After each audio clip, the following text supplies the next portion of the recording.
Hello, chat. Good morning, good afternoon, good evening. I'm Marcel Gusukogi, your Stego VTuber, and No now we're matter going what to play. kind of environment you may find yourself in, with thorough reconnaissance, you should be able to establish a safe route. We're going to play Genshin. So, wait a minute.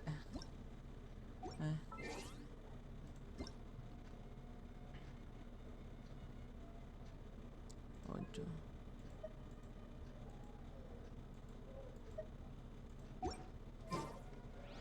Tapos, okay. We're now going to continue the Archon quest. Okay. Oh, wait.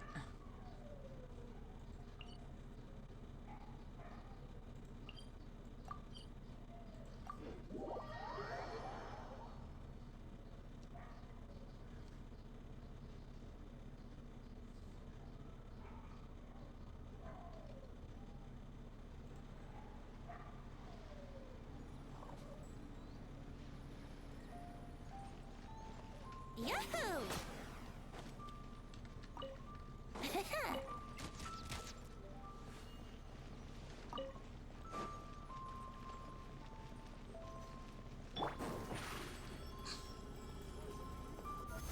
Add Astro.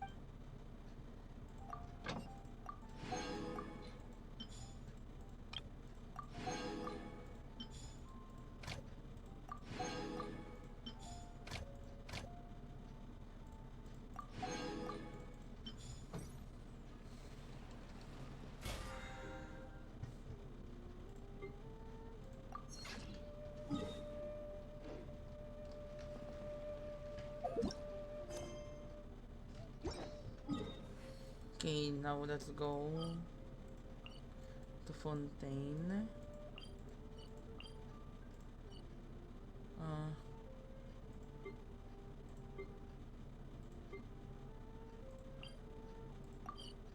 Fortress of Millipede.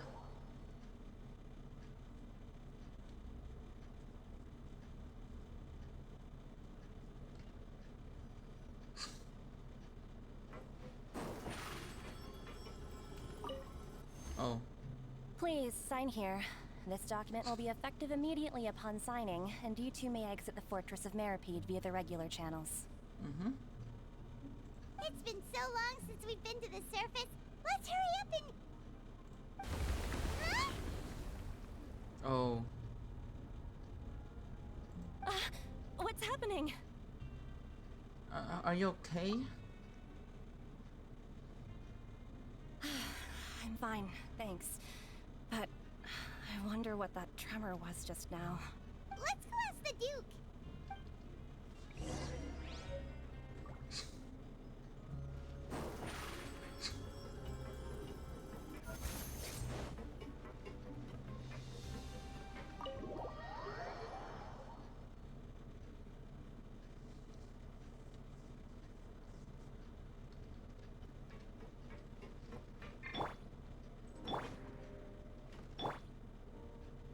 Oh! Wait. Oh, it's a fake one.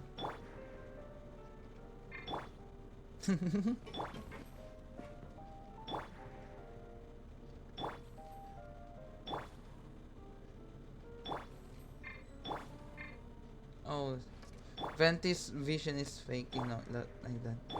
It doesn't have any reaction or something. Your Grace? Ah, good to see you two. Is there something you wish to see me about? Yeah, what was with the earthquake just now? Ah, that. The tremor didn't originate from the seafloor. In fact, it seems it came from the surface. Over the years of serving as the warden here, I have developed a sense for distinguishing between what occurs on the surface and what occurs underwater. Besides, the seal that Monsieur Neuvillette set in place won't fail so easily. So the fortress is okay? If you recall our last incident, if there really were a problem, there would be crowds of inmates in a panic right now. Huh, you've got a point. Okay, seems we need to get back up to the surface and ask about what happened. By the way, do you know what day it is today? I believe today is this month's pipe cleaning day. Wait, seriously? Actually, today is the day we say goodbye to the fortress. Ah, yes. Have you completed your release papers? Yep. It's you two. Are you leaving now? That's right. Today is our last day in prison. But now that Paimon says that, it doesn't feel like we were confined here. It's actually been pretty nice. A lot of people have helped us out. Oh yeah, Paimon feels fond of this place now. Then be sure to come back and visit. I'll miss you. If you've signed the release papers, then you're free to go. The guards will escort you out. You're not going to see us off? I knew you'd ask. All right, sure. Let's go. Well, you actually agreed. No worries, you must be busy. Paimon was just joking. Ah, so you do have a polite side, I see. After being down here for so long, I imagine you must feel like you're lacking companionship. Shall I come along too? No, that's alright. It's not like we'll never visit again. Yeah, don't worry. We'll come back to see you.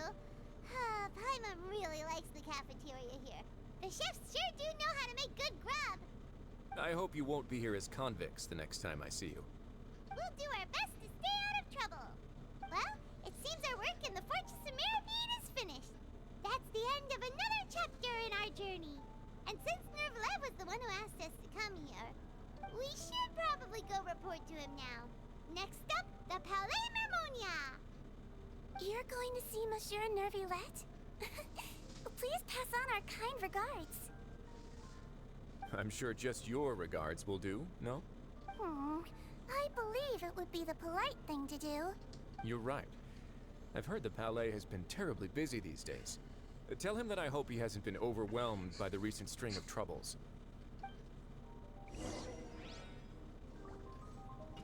Okay.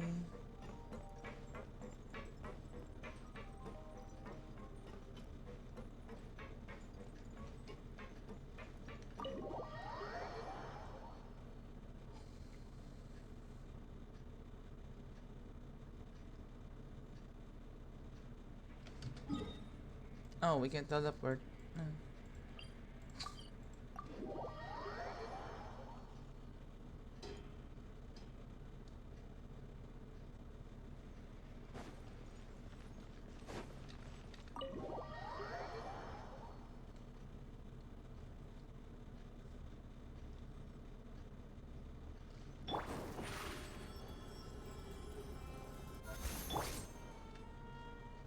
The Palais Mermonia sure is buzzing with activity today. Halt! Huh? Oh, it's you two. Apologies. Monsieur Nervillette did say you'd be welcome at any time. Excuse me. Would you mind helping me take a look at this report? I'll be right there. Sorry, I've got my hands full here. You can see yourselves in. They have Everyone's wings? So busy. Seems a lot has been happening.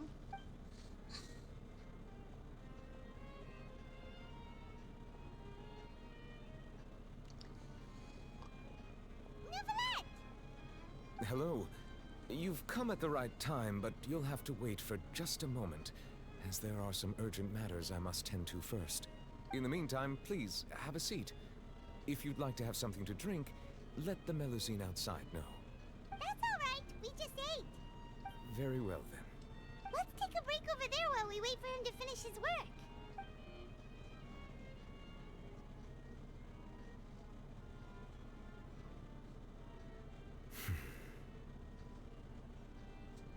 All right. I should wrap things up for now. Are you done with your work? Yes, sorry to keep you waiting. Damn. Today should be the day you were released from the Fortress of Meripede. And it appears that you have managed to complete all the release paperwork. That's right, and we came here to see you right away. You and Paimon tell Nervillette everything that happened since the Primordial Sea incident. A massive whale. Oh. Do you have any idea what that might be? Judging from your description, that cannot have occurred in any ordinary waters, but rather something like the primordial sea. A whale of that size and shape cannot usually be found in the waters of Tevat. Therefore, we can only assume that Child is presently immersed in primordial seawater. Immersed in primordial seawater? But how? And is he okay? He's not from Fontaine, so he won't dissolve. Most people wouldn't be capable of entering in the first place. I'm not completely sure how he could have gotten there myself. There's something we'd like to ask you about. Yes? What is it? What was the tremor we felt earlier? Ah, right! Paimon felt it too! We asked the Duke and he said it wasn't from underwater, so we figured you might know something about it. It turns out that I have just received a report about this particular matter. In fact, that's exactly what I was busy with a moment ago. The source of the tremor was here on the surface near Poisson. After the shaking stopped, the water levels in the Poisson area rose at an alarming rate. The water levels rose? Oh no! What about all the people there? Fortunately, the water levels only rose for a short period of time, and have already returned to normal now. However, I still have a bad feeling about the whole phenomenon. If the change in water levels is connected with the leaking primordial seawater, then the situation in Poisson may be much worse than it appears. Navia should be in Poisson, right? We need to go check on her! Yes, Pina de Rosula's headquarters is there. I would also like to go there as soon as possible, but I'm afraid I can't leave just yet. We must immediately formulate disaster prevention plans for the surrounding coastal areas to avoid potential catastrophes. I'll have to ask you two to go to Poisson first. I'll meet you there to check on the situation once I finish things here.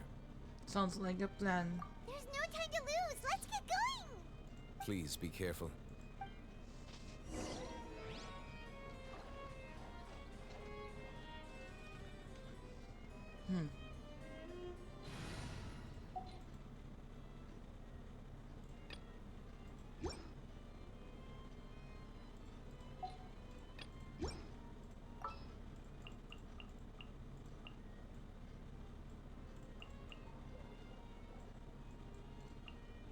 All expenses paid travel? Count me.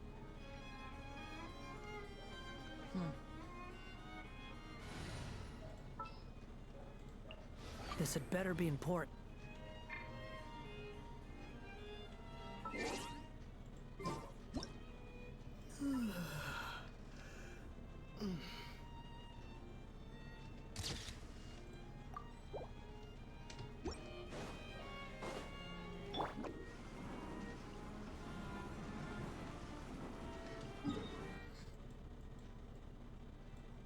Poisson.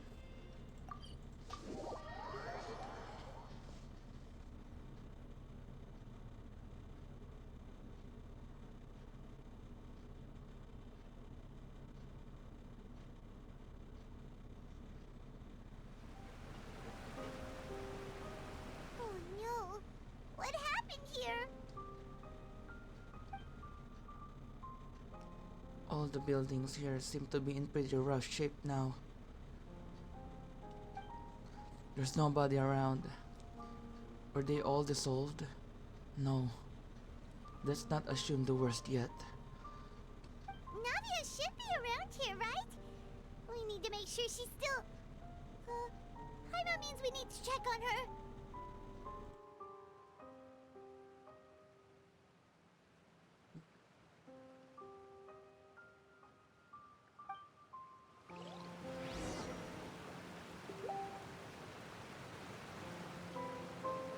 What the? Oh.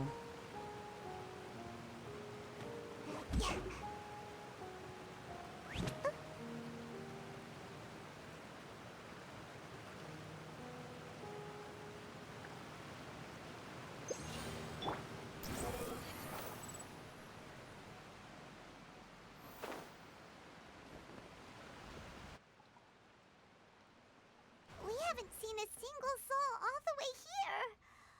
Oh, this is getting scary. What will I ever do now? Look, there's someone on the roof over there. Just stay put. We're coming up. Watch your balance! All right, just hurry!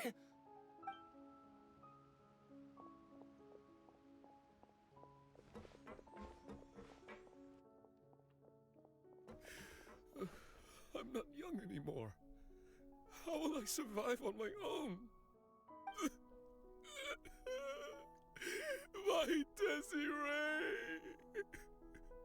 Oh, he looks pretty sad.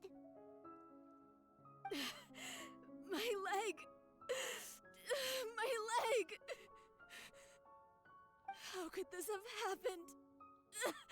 It hurts! Just hang in there. Help is on the way. You can hold my hand if it makes you feel better.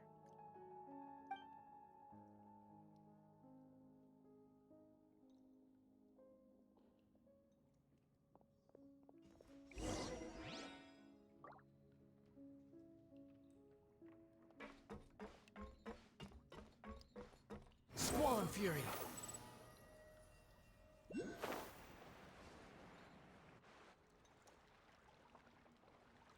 Oh, it's Navia. She's over there. Hey, Navia, are you okay?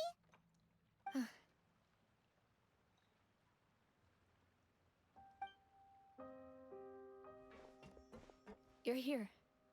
We heard there was a situation in Poisson, so we came as quickly as we could.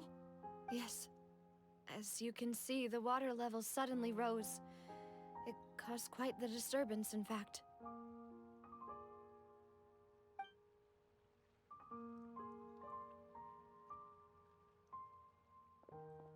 Demoiselle! There was a wounded resident next to a building southeast of here. We've already transported him to safety, but we've run out of medical supplies. He's wounded? How badly? He fell, so it's probably a broken leg. He's pretty shaken up. When the water level rose, he desperately climbed up to the roof.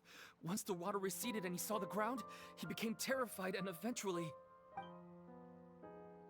He jumped down then.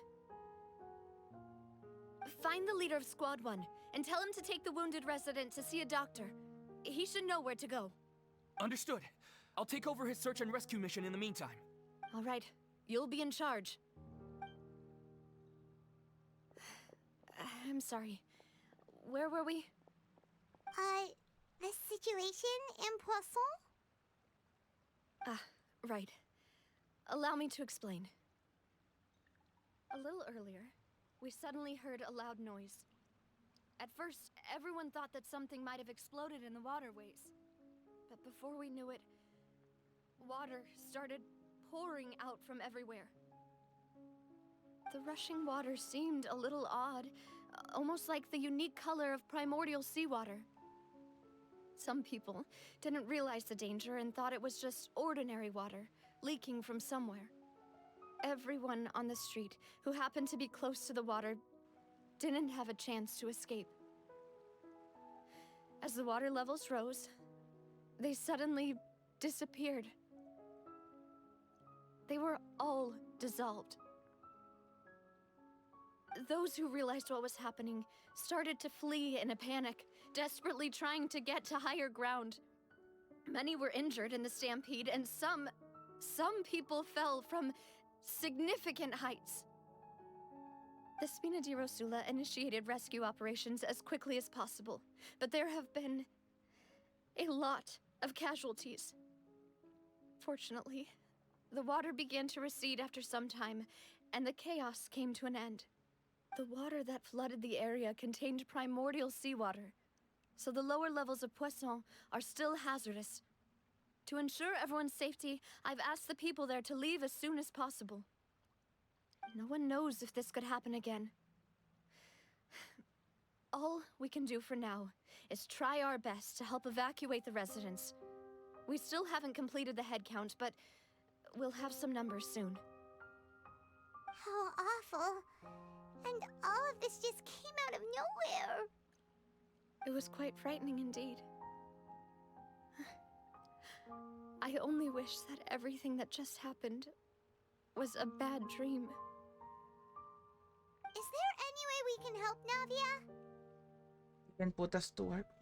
Thank you for being so willing to help in a moment of crisis like this. You don't know how much it means to me.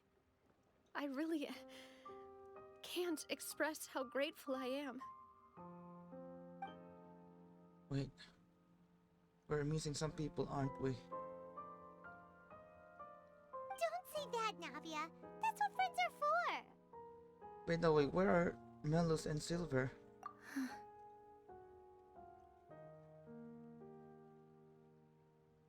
Demoiselle! We've got a situation here! I'll be right there. Sorry, I need to go for now. And off she goes. Seems it might be a while before she can take a break.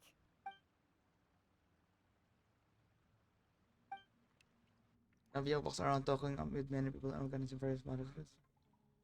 Okay, the wounded are being tended to, and we finished a preliminary head count.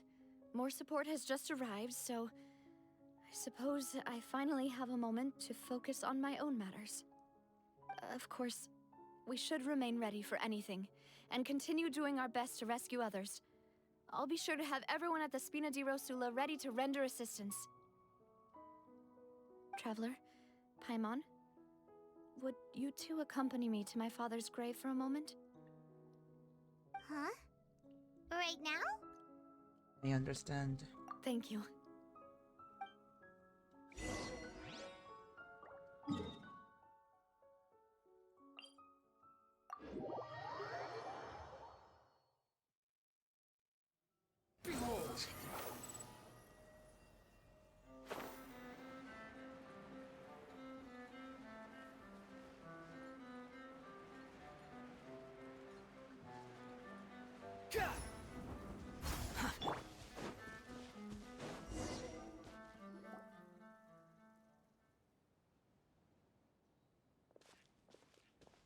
Not a lot of people here, huh?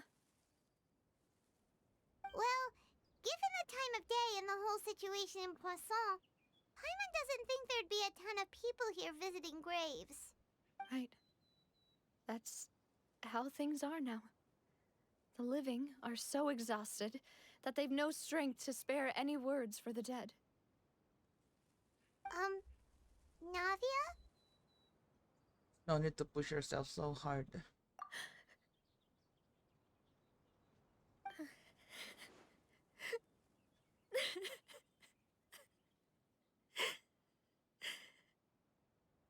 Navia, what's wrong? Sorry. I just... Malus and Silver... They won't ever come back here again. What should I do, Papa? Huh? What happened to them? For your loss. Everyone agreed on the rescue plan, but still... I was the one who initiated it. They were helping evacuate the residents, but they couldn't leave in time. And they were caught in the seawater.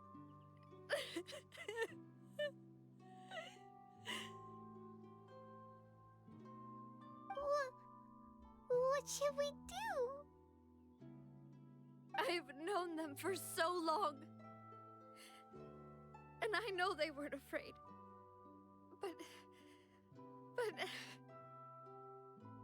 I could at least hold a funeral for my father. And I know where he rests. But as for Malus and Silver, they're just... gone. I just can't...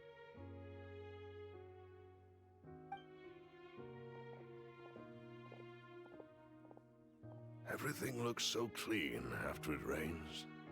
Even the gravestones. I didn't expect that you'd enjoy a glass of red wine in front of Master Callus's grave. I can understand. Besides, the scenery here isn't half bad. See, it's not just me. I always want to bring something when I visit Papa. Perhaps we might even have a picnic. He wouldn't be angry, would he? Ah, how could Master ever be upset with you, Demoiselle? Yet the cemetery is the home of those who have passed, is it not? Everyone ends up here sooner or later, no matter who you are.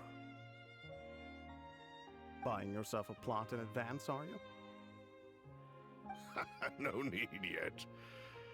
But when I do, I hope you'll let me be buried beside Master Callus, demoiselle. Hey, stop joking around. I'm quite serious. That way, it will save us both the trip to see each other whenever you visit your father's grave. That makes sense.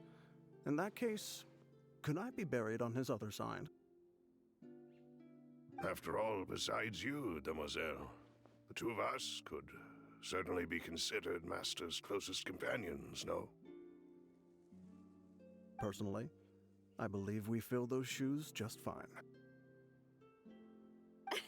Why are you bringing this up all of a sudden? Seriously. All right. I'll remember your requests. But I'd really prefer not to talk about this stuff. And what do you mean by saving me a trip? I'd make the journey even if I had to visit you two somewhere else. I'd promised to let them rest in peace here. But here I am breaking that promise.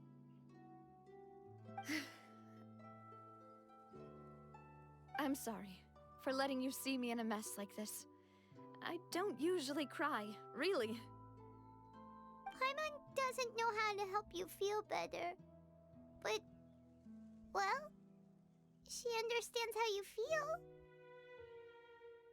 I'd always thought I could make my wishes come true. But now that I think about it, that never solely relied on me. Many things can only be accomplished with someone else's help. Malus and Silver have helped me so much. But by contrast, I could do nothing for them. I'm so sorry.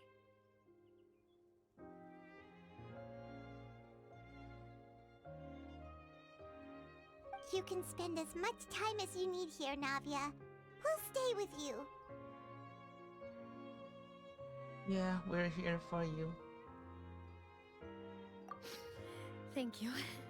Right now, you don't know how much that means. By the way, you can have a look at this. It's a list of victims from the incident that took place here.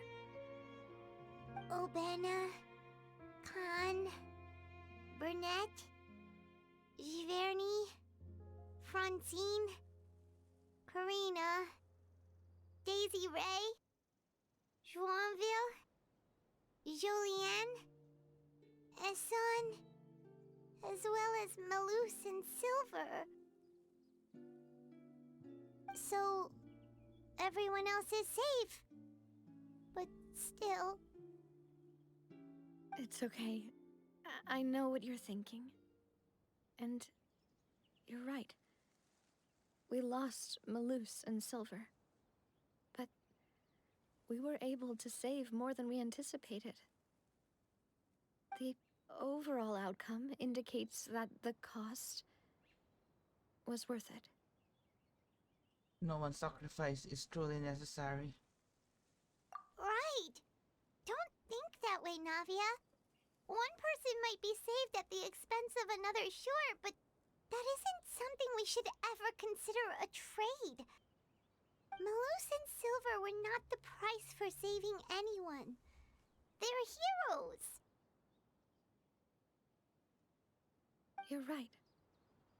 Thank you, Paimon. What you said just now was pretty amazing, actually. I'll remember your words.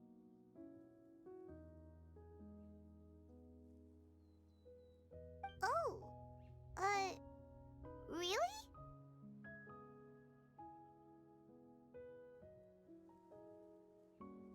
Seems you've become more eloquent in the time since we last met. The knave? What are you doing here? Is everything going well on your side? Yes, my people are carrying out the mission according to your request. All the residents of Poisson have been evacuated, and we're preparing to relocate them to higher ground. As for these supplies, we have everything taken care of. There is no need to worry. Thank you very much. Wait, do you two know each other? We just met recently. Right, Miss Navia? Usually, I would call this a coincidental encounter, but that doesn't quite fit this time. Besides, it never even crossed my mind that a Fatui Harbinger would come looking for me. Thanks to the Knave, Spina di Rosula received generous support from the Fatui, which allowed us to complete the rescue and evacuation work so quickly. Mutual aid is essential to fostering positive developments. We were already in the area, in any case, so it was nothing. That said, I must say that you're a lot sharper than you let on. I'm sure you understand what I mean. I apologize for all the ways in which I tested you previously. We've never worked with a Fatui before, and it's extremely important for us to know who we're working with. My subordinates have reported that Fatui soldiers have been observing water levels and taking head counts in various locations. I hear that they've also prepared a large amount of emergency supplies. I'm quite surprised. This is nothing to brag about, nor do I intend to. It is simply the way of powerful organizations to act forcefully, whether they are doing good or ill. You've witnessed that firsthand, in any case. As I've told this traveler before, I know of the prophecy, and I intend to prevent the impending disaster. Lending your organization a hand was a natural first step in accomplishing that. As such, do not be troubled by this token of our sincerity. Perhaps one day, you'll also be able to help me in the same way. Without your help, there would have been many more casualties. I won't forget your kindness. Oh, she's a pyro. Furthermore, I sincerely regret what happened to Malus and Silver. I only wish that my people could have arrived a little earlier to prevent this from happening. Don't say that. You and your subordinates did everything you could. As Paimon said, Malus and Silver didn't choose to sacrifice themselves for any specific person. And they weren't the price paid for other salvation. They chose to become heroes themselves.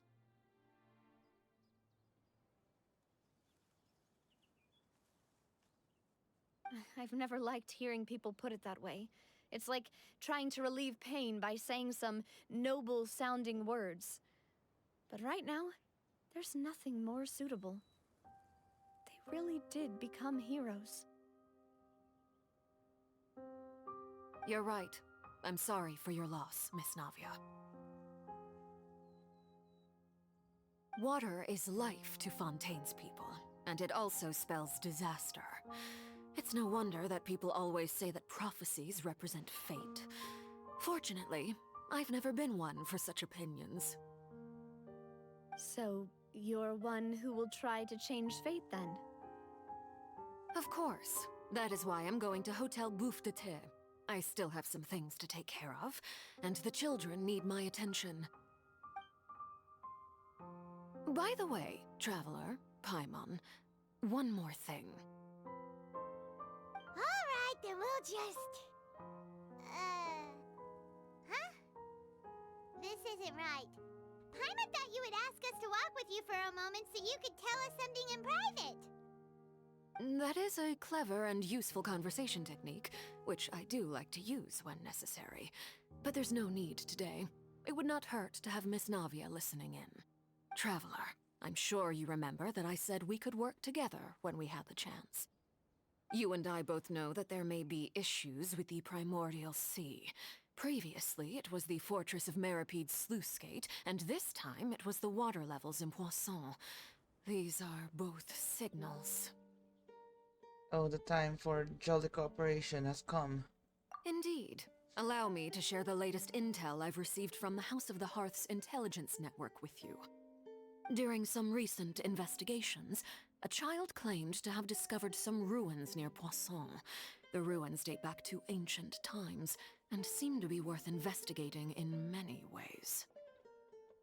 Judging by the dating of the ruins, they may be related to the prophecy and the coming crisis. The situation is becoming more urgent, so any pertinent information will prove extremely precious. My people initially came to prepare for ruin exploration.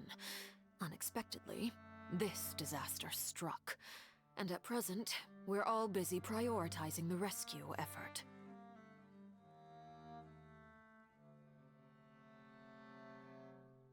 So that's why the Fatui were already in Poisson. I wanted to take the children along, but unfortunately, Linny, Lynette, and Fremine have all been dispatched to higher ground to assist affected residents. Linny told me that outside of the house, the person they trust most is you. Which is why I want to give you this task. I sure this will be okay. Can you trust an outsider like me? The House of the Hearth's members see each other as family, but Linny, Lynette, and Fremine said that they also see you as such, even though you are not from the house. I'm sure you already understand how earnest they consider their friendship with you to be.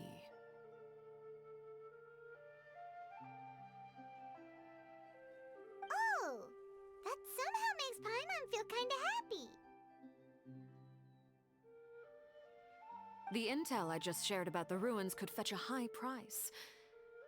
But since the children consider you family, it's only natural that I freely share it with you. Got it! So all we gotta do is go to some ruins, right? We can handle that. Excuse me, but may I tag along? You wish to join, Miss Navia? But are you sure you're up to exploring some ruins? You need to rest. Well, I'm sad, yes. But I can't just go back and plop myself into a chair by the roadside and do nothing. There's no point in being depressed while we still have a disaster on our hands. As my father's successor, I must live up to the hopes he had in me. Besides, I'm also doing this for myself. I need something, a distraction, to keep my mind off Malus and Silver. Navia's strong, but she needs company right now. We can be that company if she goes to explore the ruins with us. Since you put it that way, I have no objections. What do you say, traveler? We'll go to the ruins together. All right. The ruins are to the south of Poisson. Here's the map. Okay, the three of us will handle it. Come on, let's pack up and get going.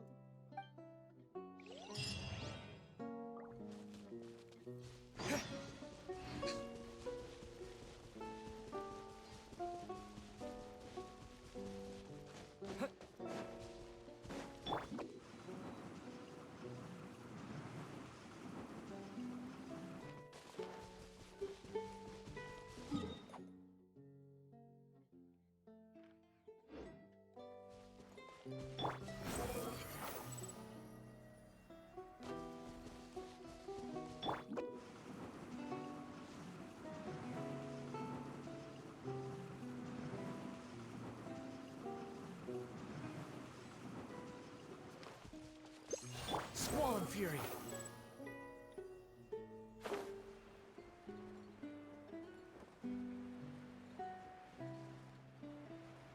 Oh.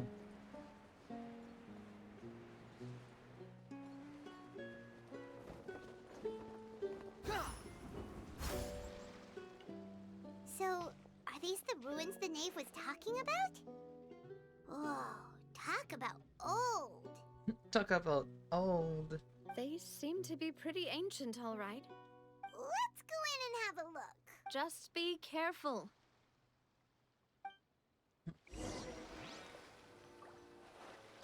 Just be careful.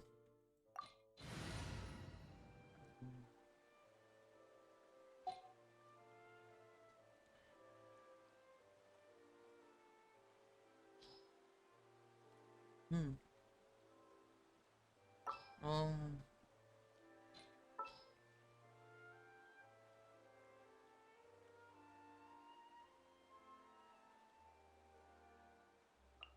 At your command.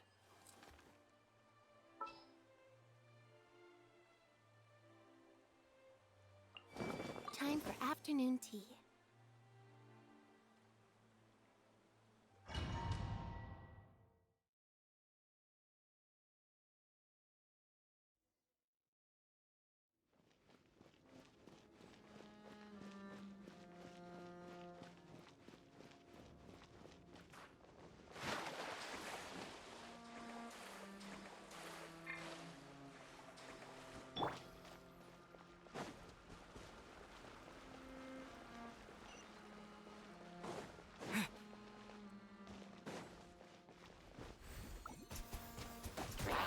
Water jet!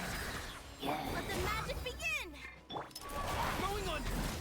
Hair!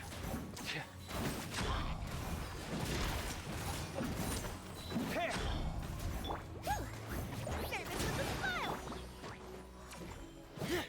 Wipe out! Getting here! Frost is coming! Back, back! Ship on up!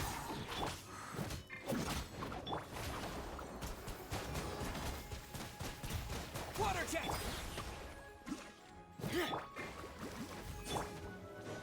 Surprise! Coming through! Commencing cleanup!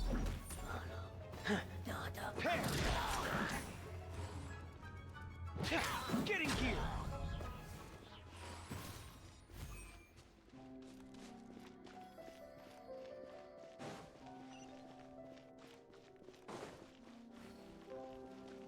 Floor here isn't safe!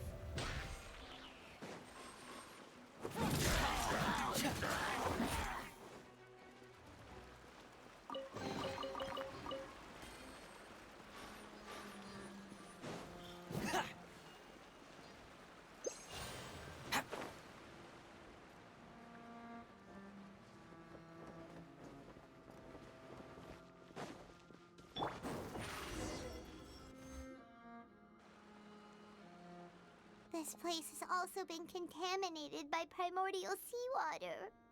Yeah. And a lot of it, too. A Fontanian would most likely dissolve the moment they fell in. We could go back to safety, Navia. Right! You can't go down if there's primordial seawater. It's too dangerous, and it won't be any help for you to just stay here. Don't get by my wrong. We're not saying you're useless. It's just that... No, you're right. I can't do anything in this situation. I'll leave this to you. From the look of things here, maybe there's no way back.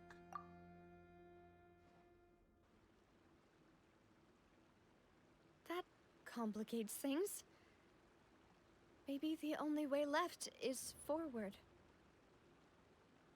In that case, do you want to wait for us here? The water levels here are unstable, and there's a chance the water will rise. So, staying here wouldn't be safe either.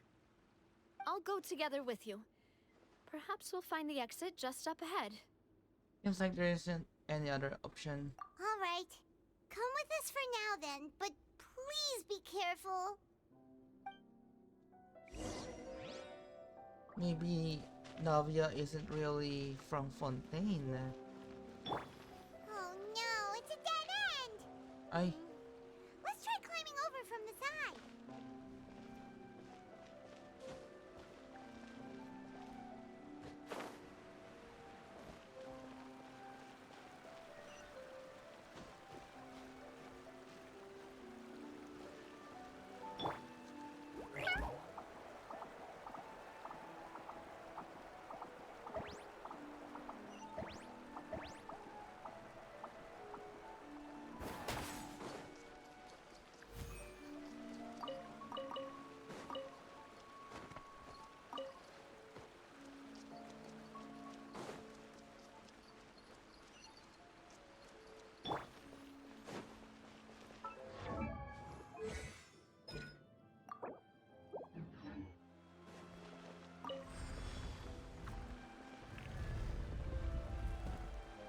Yo.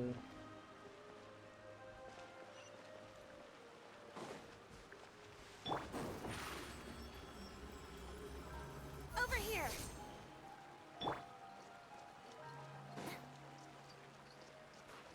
Uy! The freak?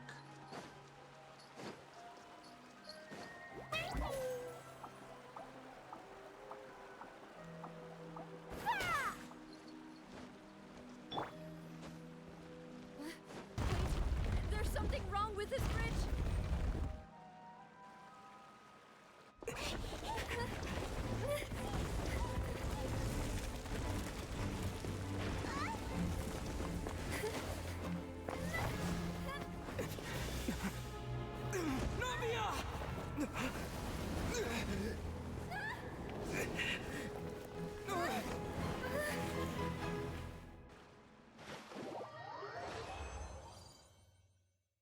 Yo.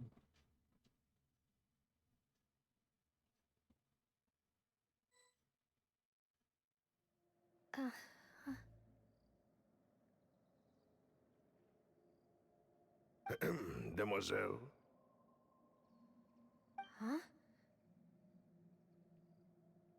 Demoiselle, what are you doing here by yourself? Would you be standing here till dark if I hadn't come to get you? Maybe she just wants some time to herself, Malus. Hmm?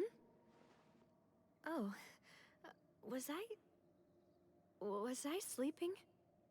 Yes, it would appear so. I must be tired. That's quite possible. However, you were the one that suggested we go out for a walk. Oh, right. I nearly forgot. It must have slipped my mind when I dozed off. I haven't had a nap today yet. Have I? This is a familiar feeling, yet something's a little strange. Is something the matter, Demoiselle? Oh, no. No, I'm fine. I was just trying to recall why we came out for a walk. Do you remember Mr. Giverny? He'd requested our help before with foreign merchants who had a debt dispute with him, and we'd resolved the matter not long ago. We were headed to see how things were going with him at the moment. Ah, right. Yes. I remember now. Oh, Miss Navia. Ah, Mr. Malus. And Mr. Silver, too. It's good to see all of you. How have you been? I've been great. Thanks to your help, those bothersome merchants finally realized that I wasn't the one they were looking for. Why, I wasn't even the guarantor for that person. They were knocking at my door day and night. Even my neighbor, Obina, was getting fed up with them. Sometimes force is required to calm someone down and get them to listen to what you have to say. That's right. Oh, by the way, Burnett, what was it that you wanted to give to Miss Navia again? Oh, yes. One moment, I have it right here. Miss Navia, these are some flower seeds that I prepared. Please take them. They're a very good variety, and they'll become very big and beautiful once they bloom. I don't know what we would have done without your help, so this is a little token of our appreciation. I hope you won't refuse. Ah, did you cultivate them yourself? Thank you so much. I'll certainly take them. Malus, we do still have some empty flower pots at home, right? Why, we can have as many pots as you'd like, Demoiselle. Perfect. In that case, we'll swap out some of the decorative plants for some of Mrs. Burnett's flowers. Very well. Wait. Something seems to be off here. Excuse me, madam. If I'm not mistaken, your name is Burnett, correct? That's right. Is something wrong? No, it's nothing. This is the first time we've ever met, but your name seemed familiar to me. I must have heard it when I was discussing things with your husband previously. I've heard this name before. Sometime recently, I'm sure of it. And why are there so few people around here? Where did everyone go? We must mind the time, demoiselle. We still have important things to attend to today. Huh? We do? Like what? Well, now, did you forget? Miss Navia, here you are. I've been looking for you. Please, come to the Opera House. Your trial is about to begin. My trial? Wait, why would I need to go to the Opera House? Yes, she's right, demoiselle. It's just about time now, so we should get going. Oh? All right then.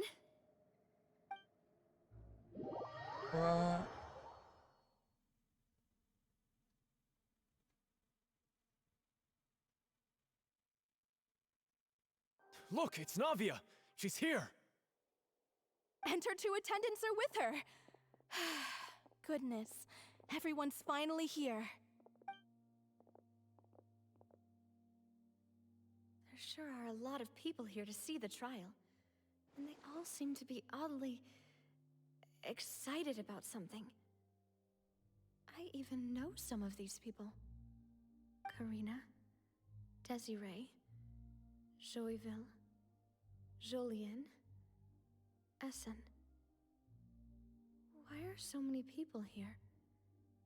And why do I have no recollection of this case? And as for the judge... huh? Where's Monsieur Neuvillette? Please sit in the defendant's seat. Don't worry, Silver and I shall accompany you. All right. But are you sure you can stand behind me? Typically, it wouldn't be allowed, but today is an exception. Hey, what kind of place do they think this is? Come on. Do they have any idea what they're doing? Seriously. Enough with the whispering!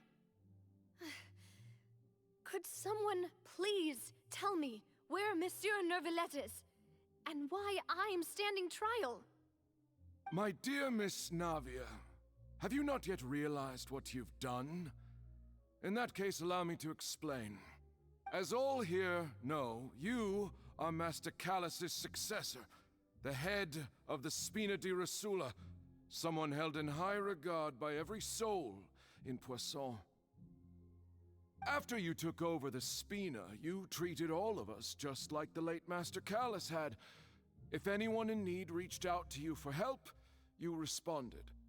Not only you, but your butler, your subordinates, nearly everyone in the Spina di Rosula fought for the well-being of those in Poisson.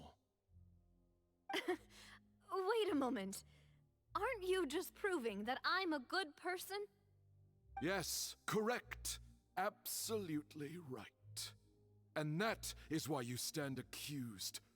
You have helped so many people get through so many difficulties. You are one with us. We are inseparable. We are one big family, all of us who are from Poisson, inextricably linked. And with you being so important, we couldn't possibly do without you. Therefore, this fair and honorable court shall declare you guilty, and you shall stay here. You will be together with us forever. Oh, shit, this is scary. Huh? What are you saying? Everything you have said is correct. I have indeed done a lot for my hometown, and I would be willing to be with you all, but what is the purpose of having me stand here like this? What is there to discuss? Ah, well, if that's what you think, then I have no further comments. How wonderful, Miss Navia!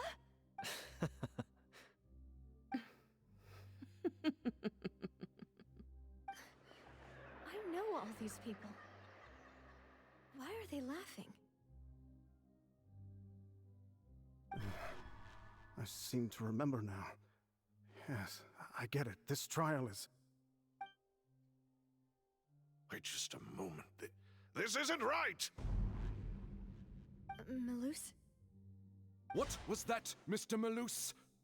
Our conclusion is very clear and unanimous. Let the court judge her now. She's guilty! Stay here, Navia! You're one of us! Demoiselle, don't admit guilt. This trial means to keep you here forever. I wish to exercise my right to defend Our Lady. Mr. Joinville, you only know of Navia's goodness, but nothing of her utterly independent mind. She was born a free and independent spirit. She has never been tied down by anything. Indeed, even the death of Master Callus couldn't stop her. Her actions cannot serve as proof that she identifies herself as part of any group. She merely acted as an individual, extending her hand to help others. Please do not mistake her actions as being otherwise. Really? As an individual, you say? Don't forget, we are all Fontanians here. This is the nation of justice, the nation of Hydro! Even if Miss Navia only voluntarily rendered her assistance, that doesn't change the fact that her beautiful soul must return to everyone. Water accepts all, blends with all. It will surely accept her kindness. Everything is measured here in the nation of Hydro, and in the end, everyone shall meld together. Thus, when a unanimous opinion emerges, that opinion represents justice. Now I speak for everyone. Our opinion is consistent. Navia should stay. We and Navia are one. And you would call this justice? Preposterous. You are merely jealous that Demoiselle still has a chance to exist as an individual. Have you forgotten how much you all once longed to become individuals, to become independent? Do you mean to defy our justice? If your justice is flawed, then why should we acknowledge it? As you said, we can also have our own justice. Silver and I shall defend Demoiselle. And that is how we will enforce justice. Ugh, my head... It hurts. Demoiselle. Silver, it hurts. My head is spinning. All I can see is stars swirling in front of me. I remember now. Everything that seemed odd from the very beginning. Karina, Desiree, Joyville, Jolien, Essen, and Mr. Giverny and Mrs. Burnett, who we met earlier. Even Malus and Silver. I don't want to admit it, but they're all dead. Don't be afraid, and don't admit guilt. We will protect you to the very end. Absurd! Who are you to say that she cannot be judged? We are the majority, and in the nation of trials, the majority is absolute justice. We are the will of all. Don't let them escape! We shall keep Navia here with us! Mr. Malus and Mr. Silver, must you be so stubborn? How could the two of you possibly hope to stand against the collective? Do not resist. This judgment is fair and just. Navia belongs to us. After all that happened, she should not be left alone in Poisson. What are you saying? No more excuses! He says we're jealous. Jealous? How could she possibly be an independent individual? What's with these people? Who's jealous of her? She belongs to us! Miss Navia, she... Silence!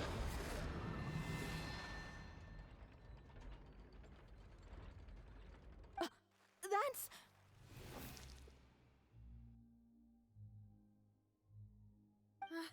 Monsieur Neuvillette! Such commotion is prohibited in the court. The accusations you just presented are nonsense and cannot constitute a proper trial. The court will adjourn for the rest of the day. In this, I shall hear no objections from any unauthorized party. Our thanks, Monsieur Neuvillette.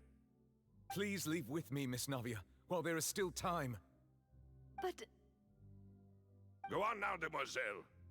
This is your only chance to leave this place. What, can't bear to leave us behind or something? Malus. My apologies. I couldn't resist making one little joke once I realized that this shall be our last goodbye. No. Malus, Silver.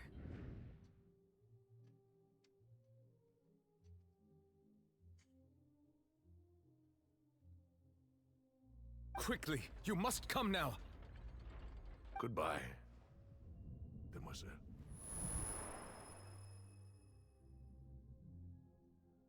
Farewell.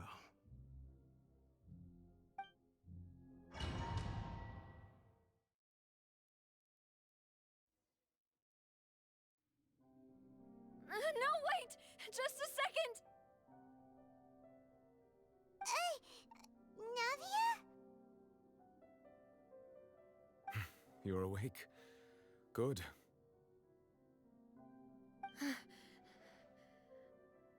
I must have been dreaming.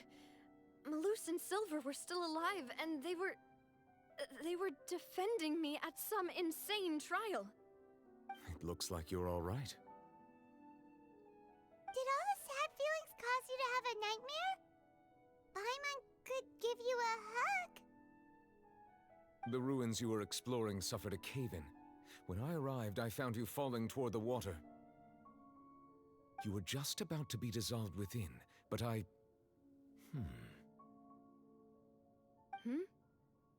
What is it?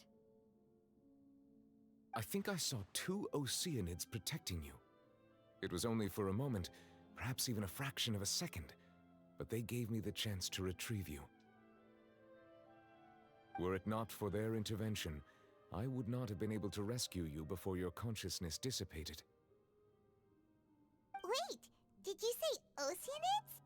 You mean like what happened with Vache? So people that are dissolved became Oceanids? Perhaps those 2 Oceanids were the people you saw in your dream.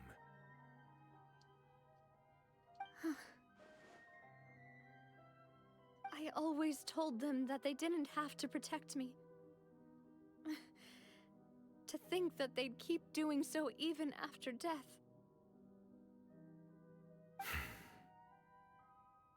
Please come with me.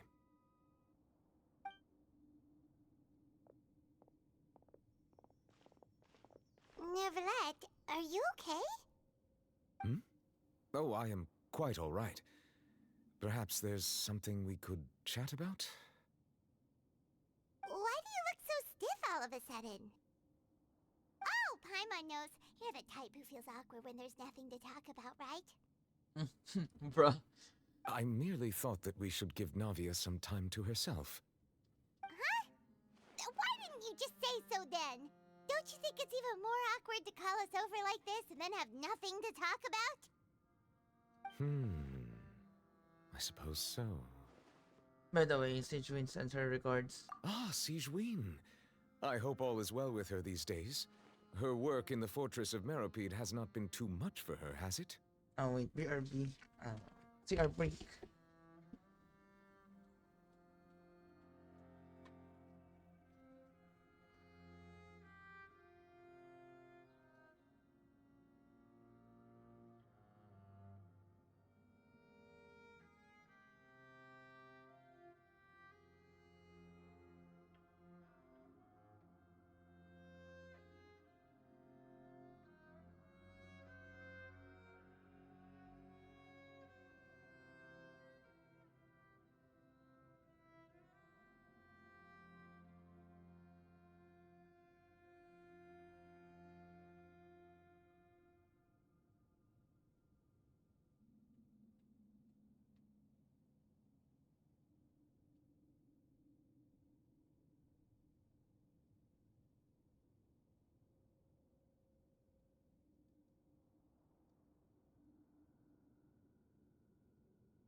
don't worry. She's doing fine down there. She's an amazing head nurse. I see. Well, that is good. I have always worried that Sigewinne would need a lot of time to understand the world of humanity, just as I have. Oh, and the Duke also says hi.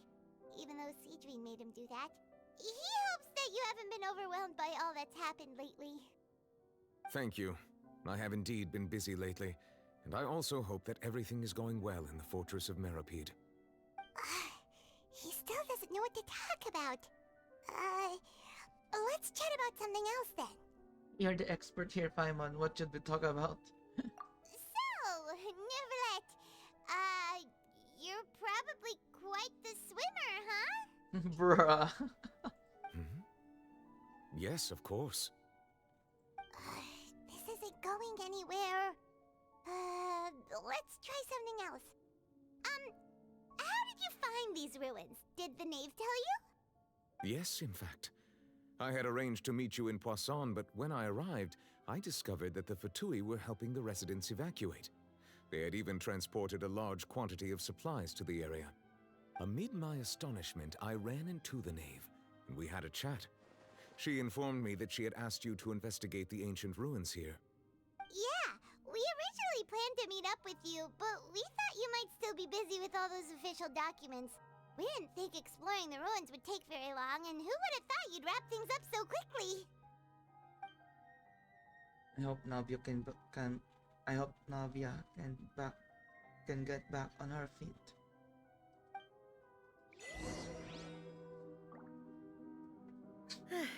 I'm sorry to have kept you all waiting like that. I'm feeling much better now. I guess we should get going again. Will you come with us, Monsieur Neuvillette? Yes, if you wouldn't mind my company. All right! Another one joins the party! Let's get going then! Oh. Yes. Go! Bombs away! Express delivery! Be amazed!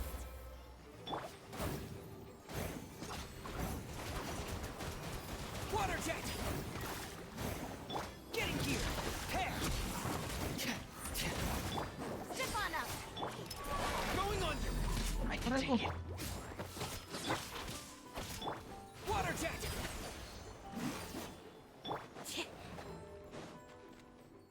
Over here! Yeah! Water jet! Yeah!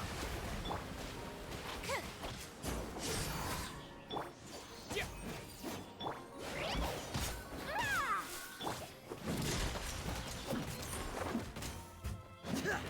Getting here!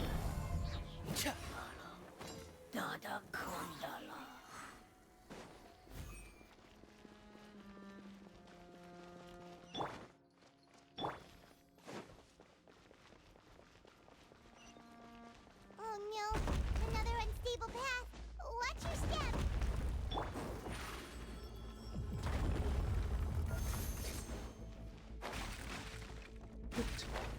Putik, nalaglag ako.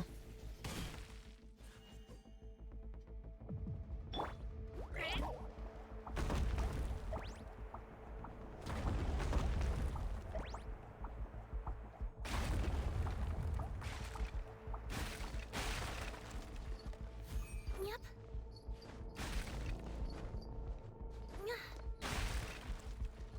Bro.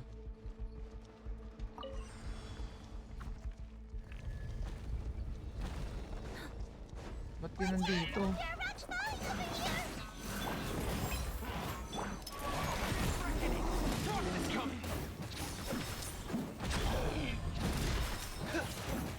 Getting here!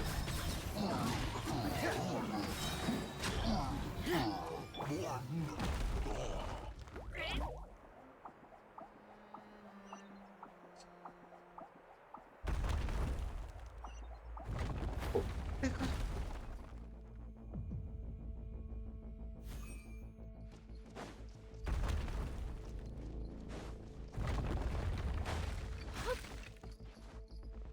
Yep.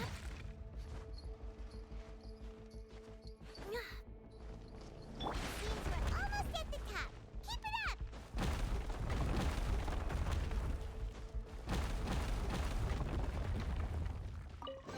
Just first, before survival.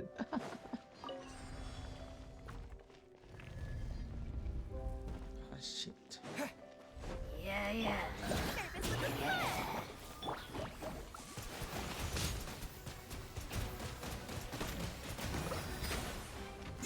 Wipe out!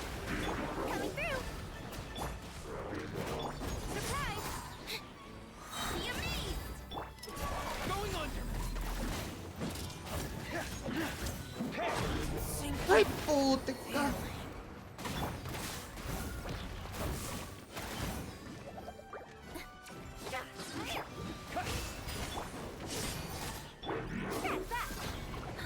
Getting gear! Pair!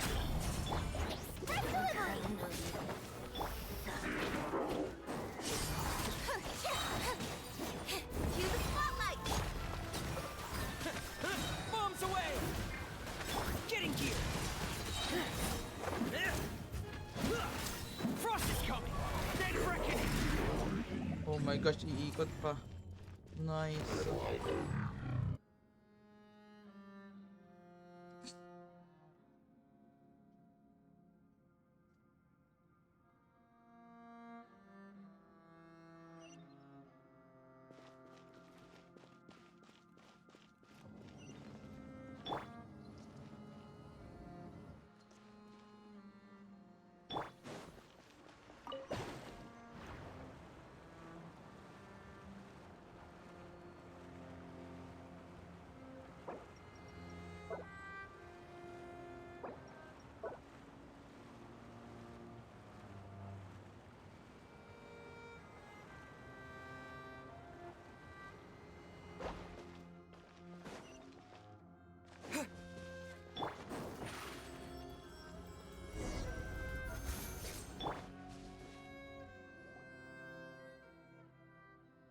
Looks like we've reached the end. This is the place. There should not be any other hidden spaces in the vicinity. The path sure had some twists and turns, but it turns out that this place isn't actually that big. There seems to be something on the wall.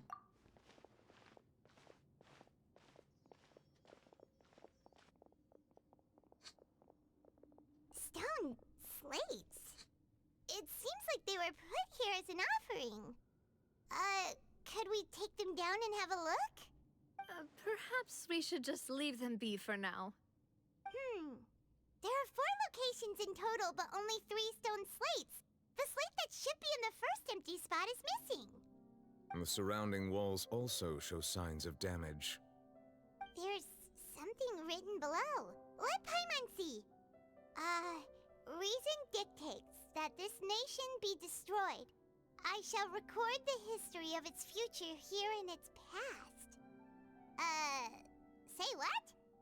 It feels like someone left these slates and these words here for a purpose. But does he mean that Fontaine should be destroyed? That would fit the circumstances dictated by the prophecy, yes. Indeed, the slate's contents correspond to it. Take the second slate, for example. There's a person kneeling here. She seems so dedicated. And there's a whole bunch of other people behind her doing the same. She's facing this... what is this? Some kind of island in the sky?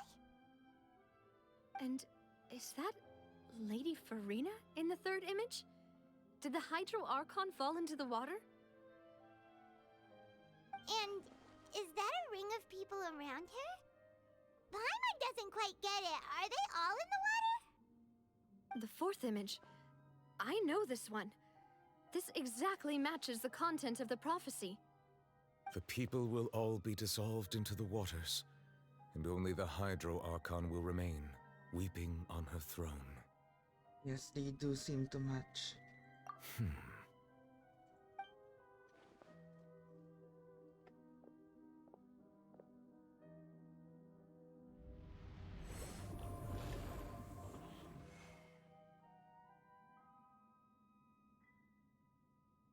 More information should be hidden in these slates, but I fear I cannot easily uncover it, most likely due to us missing the first slate. I am very sorry. Don't blame yourself, Monsieur Nervalette.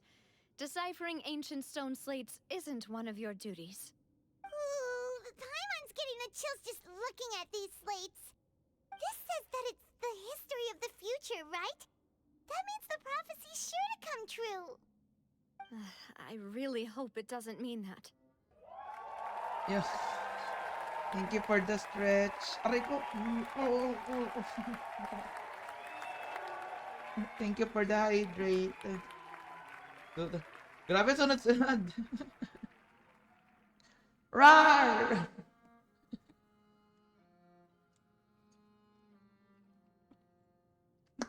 Thank you for the hydrate. Still, Paimon feels like these images are kind of weird when you look at them together.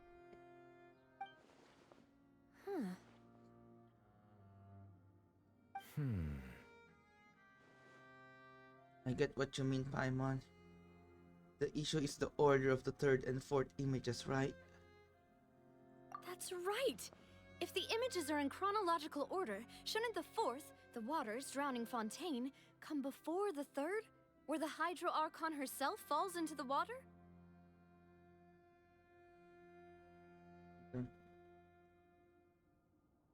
Game R o mamaya. Try. Try ko sana run natin yung nahatak ko. Sige. Sige. Mamaya mga 9 or 8. And yet the order is reversed here. The second image is also quite concerning. What scene are the people in the images confessing to? If we go by timing, Lady Farina only emerges in the third image. That means that the person in the second image might be the previous Hydro Archon. Egeria, then. I had never met her, but her appearance here does match the records. The previous Archon kneeling before the floating island in the skies, as if confessing a sin. Did she herself commit that sin? And if not, why would she be in such a posture? Also, I'm still wondering why these ancient stone slates are here at all. Judging from their contents, could this place be the origin of the prophecy? Does that mean that someone, or some people, once saw these slates? But who would have created these slates and left these words here? It seems that any further clues will have to come from Farina. In that case, there's no time to lose. There's nothing else to be gained here, so let's head back first. Oh. Yeah, we'd better get somewhere safe for now. Honestly, who created the slates doesn't matter now. The real question is whether things will truly play out as the prophecy foretells or not.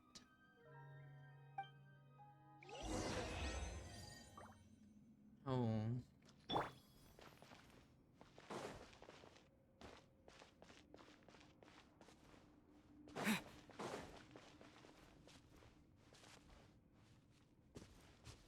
Nice drawing.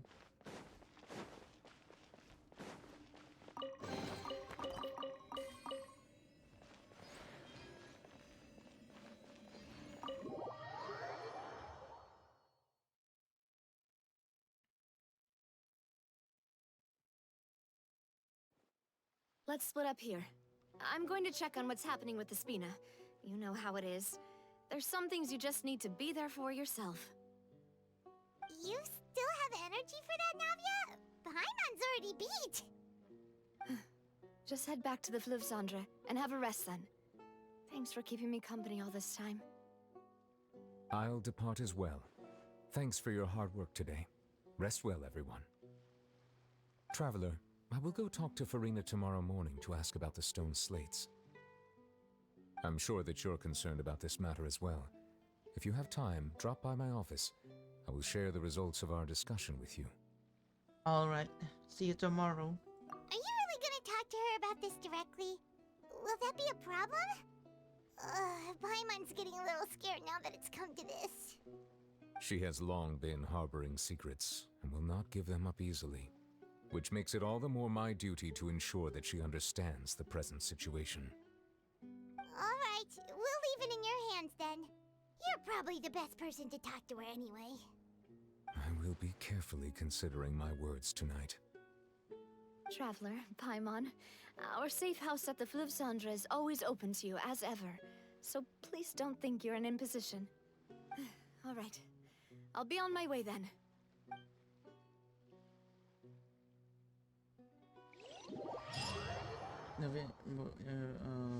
Sorry.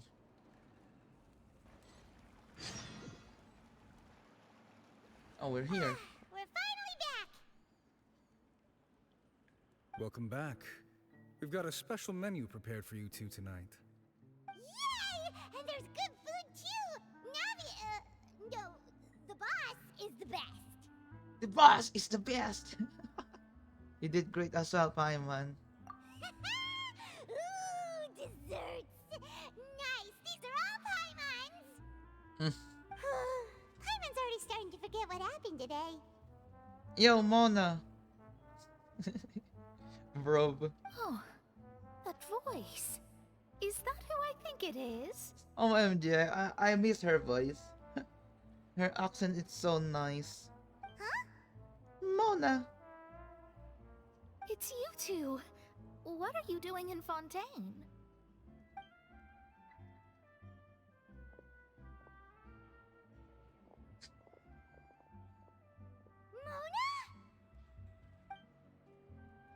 Lady Magistus! Did the stars not tell you that we might meet here? Seriously, nobody just uses a scry glass whenever they've got time to just see who they'll meet on the road. Still, we didn't expect to see you here. Wait, you're not a Fontanian, are you, Mona? Well, I have some business to attend to here, so I booked a hotel in the city. I was just out for a stroll when I bumped into you. Quite unexpectedly, if I might add. If I might add. Why did you think I was from Fontaine, though? Is that because Magistus doesn't sound much like a Mondstatter surname? Wait. Where did you think I was from?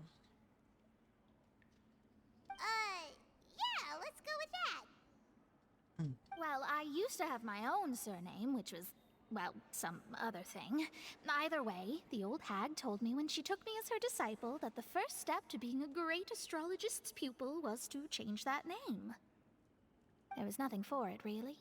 She really is amazing at astrology, so I changed my name to what it is now according to her wishes. To my surprise, however, Magistus is not the name of some ancient house or clan. It isn't? Nope. Although it is used by us in place of surnames, it generally just means great. Oh. Wow! Imagine including a boast in your name. Wait, are you gonna have to put that into your genealogy as well? I reckon so. In any case, I'd give my disciple a name like this as well, if I were to take one. And may I ask what your master's name is? Astromancer Barbeloth Trismegistus. Oh. Whoa, that's a long one. Does it also mean great or something? My name means Mona the Great Astrologist. As for the old hag, hers is, in plain speech, the thrice as great Scholar of the Stars. Just take it as a title specific to astrologists. Thrice as great? That's so petty. I know, right? That's just how she is. She used to call herself Magistus, actually, but when she took me in, she changed her name to Trismegistus. Talk about excessive. Magistus is thus the calling card of our school, so to speak, which makes it about the same as a surname. It's all right if you don't get it. You can look into it further should you need to study astrology more deeply. How about triple strength traveler or triple appetite Paimon? Terrible! But anyway, you're not Fontanian, are you, Mona? You're from Mondstadt, right? Well, I was born in Mondstadt, yes. My parents migrated to Dorman Port, and I traveled with the old hag for a while, after which I settled down in Mondstadt City. Oh, that's a good thing then. At least we know you won't be dissolved by Fontaine's waters. Oh, so Mona is not from Fontaine, okay. Speaking of that, I'm sure you're aware that a bunch of things have happened here in Fontaine, right? I know you're not a local, but I'd avoid getting too close to any water that looks strange all the same. There's something ominous about it. Well, the water, I mean. Did you come to Fontaine because of the prophecy, Mona? That was the main reason, yes. Just a while back, the Steambird invited me to take part in a panel and speak about the circulation of the prophecy as an astrologist. The invitation was sent quite early on. I don't think anyone expected Fontaine to be in this much trouble. What do you make of that prophecy, Mona? Just tell us what you think as an astrologist. Your word would go a long way to make things more certain and less scary. What I can tell you is that I'm an astrologist, and that this prophecy concerns the fate of Fontaine, even that of Altivat. Ascertaining this is akin to reading the fortune of the whole world. I'm afraid that this is not something that just anyone can do. If I could do it, you would no longer call me an astrologist, but a visionary. But on the flip side, the prophecy is so huge and powerful that it must surely come from a powerful visionary. Its contents involve the fate of the world. Disregarding it would be a mistake. A visionary? Sounds really powerful and all, but does such a person really exist? Of course. The old hag could do it, and I'd bet there are others amongst those Hexenzirkel colleagues of hers who could do something similar. I need to ascertain the accuracy of the prophecy. Could you help me get in touch with your master? Huh? Are you sure? All right, I'll help you. It isn't often that I see you with such a serious look on your face. I'll tell you once I hear back from her. Thanks, Mona. You're amazing as always. Oh, well, this is something only I can do after all. So yes, your praises are quite welcome. That's the greatest of astrologists for you! Of all the people we know the star's the best! Indeed, indeed. That's the spirit. Oh, sorry. I came to see what all the commotion was about. If there's anything you need, do not hesitate to inform the Spina di Rosula. Oh, whoops. Guess we were getting a little too carried away there. Well, I'll go tend to my own business now. If I receive any news, I'll be sure to come find you two again. And there she goes, quick as rushing water. And here we are with the Spina guy giving us suspicious looks. Well, we were making a ruckus. Try to keep it down next time, Paimon. If Paimon hadn't spoken for you, it'd be you getting all the weird looks. The things Paimon does for you. Nagtampo. Alright. Thanks, Paimon.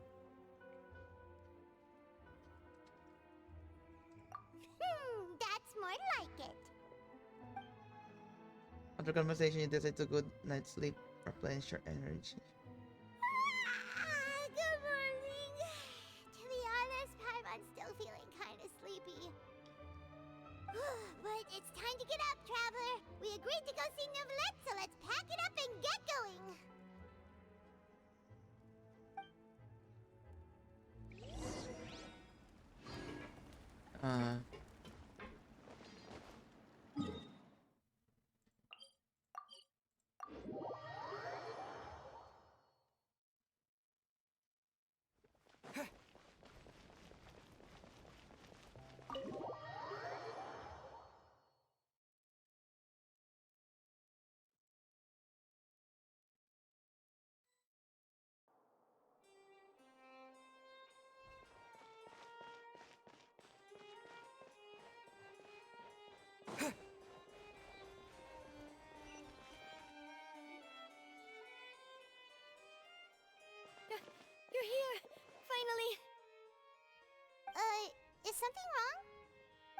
Neurvalette and Lady Farina, they seem to have gotten into a dispute.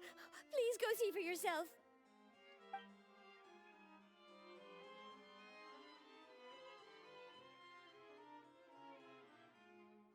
Like I said, I've already explained everything.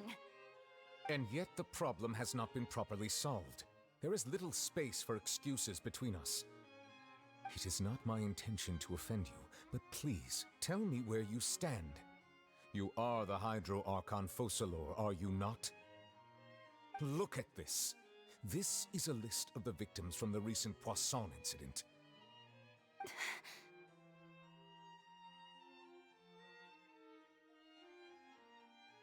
You mean... they're all...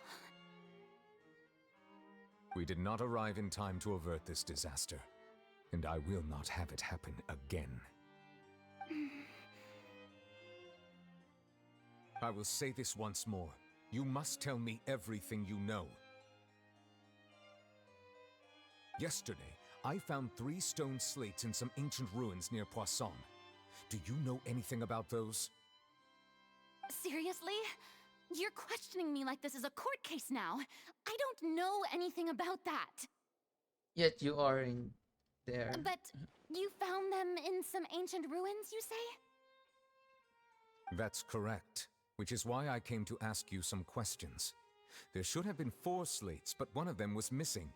The other 3 featured different images that seemed to correlate to the prophecy. The prophecy? The second of these slates depicts the previous Hydro Archon Egeria kneeling before a floating island in the sky, as if confessing something. Do you know nothing of this either?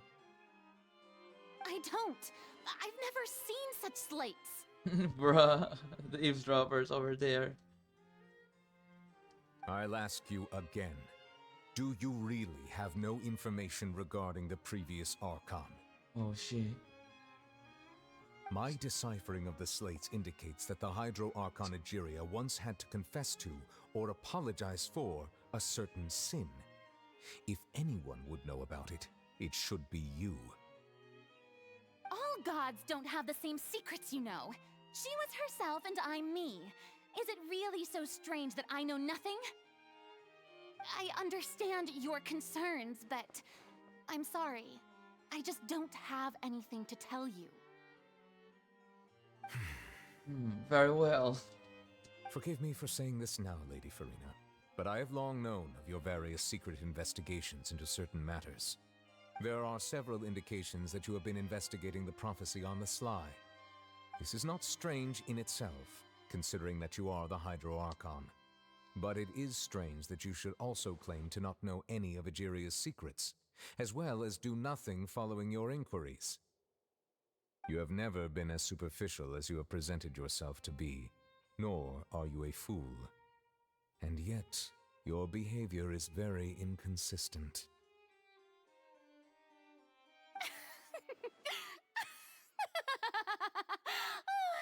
So you've been watching me all this time, have you? I didn't think you were that type. You... Well, since you know about my secret investigations, then you should know I'm actually working to take care of it. There's no point questioning or suspecting me. You're the Eudix, but you're still my subordinate. You should be following my lead. Just trust in me. You're Archon, and do as I say. Never mind whether you can truly convince yourself to or not. It'll all turn out fine. That's all I have to say. We do not discuss this matter again. Oh, the opera's about to start. Toodles! Toodles.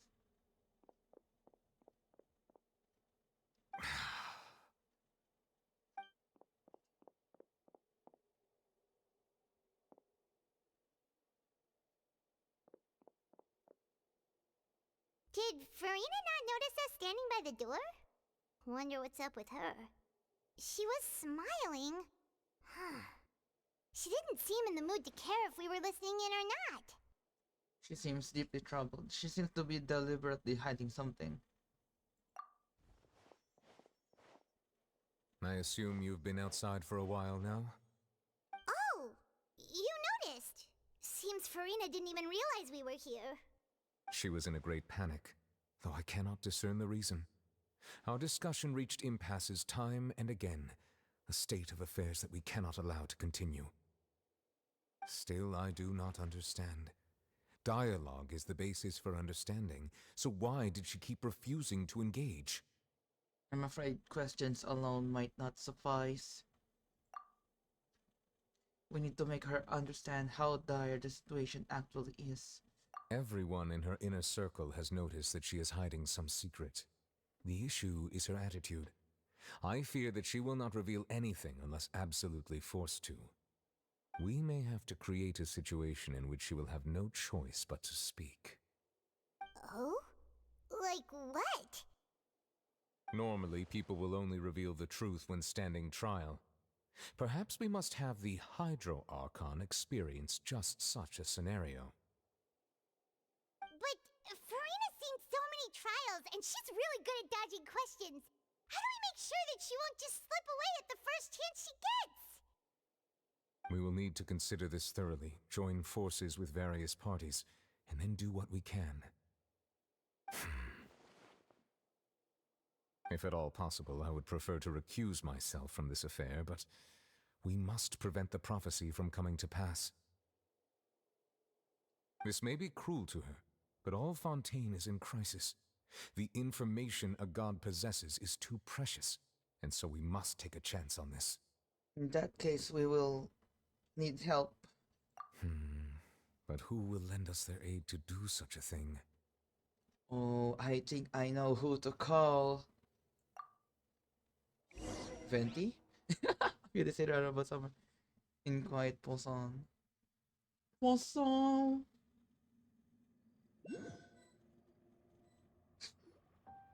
Well, that's everyone, huh? Speaking of which, it was pretty smart of you to think of hiding here. Poisson was just involved in a disaster, so it's presently devoid of people. That naturally makes it the best choice. What's in the net? And here you are drinking tea like it's the most natural thing in the world, huh? That's what families should do. Sit and enjoy a leisurely time together. It's nice to enjoy tea here, you know? Care for a cup? Lend me your ears, everyone. Or perhaps one of you might like to start us off. How about you, friend? Me? No, I don't think I can.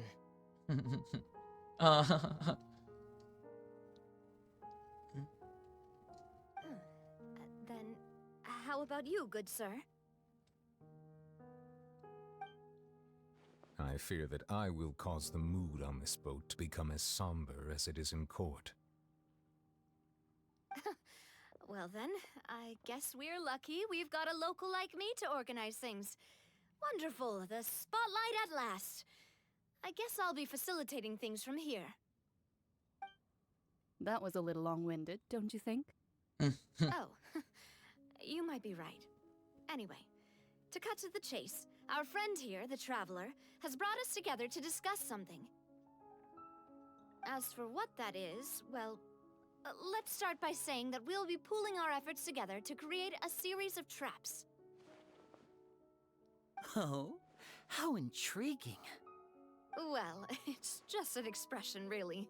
One that I just learned from Chlorand, and used on the spot. So, let's invite her to explain in detail. A round of applause, please. Huh? Didn't you say that you would be facilitating this? Oh, come now. Your work doesn't involve much public speaking, right? This is a good chance to practice. You might even pick up some fancy oratory tricks to impress your boss with in the future. I see. And what does my boss say? He is glad that you consider him your boss. Do go on.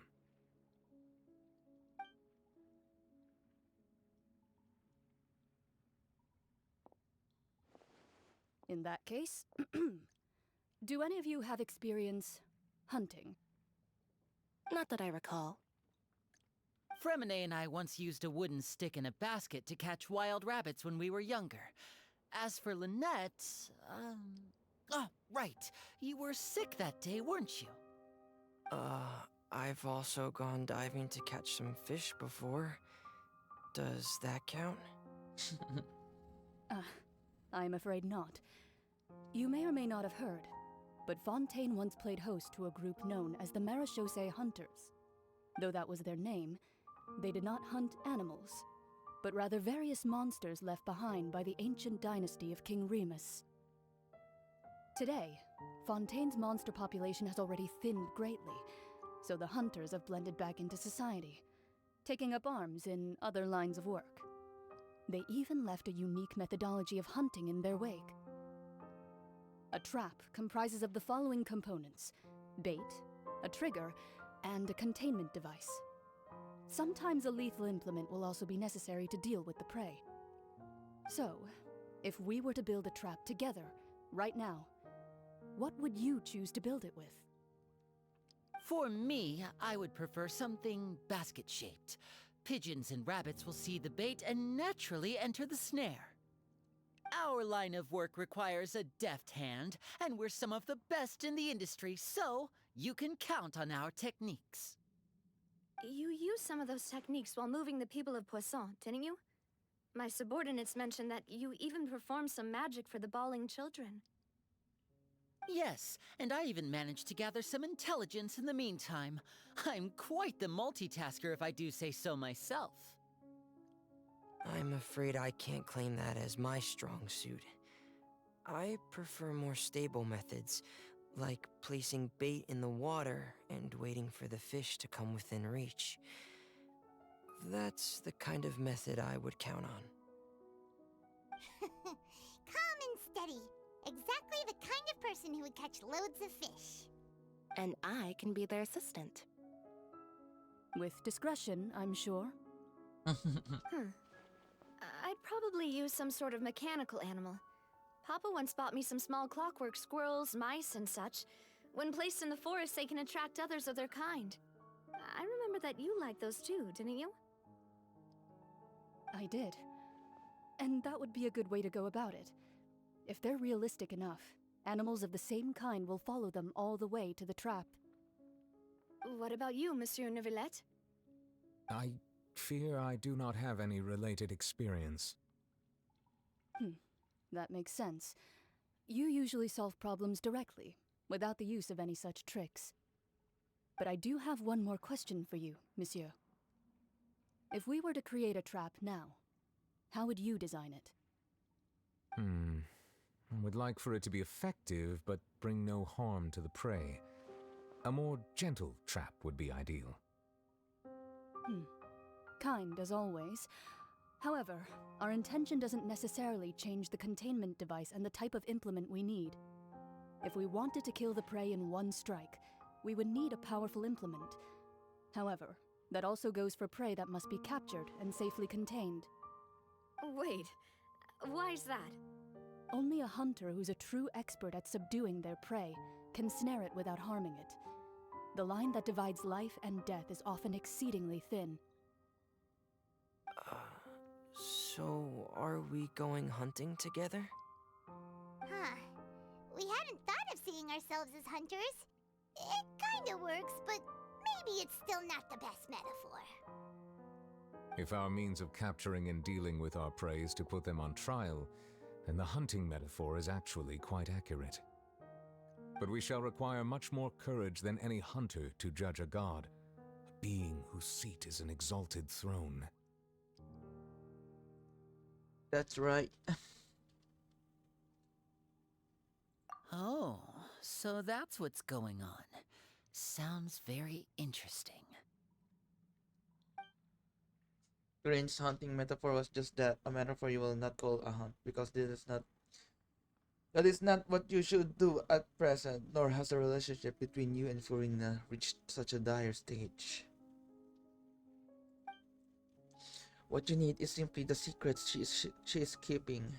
Attempting to take her secrets is an act of sacrilegious disrespect, but must be done to prevent Fontaine from sinking. into the waters as foretold in the prophecy. There is neither hunter nor prey, but there must be a trap. That is what you will need.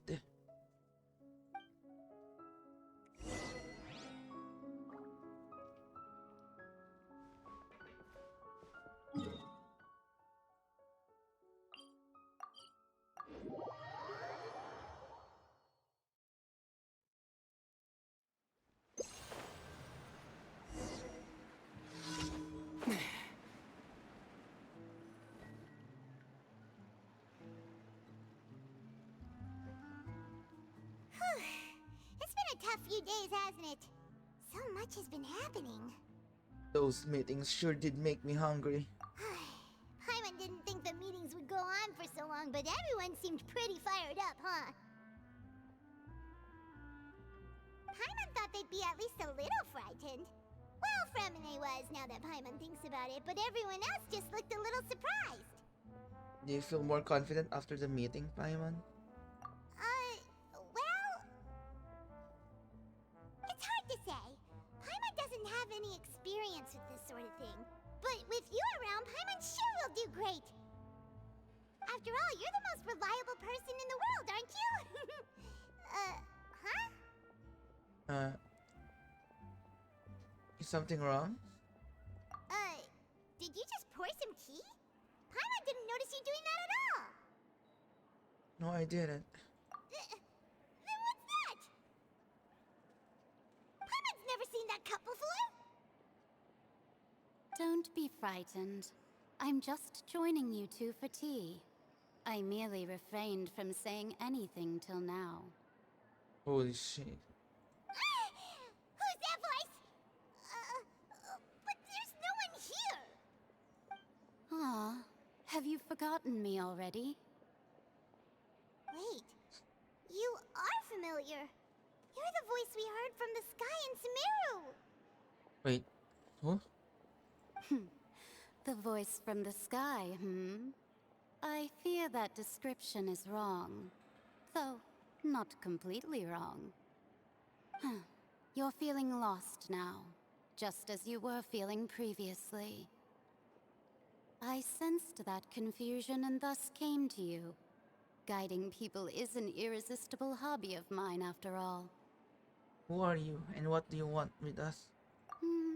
Consider me a passerby, just accepting a commission from my friend's disciple on a whim. Friend's disciple. So this is one of the friends of Mono's master. Oh! Oh, okay, I remember now. The enigmatic end of the hexagonal. Allow me to ask you, will Fontaine's prophecy come true? The prophecy. Yes, what has been prophesied will be fulfilled. You may view such things as the history of the future. What? Then is there any way we can stop it? I believe you have witnessed a failed attempt with your own eyes. Can everything in Tevat so easily be changed? There it is again. Wait, can there really be no exceptions?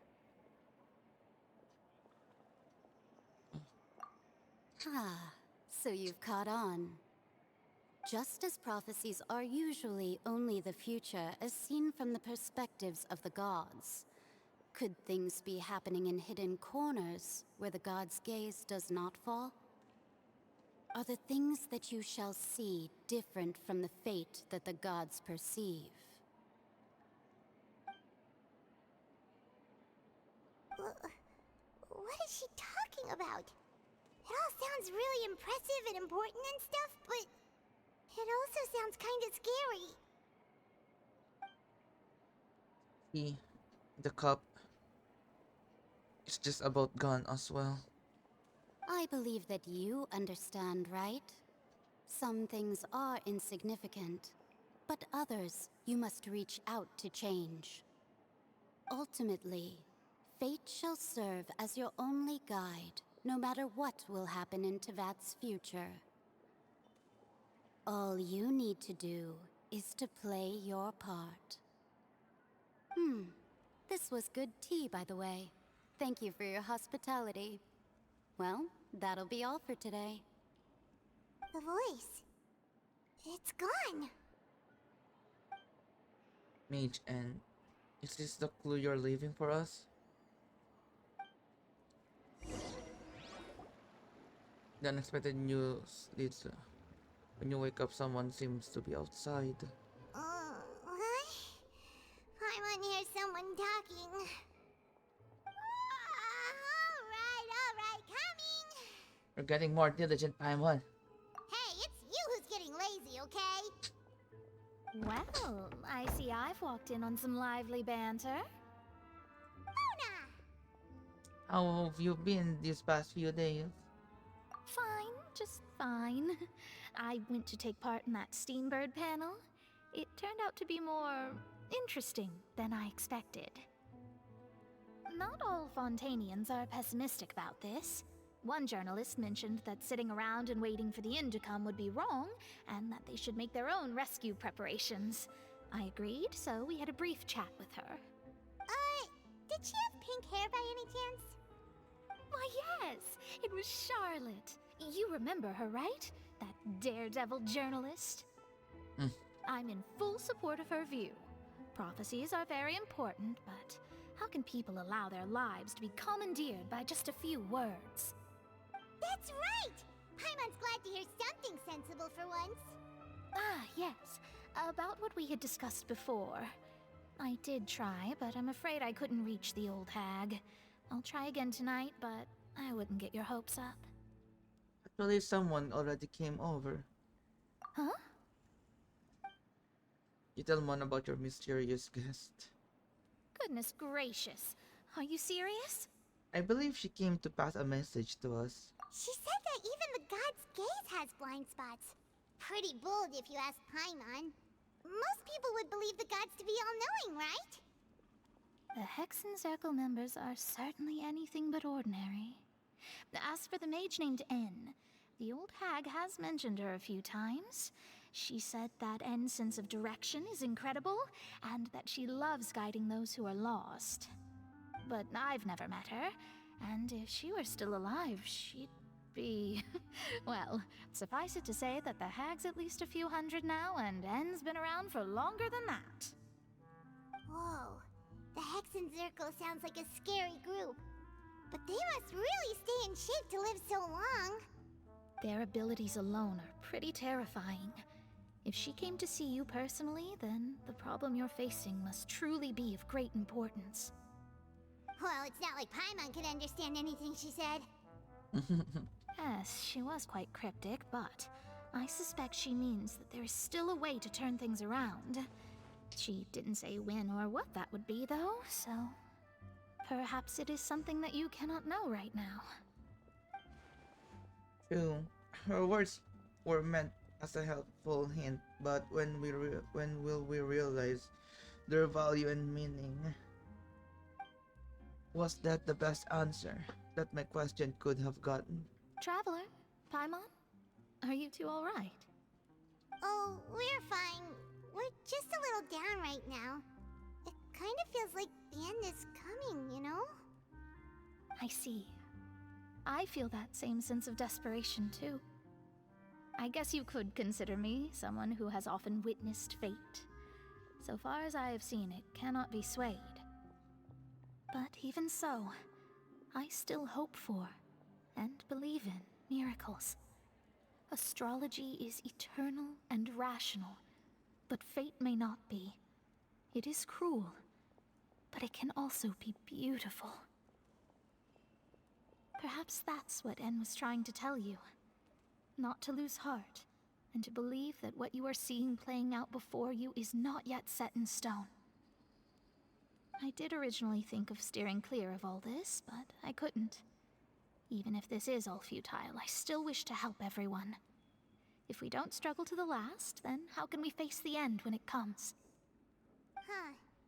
You do have a point.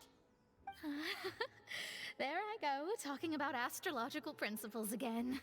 Sorry about that. The moment I start talking about work-related stuff... Oh, I need to get going. Don't worry about it, Mona. And Thank you. It was worth trying to comfort you, even if only a little. I believe that you'll help those who are struggling in the same way I did. I suppose that might be why we always seem to meet by coincidence. Paimon feels kinda moved by what Mona said, but also kinda sad too. Hey, Traveler, Paimon suddenly feels like going outside for a walk. Let's go.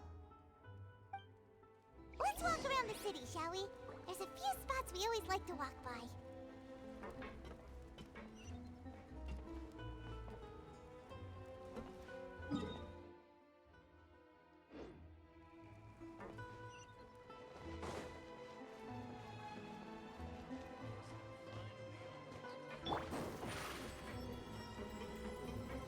Step on up! Whatever business you're in. Change your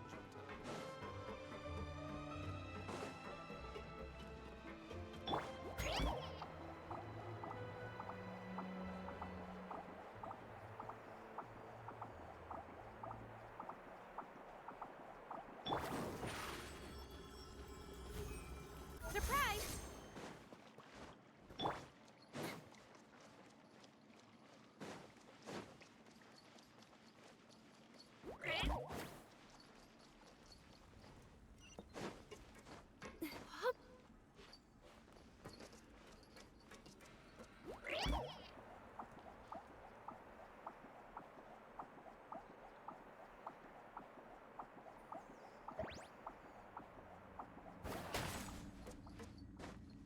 Yep.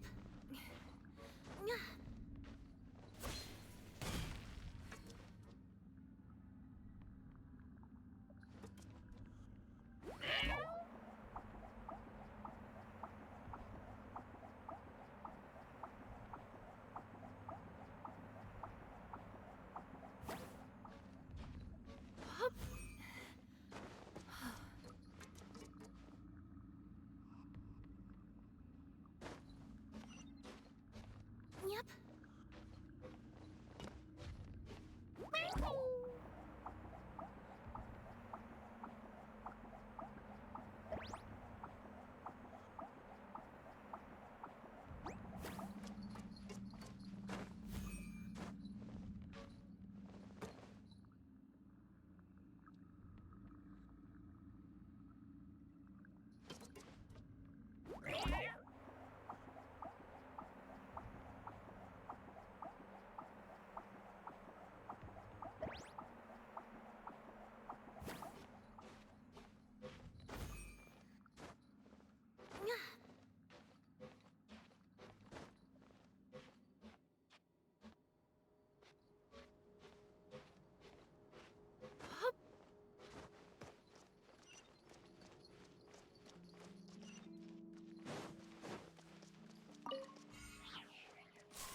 Over here!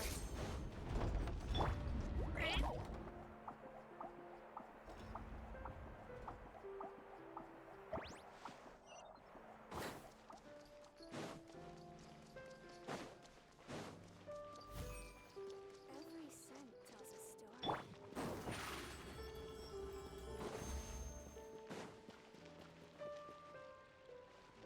The court of Fontaine is so peaceful.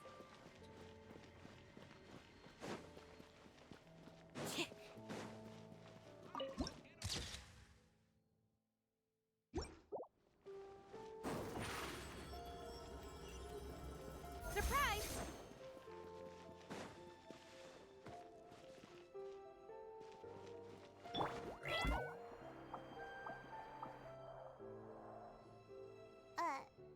Huh? Our names are written in this newspaper. What's going on? Maybe we're famous? Let Paimon see! The underwater stronghold, the Fortress of Meripede, has continued in its noble autonomy, but that does not mean that others cannot interact with it. My recent attempts to enter the fortress bore little fruit. Huh. Guess Charlotte still hasn't given up on that. Thus, did an Outlander friend become the focus of this report? A blonde adventurer with their white fairy legends trailing in their wake. It is said that this mysterious traveler once visited the underwater fortress. So while the fortress's interior remains a mystery behind closed doors, do not fear, for the tales of the traveler contain surprises in spades. Journalist Charlotte's biggest scoop yet, the Traveler's Trail, World Walker. Huh. Charlotte took so many awesome photos of us and we never even noticed her. Wait, we gonna get something to eat.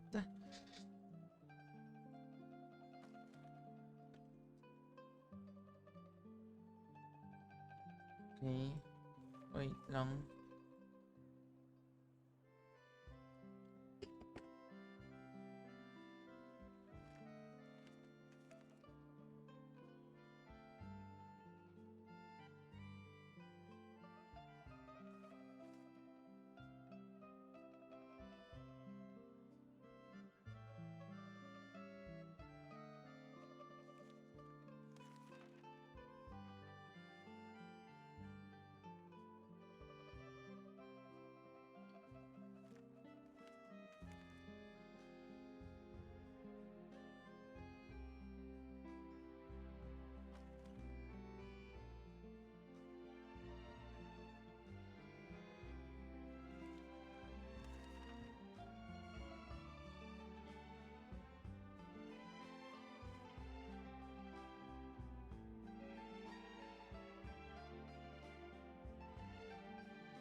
Okay, I'm back.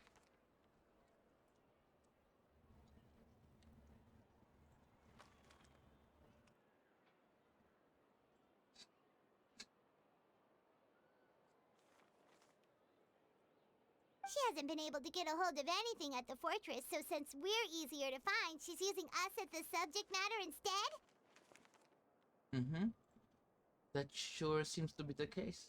Ugh, seriously? Well, fine. Those headlines and photos do look cool, so Paimon will forgive her this time. This time!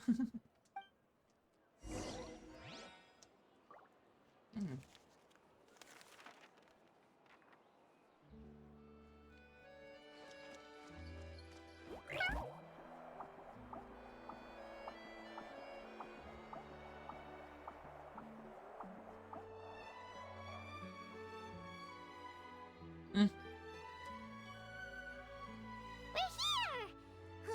Paimon's hungry. Should we go in and get something to eat?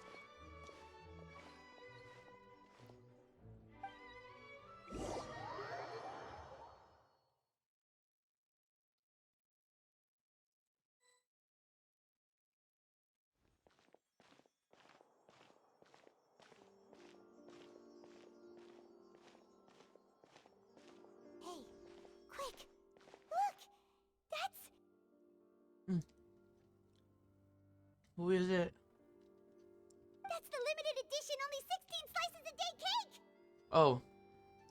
Has it already sold out for today?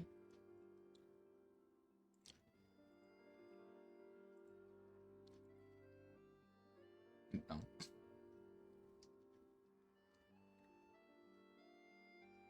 It was so delicious the last time we tried it! Despite the tense situation we were in, let's give it another go! Paimon's sure it'll be great! We can't let anyone get ahead of us. Well, one slice of cake, please. Oh. Someone showed up after all. Oh, wait, you're the one from the Palais Mermonia. Oh, are you here to buy cake too? It seems Monsieur Nervalette was right. You really can eat. Wait, did he really say something like that? What? That's right. Even he has his own preferences when it comes to food. As for me, I love the cake and coffee here. Do you come here often? Usually every day. Every day? It's part of my daily schedule, apart from work. I shall have my cake and coffee. Oh. Then what if someone told you one day that this place would be closing soon, and you wouldn't get to eat cake here anymore? What would you think? But why would it close? Well, Paimon doesn't know either, but maybe the waters will rise tomorrow. You know, like in the prophecy.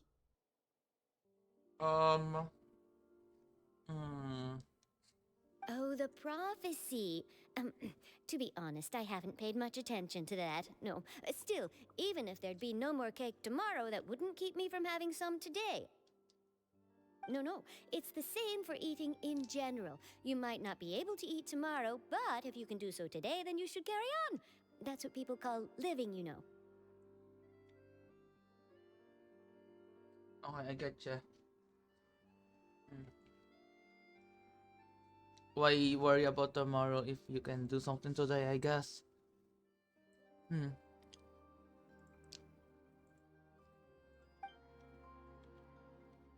Huh. Don't be sad. Excuse me, could I have 2 more slices of cake to go? These 2 slices are for you. Sijuin said that this kind of expression you're making is what humans call being sad. Oh, you know Sijuin? I sure do. She was born before me, and she sometimes comes to the surface to teach us things about humans. She said that humans are creatures that are saddened easily, yes, and you can only lift their spirits by feeding them delicious food. So please try the cakes here. I've got something else to do, so I'll be going now. You two try to stay in a good mood after eating, all right? Bye. Cute.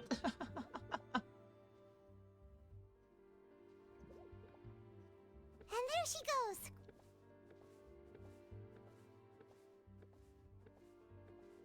Oh. All right, let's dig in. Paimon's sure this cake will be delicious.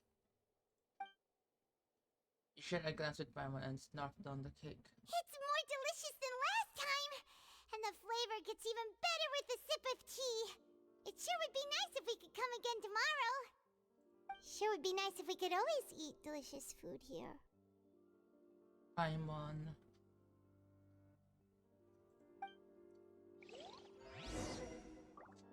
Paimon's getting sadder and sadder.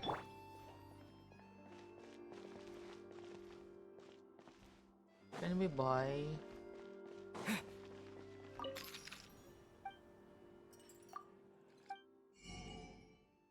Fanta.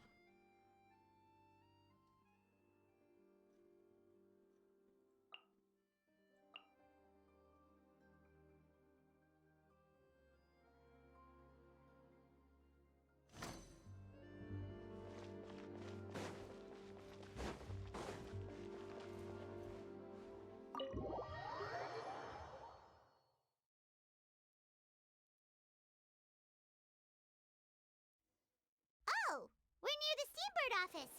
Let's go look for Charlotte and have a chat.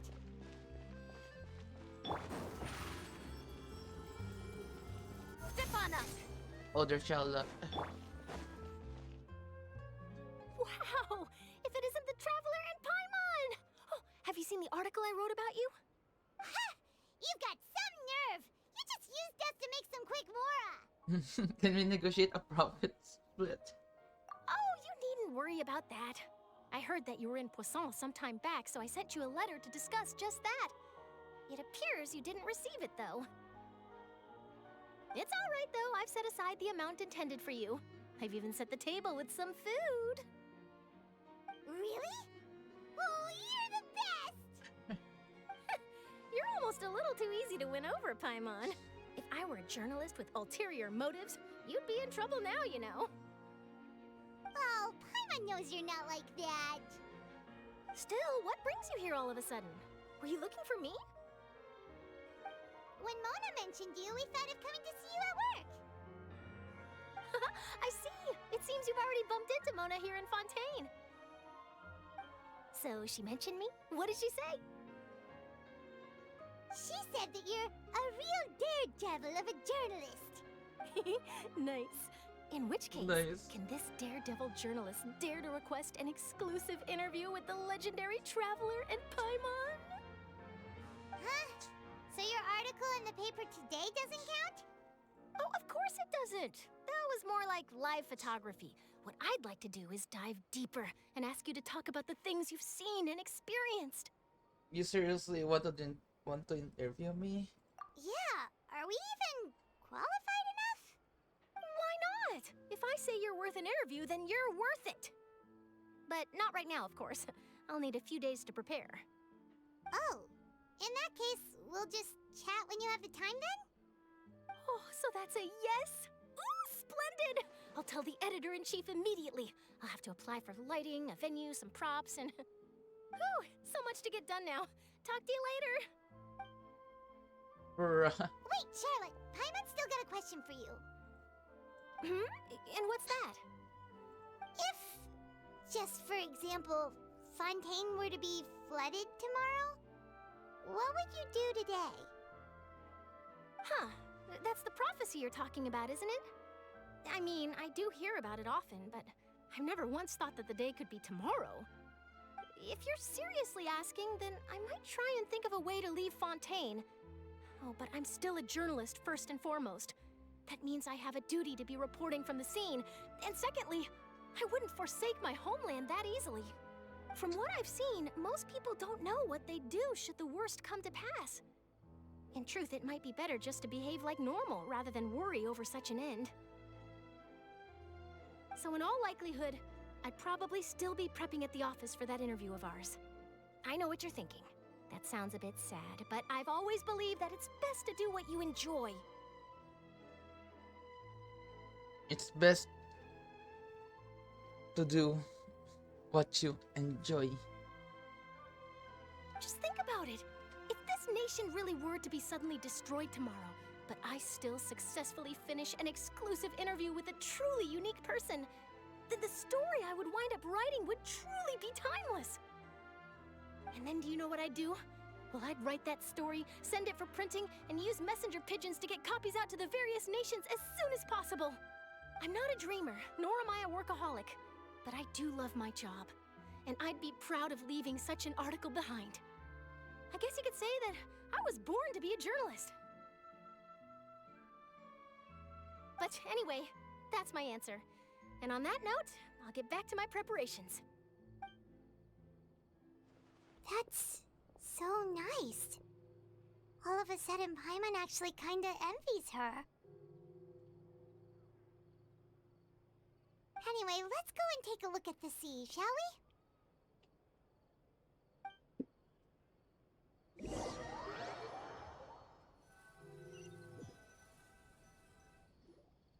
The sea breeze and scenery can be a pretty soothing combo, huh?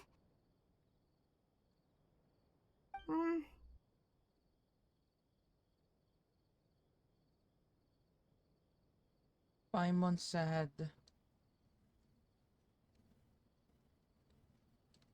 Paimon's been thinking. Yes? If it wasn't Fontaine, but all of Tevat that would be destroyed tomorrow, where would we go and what would we do? No, Paimon should ask, if you could choose, what would you like to do? Paimon. If I could choose, huh? It's just like Charlotte said. Suddenly trying to consider what to do is pointless. We've always been moving to the next destination, so we haven't spent much time thinking about these kinds of things. We didn't have to either, with us always being on the road and whatnot. Until that moment comes, I think I'll keep journeying on.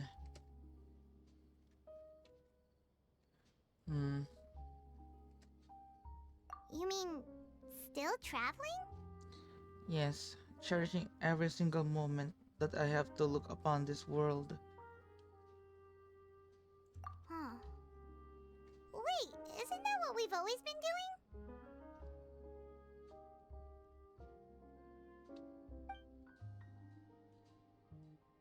The banter goes back and forth between the two of you.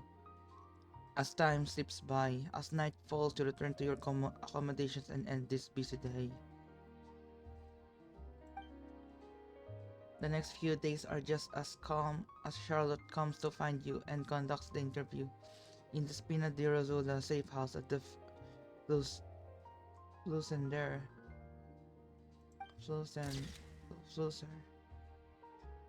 Navia have finished her business in Poisson.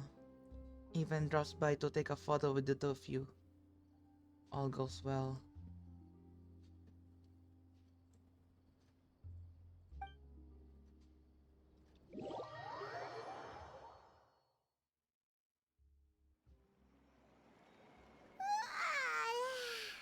Feels like you'll grow mold if you stay here long enough. But it's still better than the Fortress of Meripede, that's for sure. It's not only damp there, but salty too. Ah, so the two of you are still here. Wonderful. Oh, you're from the Palais Mermonia, aren't you? Yes, I'm Isadora. Monsieur Nervillet sent me to look for you two before. I heard that afterward you went to the Fortress of Meropide. So are you under the impression that we might be wanted criminals? Not at all. I'm well aware that you're friends of his. Actually, I'm here to pass along a message from him. Let's hear it. Did something happen? Yes, inside the Opera House. The Maréchaussée Phantom has declared the incident a small-scale riot. A riot? Well, that said, I don't personally think it was that serious. Lady Farina was watching a performance at the Opera House, and while she was resting during an intermission, some other audience members suddenly started harassing her, loudly accusing her of doing nothing about the prophecy crisis. And before she could respond, others started to join in.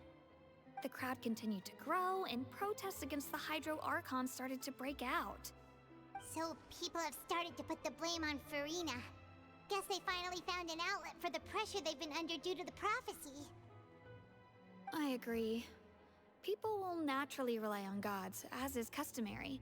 But the moment people feel threatened, gods are also the first to be blamed. Yeah. So what happened after that? Is Farina okay? Oh, wait a minute. Seeing that the situation was spiraling out of control and that further argument was pointless, she claimed that she'd gotten tired of this and left in a hurry. The Maréchaussée Phantom had their hands full maintaining order and did not catch where Lady Farina had gone. Only when things had stabilized did we realize that she had gone missing. So, you mean she's still missing? That's right. The Maréchaussée has dispatched many people to search for her, but we don't have any leads yet. That said, I don't think there's much to worry about. She is a god after all. Even if she were to fall into the hands of rioters, what could ordinary people do to her? I understand the situation. Good. Monsieur Nervillet sent me to tell you about the situation, but he didn't say anything else. Don't worry, this is more than enough to go on. Thanks for keeping us informed. Is that so? Well, all right then. In that case, you two take care. I'll be heading back to the Palais now.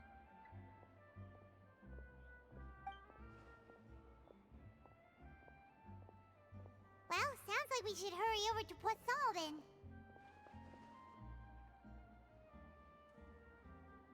You sure caught on quickly. If we know Farina. She won't try to fix things in this situation. Instead, she'll look for a place to wait out the heat. And, as we also know, she may be loud and dramatic, but she doesn't have a heart of stone. When Nervalet was talking to her in the Palais Mermonia, and she heard about Poisson, she couldn't hide her sadness and remorse. It would be hard for her to ignore being accused by the public today. Paimon thinks Farina's probably taken the opportunity to slip away to Poisson and try to relieve the sense of guilt that she's feeling. Huh. Well, what do you think? Paimon knows the answer, of course, but Paimon can do the analysis to back it up, too. Cool, huh? I see. Becoming a detective's done you some good. Look like those detective novels had an effect on you. In that case, there's not a moment to lose. Poisson, here we come! Oh. Poisson!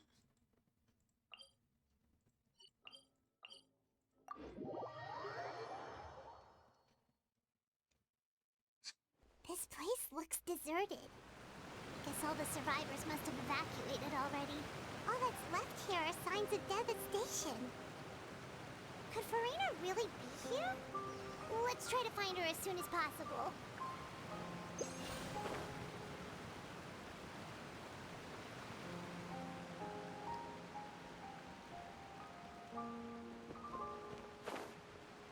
Oh, there she is.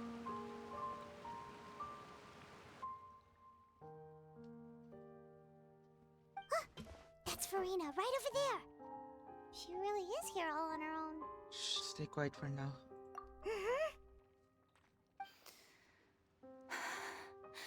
Should I just give up? This is all meaningless. What was meant to happen did happen after all. Everyone's dead. I'm sorry. I am so sorry. Give up, Farina. There's no point in holding out.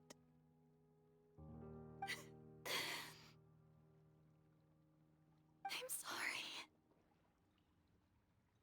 But what can I even do other than to repeat meaningless apologies over and over?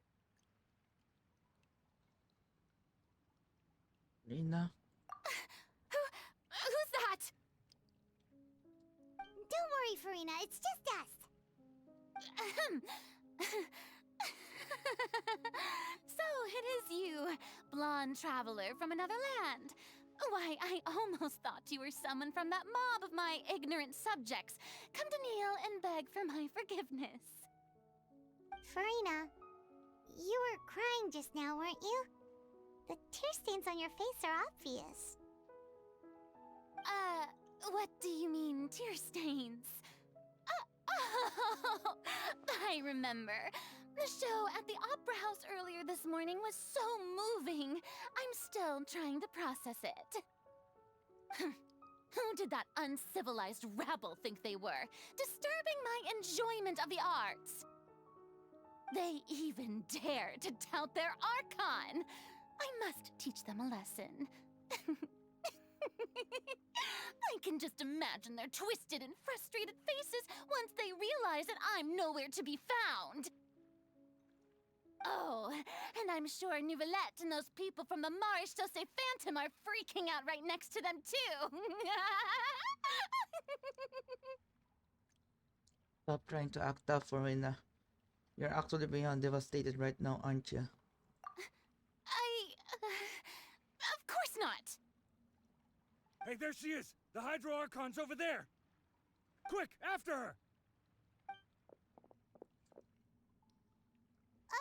Farina, those people seem to be after you. They are? They're just some rabid fans who want to cut the line because they haven't been able to meet me in person, aren't they? That's against the rules. I can't let them get their way. Farina just ran off! Quick, we have to catch up with her!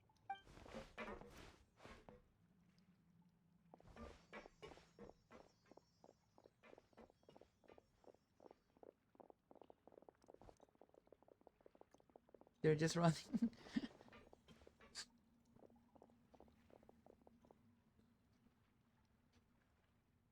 What? Oh.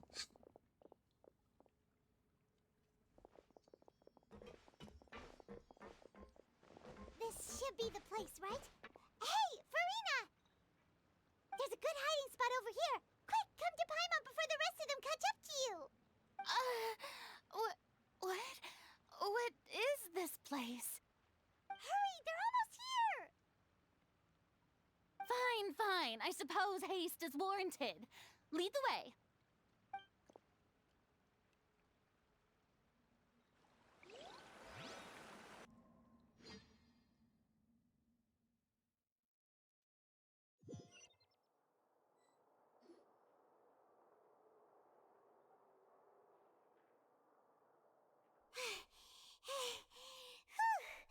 Paimon's exhausted.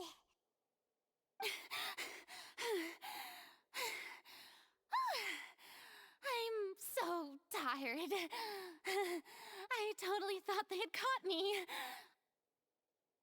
No, I mean, I merely gave in to the sheer enthusiasm they displayed. This place is not what I'd call soundproof. You might want to lower your voice to stay hidden. You're right. Yep, that's a good girl.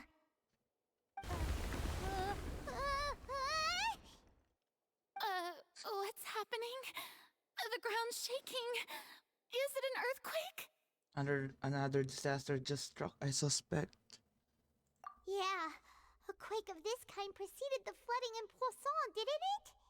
It can't be. It's happening again. Well, there's no need to worry too much about that. Novelette's made some emergency plans, so the evacuation should go a lot smoother this time. Yeah, I hope you're right.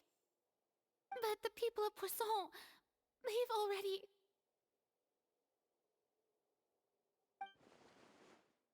As Farina finally reached her limit, now that she's talking about her actual feelings, she's starting to look far less stiff. You begin to talk amongst yourselves as Farina slowly calms down. It's true. I've been investigating the prophecy for hundreds of years. I once had informants all over Tevat, searching for clues and feeding information back to me. I've tried all kinds of ways too to hold back the sea. Anything to keep the coastline from advancing. But all my efforts proved to be futile in the end. Really, the truth has been clear to me for a very long time.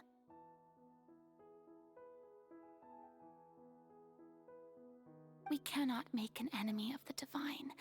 No matter what we do, the will of the heavenly principles will have its way, and the prophecy shall be fulfilled. But even then, you still haven't given up, right? Give up. I do love the sound of that phrase. It would mean finally coming to terms with fate, but also for me to finally be free. But that would also mean that all hope would disappear. Indeed. I've thought about giving up so many times, especially after we almost lost Poisson. Fate is really unreasonable, isn't it? It has no heart and obeys no rules. The prophecy has only just started to come true, and so many people have already lost their lives. But just now, it all became clear to me. I still don't have the right to come to terms with fate on behalf of everyone else. As long as the final moment hasn't come, it's still not too late. Don't worry. I will keep hope alive for everyone until the very end.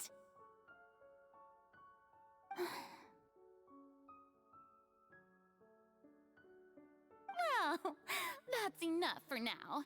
I got the impulse to play the stricken maiden, but honestly, considering my rank and station, that wasn't a good fit at all. Don't take any of what I just said seriously.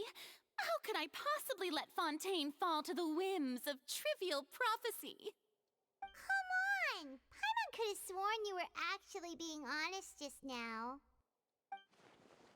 We're running out of time. We can't just go back to square one like this. I have to get more information out of her. Corina, you might not have to shoulder this burden alone. Although I don't know what you might be keeping from everyone. Your people are more than willing to share your burden with you. Share my burden. That's impossible. It was fated right from the start that this would be my duty alone. But even if your burden doesn't need to be shared, you can still choose to confide in someone. Just share it with me. I'm what you'd call a witness. A witness? Yes. I've heard that you came to Tevat from beyond the stars, yes. In other words, you never belonged here. And if Tevat is, in its entirety, a show on a stage, then you're just a spectator, aren't you? If that's the case... There's no time left. Please, Furina. Just spit it out.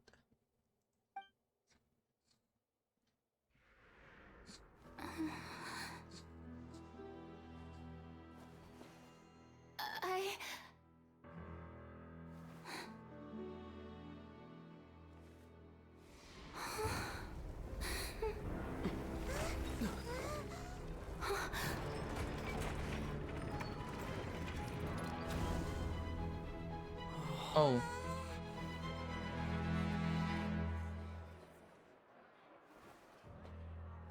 Damn. What the hell? What the hell? What? Ladies and gentlemen, this concludes my opening performance. Now, without further ado, we may proceed to the trial of our god. So, this is what it is. Yes, you deserve praise for the effort you took to raise the dramatic stakes.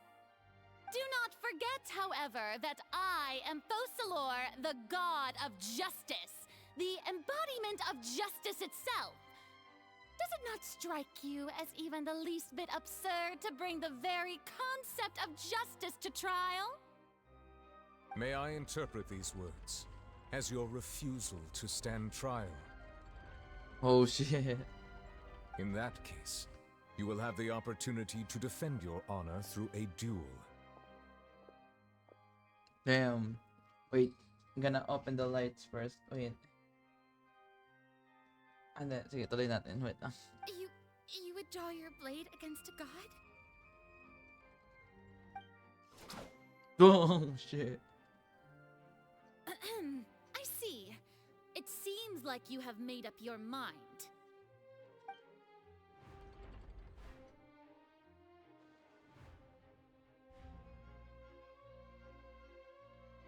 Paimon can't believe it. She just surrendered. What the heck is going on? Did I just see an Archon surrender to a human? Wow, how utterly humiliating. Lady Furina, what is the meaning of this? Shh. It would seem that there has been a misunderstanding. To be clear, the raising of both hands is not always an indication of surrender. Looking for excuses again, huh? I raised my hands just now to indicate my acceptance of the trial. No duel shall be necessary. I will admit that I've been running away for a long time. I'm sorry, everyone. I was unable to protect the people of Poisson. it is my duty to stand trial for my crimes. You are not the only ones to be disappointed in me. I, too, am exceedingly disappointed in myself. But now, it is time for the Hydro Archon to show you her courage and resolve. I, Farina, will use this trial to show the world the true meaning of justice!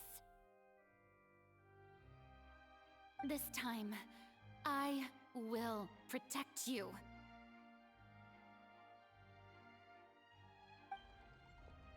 Applaud and rejoice. One of the most outrageous and fantastical arcs known to the opera epiclese is now unfolding before your eyes. Mark my words, this shall be one of the most exhilarating and brilliant shows ever to grace the stage of Fontaine. The trial of the Hydro Archon, Focalor, will now begin! Woohoo! Bruh. Oh, now we're making history! Why does it feel like Farina just took over the whole thing? Like, come on! Didn't she just get forced to stand trial for her crimes? Also, even though she's still acting super dramatic, she is taking this seriously this time, right? All right, then. Who will be my opponent in this trial? The court asks the prosecutor to please take the stand. Oh. Thank you, Your Honor. Is that so? Very well. Then please speak, witness of Tivat, my accuser and fated opponent. We were so close to getting her to tell us the truth, and it still turned out like this in the end. It's okay though. As long as we can defeat Farina in court, we'll still have a chance to figure everything out.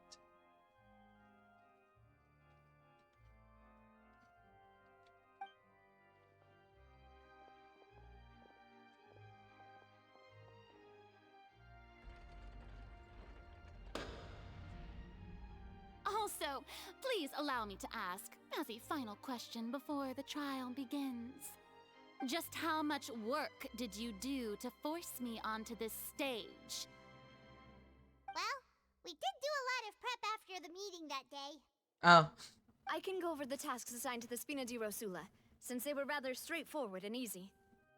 Navia, the president of the Spina di Rosula. Most of the people who participated in the disturbance this morning were my subordinates. They changed into plain clothes and came to the Opera House as regular audience members, waiting for the perfect opportunity to incite insurrection against you. The people's resentment against their Archon has been building as more and more of the prophecy is fulfilled. A spark was all we needed to turn smoldering anger into a flame. Moreover, according to our understanding and analysis of you, when something like that occurred, you would likely flee the scene and head to Poisson by yourself. So, we arranged for a second group to lie in wait there. So, you mean, the ones who scoured the settlement for me were also from the Spina? And their goal was to force you to step into the giant magic box so you may personally participate in the greatest magic performance in all of Fontanian history. That's right. That house was a magic box, rather than someone's residence. As the super ultimate version of the setup that I used when I first performed at the Opera Epiclese, the volume of the box was increased by a whole order of magnitude, and the distance it traversed was the entire gap between Poisson and Aranias. Its cargo, of course, was an Archon instead of a human. My thanks, Farina. Without your help, we could never have pulled off such an extraordinary performance. You're welcome? Of course, this performance was only made possible with Father's support. The House of the Hearth spent a massive amount of labor in Mora to pull this off. Oh. We had to select a location, construct the giant magic box, dig a tunnel, and open up a path through the water. It was a lot of work for all of us. Hi, hello, Mark. Hello. I'm already the part where they already accusing Farina in a trial. So yeah. House meeting Mona in fun. Oh, ba sa'yo? Well, that's a bit a short screen time for Mona, but I did miss her. I did miss her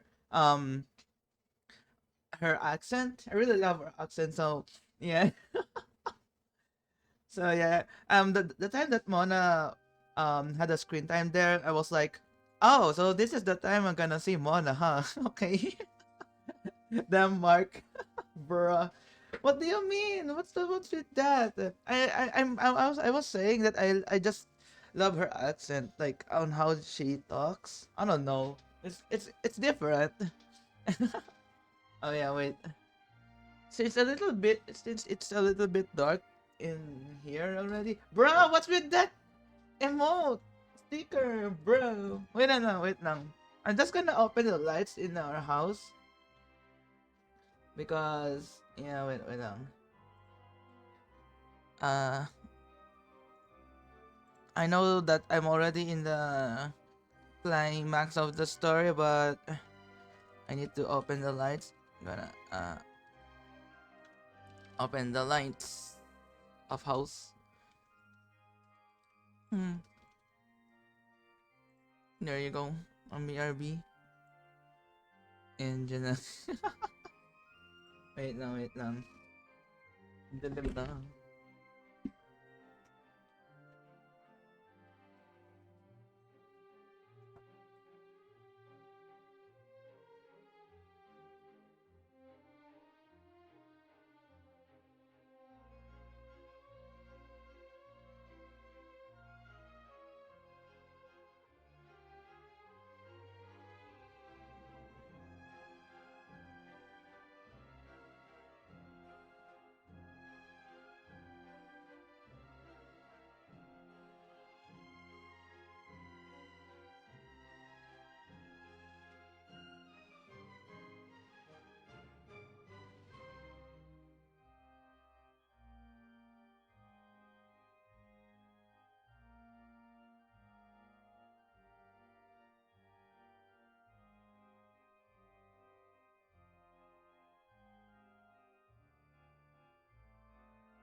Okay, I'm back.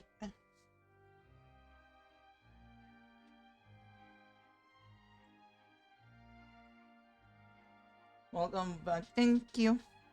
So, in other words, the earthquake that we felt within the giant magic box was just a normal tremor from the transportation of the whole house? Yes. Wait. Move it here, there, and... That's right. It wasn't a sign of another disaster to come. Oh, sorry about that with the CPU back there. Then, I can guess Nervilette and Cloran's parts. You gathered a crowd, prepared a stage, and made sure that the champion duelist would be immediately ready for a fight. Also that as soon as I appeared on the stage, the trial may commence without a hitch. Am I right? Yes, that is correct. Well, Clorand, I must commend you for your courage. Only the most outstanding champion duelist in all of Fontaine would accept a duel with an Archon without flinching. Thank you. Thank you. As for you, traveler, I suppose your role was to keep me distracted with conversation once you found me in Poisson. You'd make sure that I didn't notice anything amiss before revealing yourself as my prosecutor once we'd arrived onto the stage. You guessed wrong. Oh? My mission was to give you one last chance. We hope that you'd share your secrets with us before the magic box arrived onto the stage. Is that so? Then I suppose I must have missed my final chance. It's fine. It matters not. What's done is done. The stage is already set, so there's no reason to disappoint the audience. Let's see this trial through to the very end. Oh. Yeah. The only thing we can do now is to judge the Hydro Archon. Still, I can't help but a little bothered by the conversation earlier. What did Furina want to say to me right before we arrive on the stage?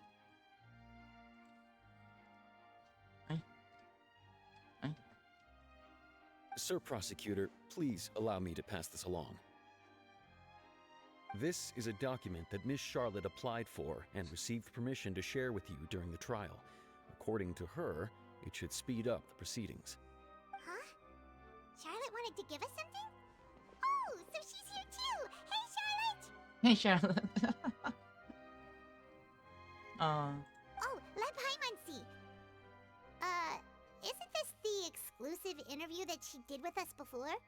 So she's already finished it, huh? Wait, then that means this document is a perfect timeline of everything that's happened ever since we stepped foot in Fontaine! So in other words, we can refer to this anthology of evidence every time we want to use something from our journey as evidence for an argument! It's a super practical gift. I never would have thought of using it this way. Let's quickly confirm the information in it. Just think of it as a refresher, alright? Alright. You defeated the Hydro Archon in the very first duels you took part in at the Opera House. That's one for the history books, all right. You defeated the Hydro Archon in the very... I didn't think that you'd wind up getting to the bottom of the case I'd been following all this time. I guess you could also see this as a happy coincidence. This is the first time Monsieur Nervillette had a difference of opinion with the Oratrice. Even the Hydro Archon can't figure it out. A Fatui Harbinger. She's an extraordinary person. Her instinct must mean something. The fortress of Meripede was almost destroyed in a single day. That I didn't witness that scene personally will always be a source of professional regret, I think. According to Monsieur Nervillette, both Child and that whale should have been in the primordial sea at that time. I nearly lost my awesome friend Navia. To be honest, that still gives me shivers. The words of someone as extraordinary as a witch can probably only be truly understood when something surreal happens to you. Okay.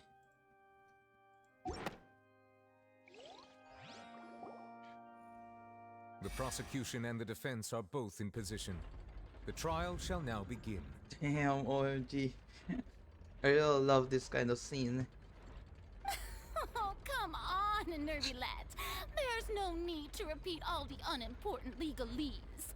Legalese. Just fast forward to the part where the prosecution lays out my offenses. As the defendant and the lead actress of this performance, I still haven't even been informed of my supposed guilt in all of this. Of course, it is only natural for humans to struggle to understand the actions of a god. However, you will need more than that to convict me of a crime. That's true. But my charge here is unrelated to your conduct as an Archon. Yo! He talked again! Let's go! Instead, I would like to charge you as a fraud who's never been the Archon in the first place. Yo! Yo! Bruh! Damn! Wait, what was that? Lady Farina's a fraud? Hey, I came here thinking that we were going to try the Hydro Archon for forsaking her duty, but did I hear that right? She's not our Archon at all? Charge accepted.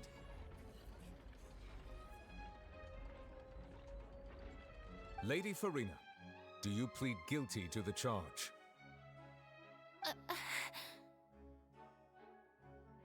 Lady Farina.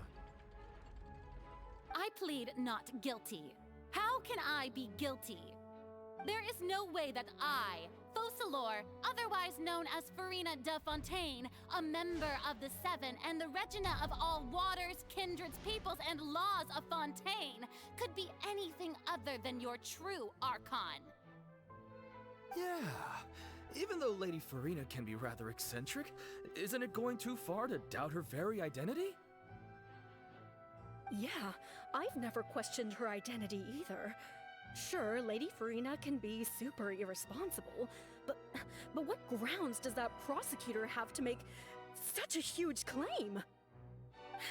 I have cause to believe that common sense will prevail in this case. Many of the members of the audience have known me as the Hydro Archon ever since they were born.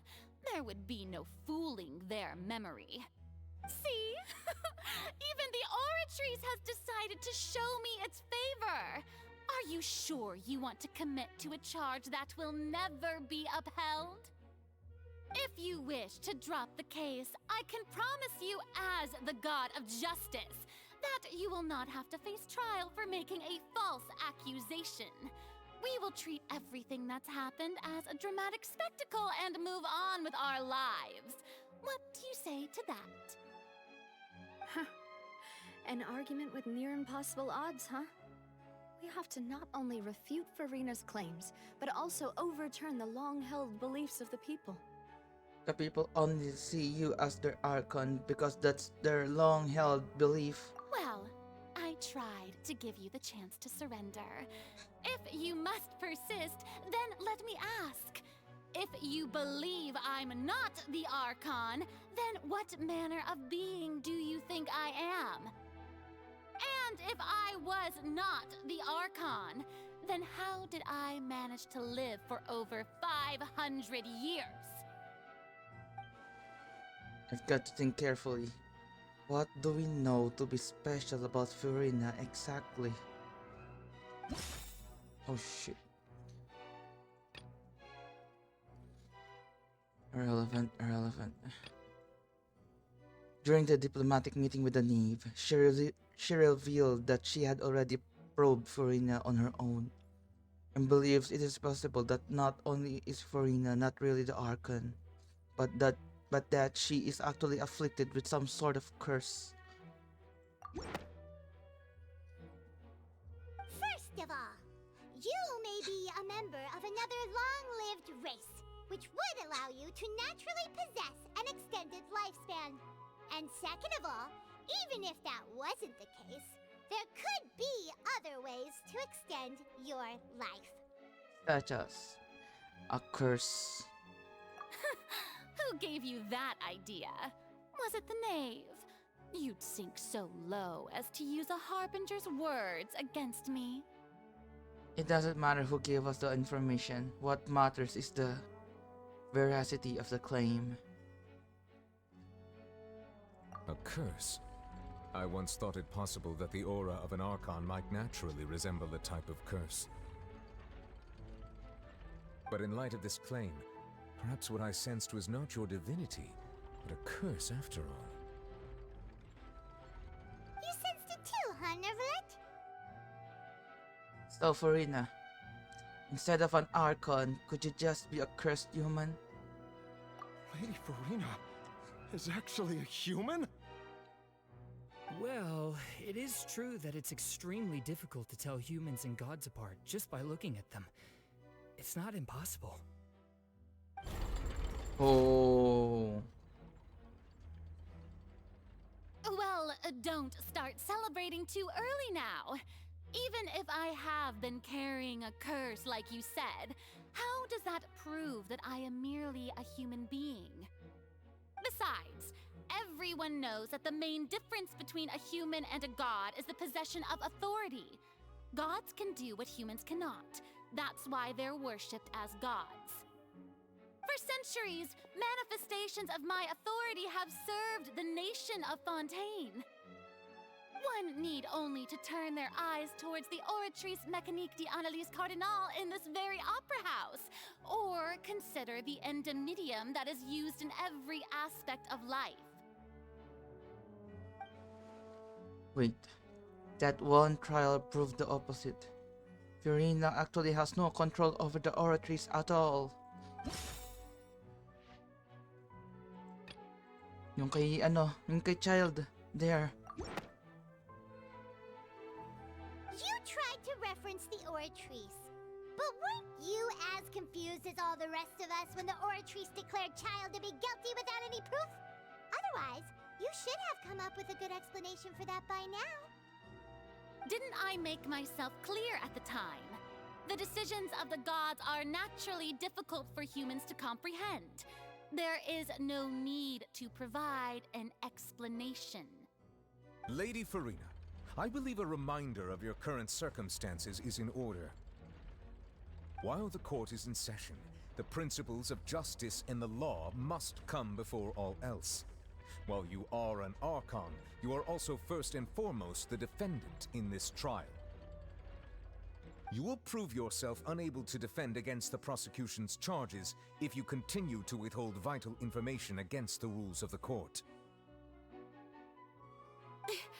I never thought you'd use that kind of rhetoric against me. That was no trick of rhetoric, Lady Furina. I've merely reiterated the rules of the court. Rules that all should respect and follow.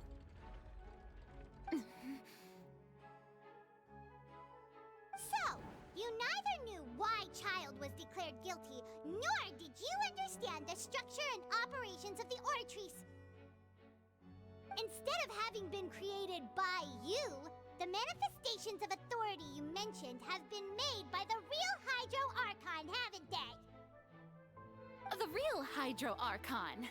Well, now you're really losing me. It is true that I did not know why the Oratrice gave out a guilty verdict that day. But the Oratrice handed out that verdict unilaterally, and it has been operating independently ever since it was first created. You can't argue that just because a divine creation is flawed, that the god behind it must also be no god at all. She's still throwing out all kinds of excuses. Seems like she's confident that we won't be able to produce proof that she has no power over the Oratrice. Sure, we can put the Oratrice aside for now, but then, Miss Furina, could you give us a brief demonstration of your power as an Archon? My power as an Archon? There are many ordinary citizens in the audience. How can I just carelessly demonstrate the formidable power of an Archon? If that poses a concern, I'm prepared to extend my protection to the audience. You don't need to go that far. Gago! Hi, Buset. Hello, Sora. Welcome to the stream. A brief demonstration of your power over Hydro should be quite harmless. Surely an Archon can at least match the capacity of a human with a vision. Aren't you the Hydro Archon? Or is it that you can't even wield the power of Hydro, much less the authority of a god? Yo! Go for it, my man. Indemnitium! Yes! It's all because of Indemnitium! all Archons derive their power from the faith of the people, and I've converted the people's faith in justice into indemnitium. Thus did I give up all of my divine power to provide everyone with energy for their daily lives. Have you ever seen a more magnanimous god? Isn't that a huge stretch? Yeah, no matter how generous an Archon can be, how could they give up all their power? Can a god with no power even still be called a god? Seems like nobody's buying Farina's excuse. Hey, come now, everyone. Please don't stare at me as if I was a liar. I'm still the same Farina you knew, right? The one that you loved. Shouldn't you want to believe in me? Please? You've got to believe me. If what the prosecutor said is true, she really has committed a grave offense. Did she deceive all of us? And all of our parents and grandparents too? And then all of our ancestors? Ever since they were born? Enough. That's enough. Tell me then, if I'm not the real Hydro Archon, then who is? If you have no evidence of another Hydro Archon's existence, nor can you find anyone who can back up their claim to be such, then what grounds have you to say that I'm not actually the real deal? Wow, she came up with yet another argument. How can we refute her now? Seems like she really doesn't want to give up. We can't prove that she isn't the she isn't the Archon. We can try to prove that she is just a human. And if she's only a human...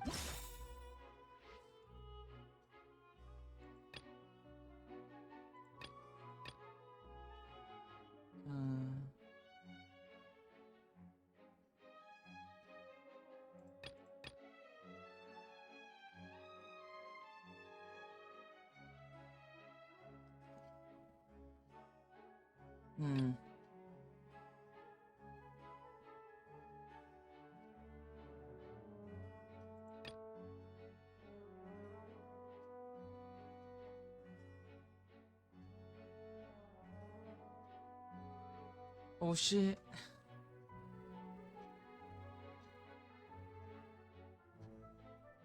What else can prove that Fern is a human? This one. It has been established that all Fontanians can dissolve in water from the primordial sea. And that means... Since you insist on claiming to be a god and not a human, then there's a method that you can use right here and now to eliminate all suspicions of you being the latter. Miss Navia, please apply to serve as a temporary attorney for the prosecution before addressing the court. Though you act in partnership with the prosecutor, you must still adhere to proper procedure. Super sorry, Monsieur Chief Justice. I swear this really will be the last time that I'll speak out of turn. Now, I've brought some seawater from Poisson. As everyone knows, a massive flood struck the area not long ago, taking many lives. Including those of some of my closest friends. So, Miss Farina, would you dare to touch some of this seawater?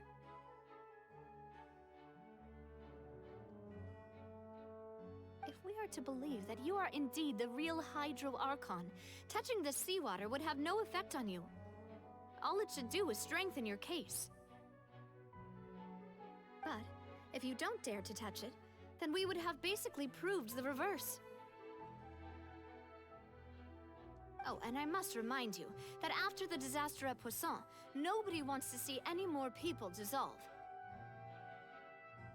I do hope you'll act prudently and choose the simpler path of admitting guilt. Navia from the Spina di Rosula. The Spina has governed Poisson for many years. I guess her suggestion is valid. If Lady Farina is indeed just a human, she's probably Fontanian like all the rest of us. Would she really dare to try?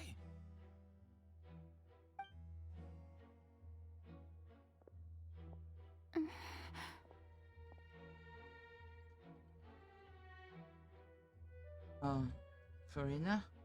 Lady Farina, this test has been unilaterally proposed by the prosecution. As it falls outside the realm of standard court proceedings, you possess the right to decline participation.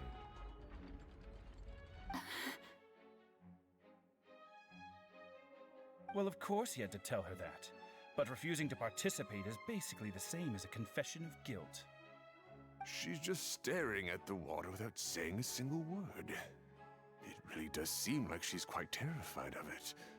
That could only mean... What's going on? Is she really planning to... that's not what we thought she would...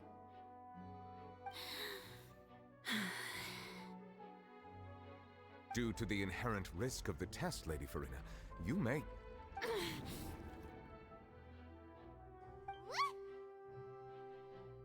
Hey! She actually...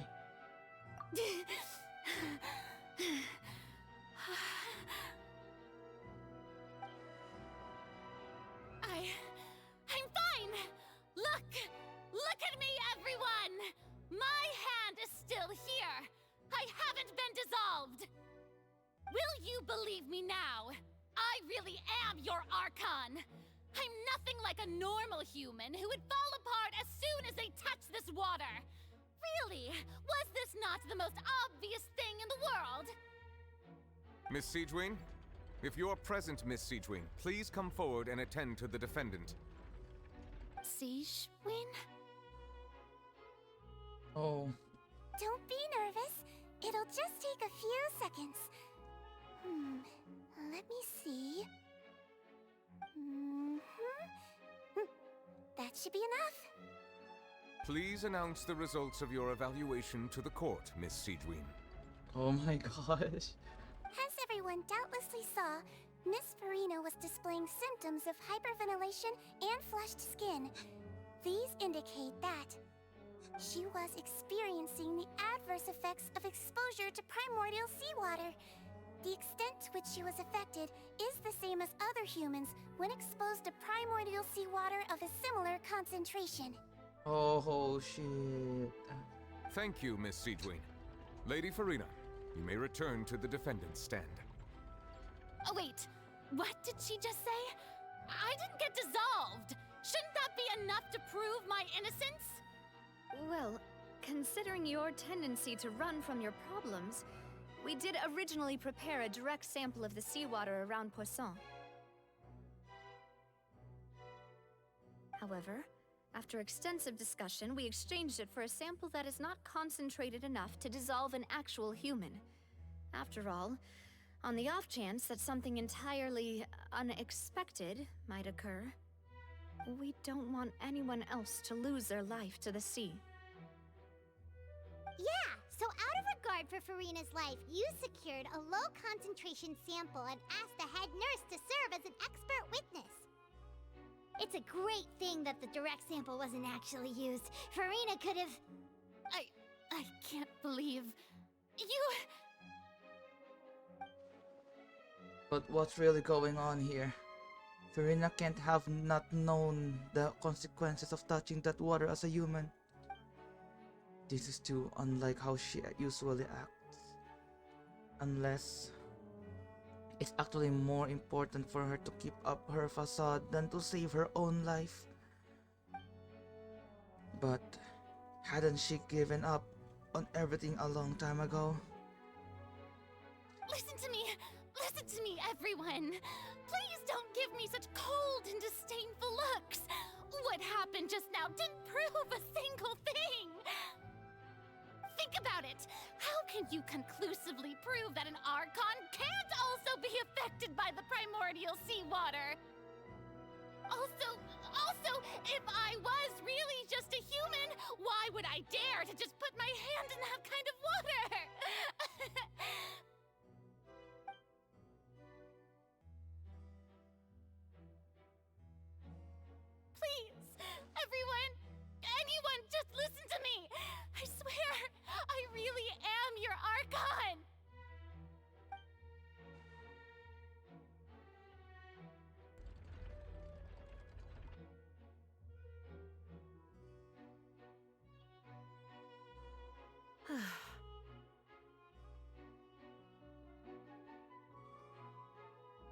I don't think anything she says at this point will sway anyone. The odds are just too stacked against her now.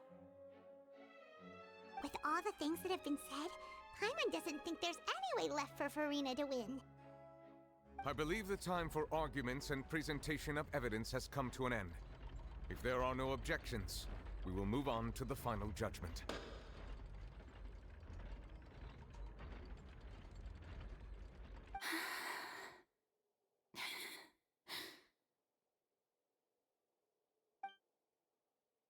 I don't think anything she says at this point will sway anyone. She's too stacked against her now.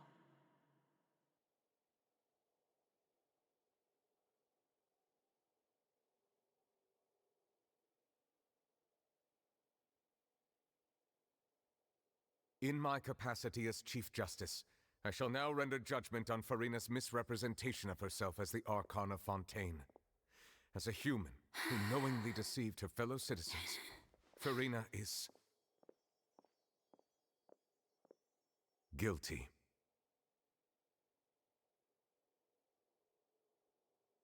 Oh. Oh my god. I can. Why? Why the feeling so heavy?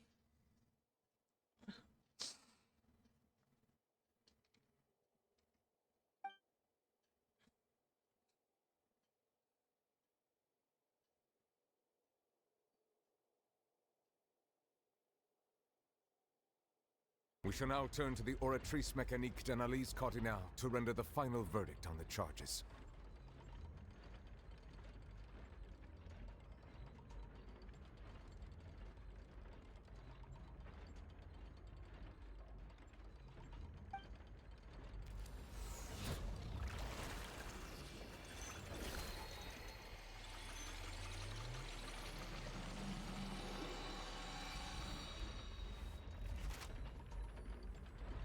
According to the judgment of the Oratrice Mécanique d'Analyse Cardinal, Farina is... Well, what's wrong? What's the Oratrice's verdict? It can't be.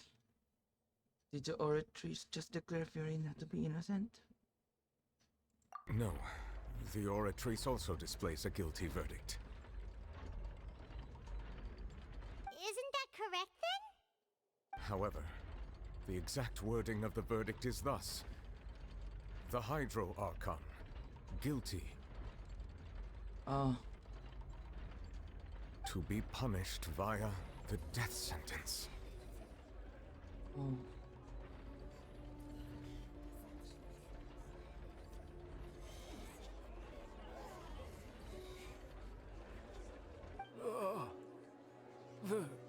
The death sentence? That's actually one of the available sentences? I've always thought that it was just a myth. The one and only time the death sentence has been handed out at the court, and it's been given to the very person we've worshipped as the god of justice? What an unexpected twist. Farina's been sentenced to death by the Oratrice? We just wanted to use the trial to show her the seriousness of things so she'd tell us the truth. How did things escalate this quickly? This outcome is indeed quite strange. According to Fontaine's current definitions of justice, as well as its recommendations for criminal sentences, is this sentence really appropriate for the crimes that have been committed? Sentenced to death by the Oratrice. You know, the real evil mastermind behind the serial disappearances case. What's more strange is, instead of Farina, the Oratrice rendered judgment on the Hydro Archon. Indeed. Not only is Farina's sentence overly excessive, the very point of our trial today was also to prove that Farina has never been the Hydro Archon in the first place. But now, the Oratrice seems to have deliberately invoked the title of the Hydro Archon. What does this mean?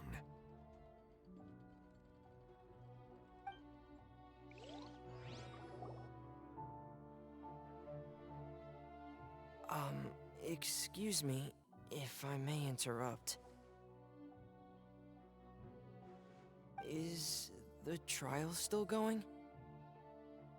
Fremine! Oh, you finally made it. I assume this means you've completed your mission? Mm-hmm. Any mission Father assigns to me will always be top priority. With some help from other Fatui, Fremine brings a stone slab. Is that the first prophecy slate? Huh. So the knave privately arranged for Fremine to try and find the missing slate. I looked everywhere and finally found it at the bottom of the sea. It took me a long time to get around some dangerous stretches of water. But has the trial already concluded? Then, doesn't that mean I've come too late? Oh no. Father will be disappointed in me. Don't worry, the mystery hasn't been resolved yet. It's still not too late for you to shine. Thank you for your hard work, Mr. Fremine. Please allow me to review the record left on the slate.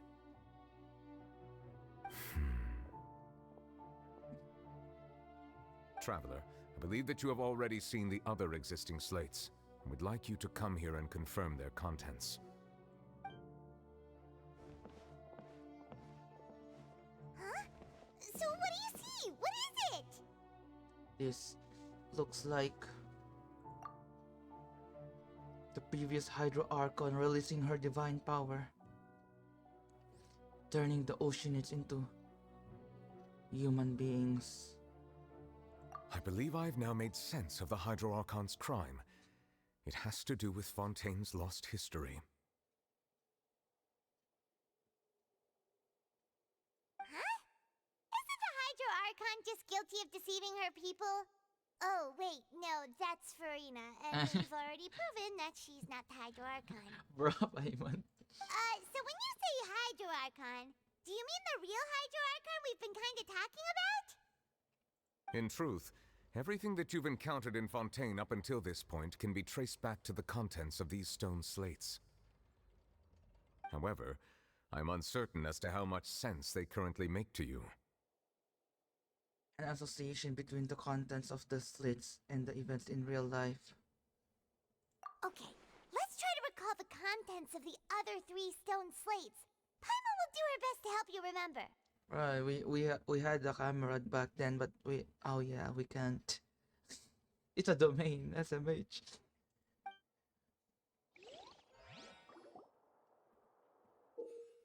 Oh, okay. Select to check the description on the stone slates to extract key information from them. You can find scenarios related to the stone slates contents in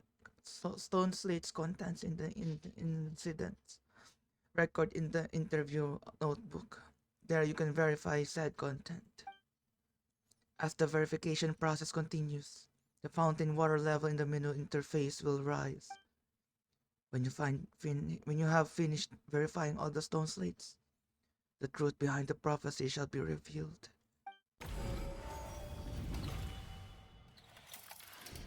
The first stone slate describes what you just said. It seems to show the previous Hydro Archon using her divine power, and then the Oceanids turn into humans. Does that mean that Fontainians are transformed Oceanids? Oh, Paimon wasn't expecting that. But if Oceanids can turn into humans, then perhaps this process can be reversed as well. The second stone slate shows Celestia floating in the sky, and the Hydro Archon and her people worshipping it together. But the heavens still brought judgment down upon them. This must be the point when the Hydro Archon and the Fontainians were branded with their original sin. Does this mean that the original sin and the Hydro Archon sin are the same thing? The third slate shows the Hydro Archon sinking into the sea surrounded by many people. That reminds Paimon, didn't we also watch that happen to someone else? Well, the fourth slate is the prophecy the Fontainians have been talking about. People dissolving into the sea, the Hydro Archon crying on her throne, and so on. We didn't believe that such a crazy disaster could happen at first, did we? But after that incident, it was just a question of when and not if.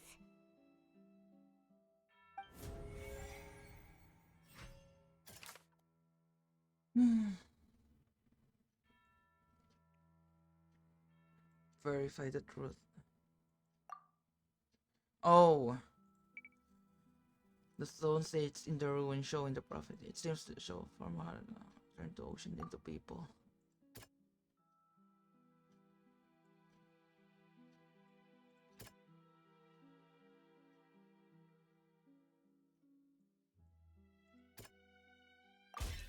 We know from the case of the serial disappearances of young women that Fontanians can be dissolved in primordial seawater, and the first stone slate tells us that long ago, the Hydro Archon used her power to turn Oceanids into humans. This might be the reason that Fontanians can dissolve. Oh shit. It shows Celestia floating in the sky and the Hydro Archon and her people worshipping it together. But the heavens still brought judgment down upon them.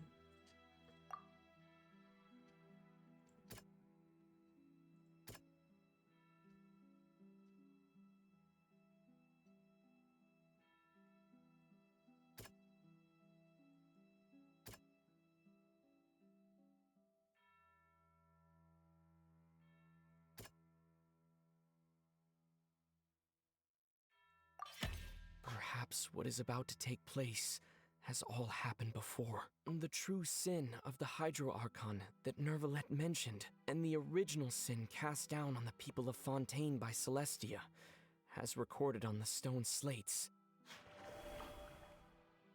Oh my gosh.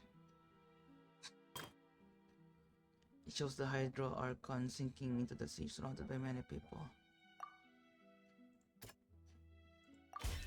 It's not as simple as falling into the sea.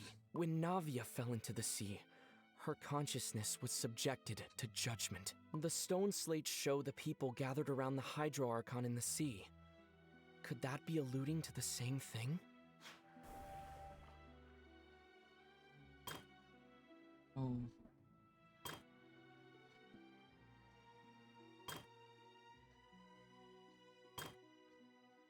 It shows a scene that is basically identical to that described in the prophecy circulating through Fontaine. Fontanians will eventually be dissolved into the sea, and then Hydro Archon will sit alone on her throne and weep.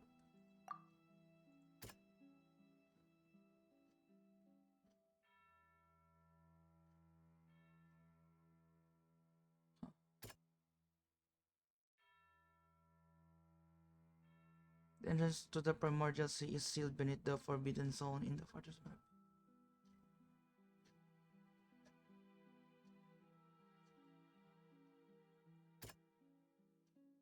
My gosh.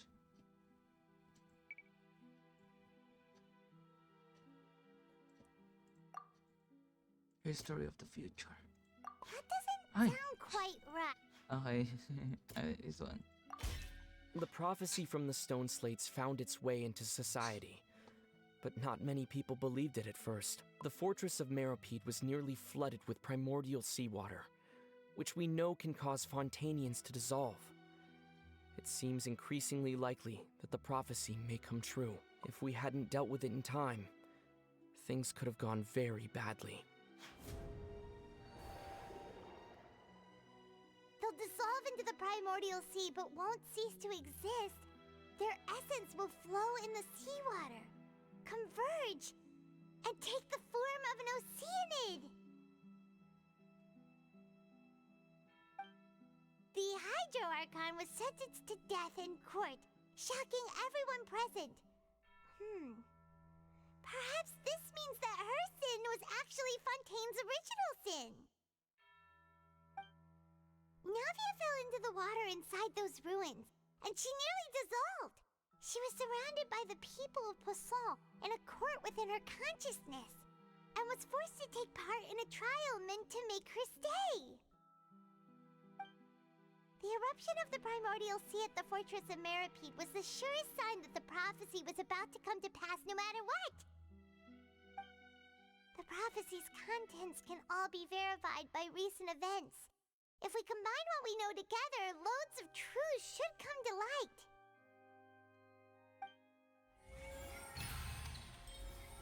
Verification complete. Huh?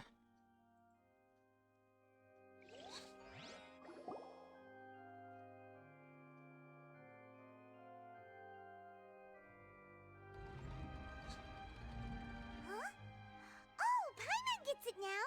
So that's how you can make sense of it! But then it feels like we're going to have to share some truly shocking revelations. Let's hear them.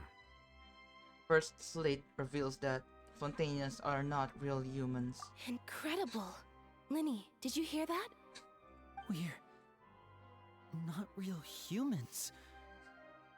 All Fontanians were originally created by the late previous Hydro Archon, with Oceanids as their basis. The evidence for that can be found in how only Fontanians could dissolve in primordial seawater, and how all the girls Vacher dissolved were also turned into Oceanids. Oh, and according to Navia, when she was about to get dissolved, she also saw everyone gathered around for a trial, all of them in the shape of Oceanids. Indeed. Second slate reveals that the crime of the Hydro Archon was her creation of Fontanians from Oceanids.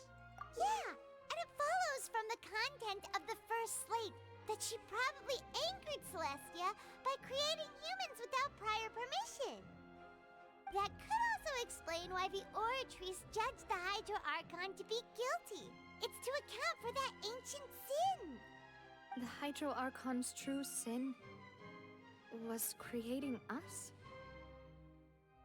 And yet, after many hundreds of years, the Hydro Archon's creations have turned around to try to judge the Archon within the Opera Epiclese. The twists of history are often the most unexpected of all. As for the third slate, I'm still convinced that it should come after the fourth slate. Yeah, isn't the image here just like when Navia fell into the sea? So wouldn't it be trying to show the image of the Hydro Archon also falling into the sea once the prophecy has been fulfilled in the fourth slate? Fourth slate depicts the fulfillment of the prophecy as it's already widely known.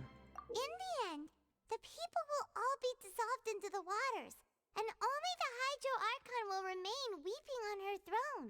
Only then will the sins of the people of Fontaine be washed away. Did Paimon get all that right? Yeah. You've made some keen deductions. I must say, given how much you still don't know, it is impressive that you've already managed to connect so many pieces of the truth. However, while you were able to decode all the information on the slates, they've also been etched with an additional layer of hidden information using a different power source. When we were at the ruins, I tried to decipher the hidden information recorded in the slates.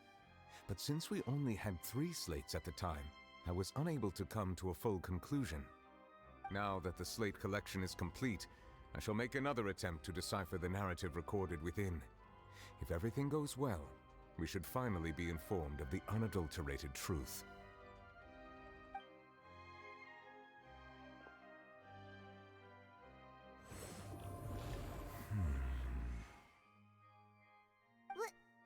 Well?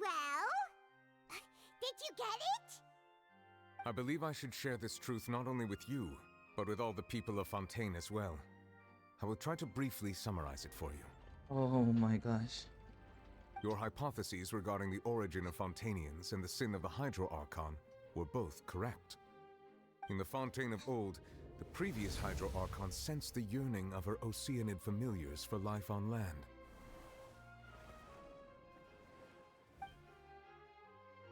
The Oceanids were enamored with the beauty and romanticism of human beings, and wishing to have those experiences for themselves, expressed to the Hydro Archon their desire to become of a similar kind.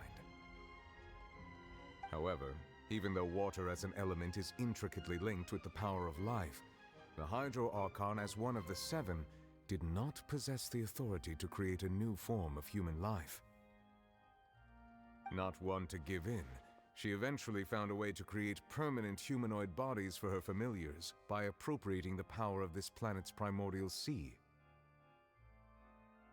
She poured primordial seawater into the Oceanid's blood vessels, creating humanoid mimics in the process. But if Fontainians were to ever come into direct contact with water from the primordial sea, the power within their bodies would escape these artificial restraints and return to the sea. As a result, their forms would collapse, and they would be reverted to their original forms as Oceanids. Of course, the Hydro Archon never received permission from the heavenly principles to create a new human race.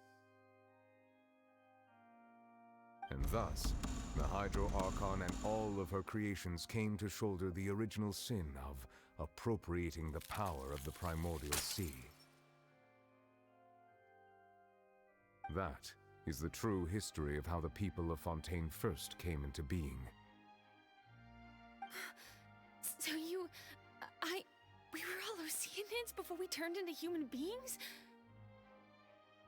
That's way too much information for me. I think I'm just going to pretend that I never heard a single thing. Wait, but if that's the truth, we can't let the Hydro Archon be sentenced to death. After all, her only sin was creating us. This really might be too much information for your regular Fontainian, but it does answer a lot of our questions. Alas, your hypothesis regarding the third and fourth stone slates was inaccurate. The slates' respective positions are, in fact, correct. So they are in the right order? What is the third slate supposed to represent then? A key point of the visual on the third slate is how all the individuals depicted in the water are humans rather than Oceanids. They have not been dissolved, which implies that the water depicted in this slate is not water from the primordial sea. The nation of Fontaine is the nation of Hydro, as well as the nation of Trials and Justice. Instead of being the literal element, the water in the scene symbolizes judgment and justice. You may also recall Navia's experience. When she fell into the sea, her consciousness was surrounded by that of many others who intended to hold a trial to determine her fate. Therefore, the meaning of the third slate is that the people of Fontaine shall try the Hydro Archon at the court of justice. Oh. It can't be. Yes, it refers to our present situation. I think I'm following now. So, what you're saying is, even though we decided to put on this trial to avoid fulfilling the prophecy, in truth, everything we've done has happened exactly as the prophecy foretold. So now, it seems, we're the ones making sure it comes true. What should we do? I don't know. It feels like there's no way out of this. Huh. No matter what, the prophecy will be fulfilled. Is this what it feels like to be a prisoner of fate? If that's the case, does that mean the scene in the fourth slate will also be fulfilled soon? Traveler, I would like to point out another small fallacy in your deductions. About the fourth slate, you probably thought that the eruption of primordial seawater beneath the fortress of Masquerade served as the surest sign that the prophecy was about to come to pass, yes? However, I believe that rather than being a sure sign, that eruption could in fact only be a small warning of something far worse to come. As for the root cause of the catastrophe, I believe you've already encountered it once before. I have? Wait, could it be?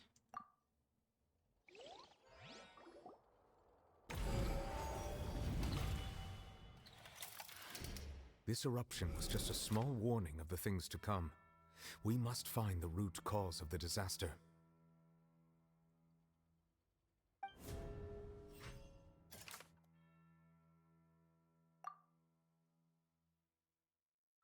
Oh.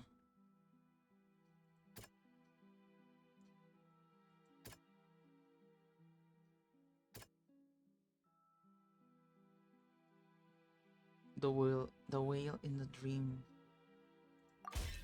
It was both dream and reality. If we're talking about a true culprit, that could only be that thing inside the primordial sea, right? The truth, the original sin, the trial, and the root cause of the disaster.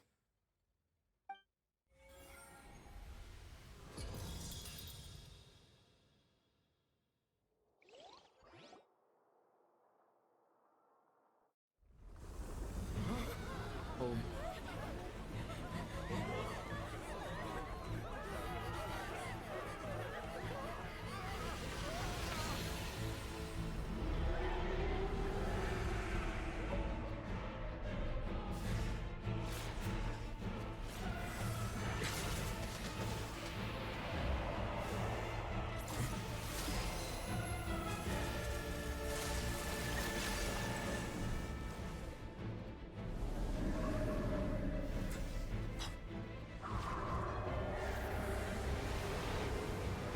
No.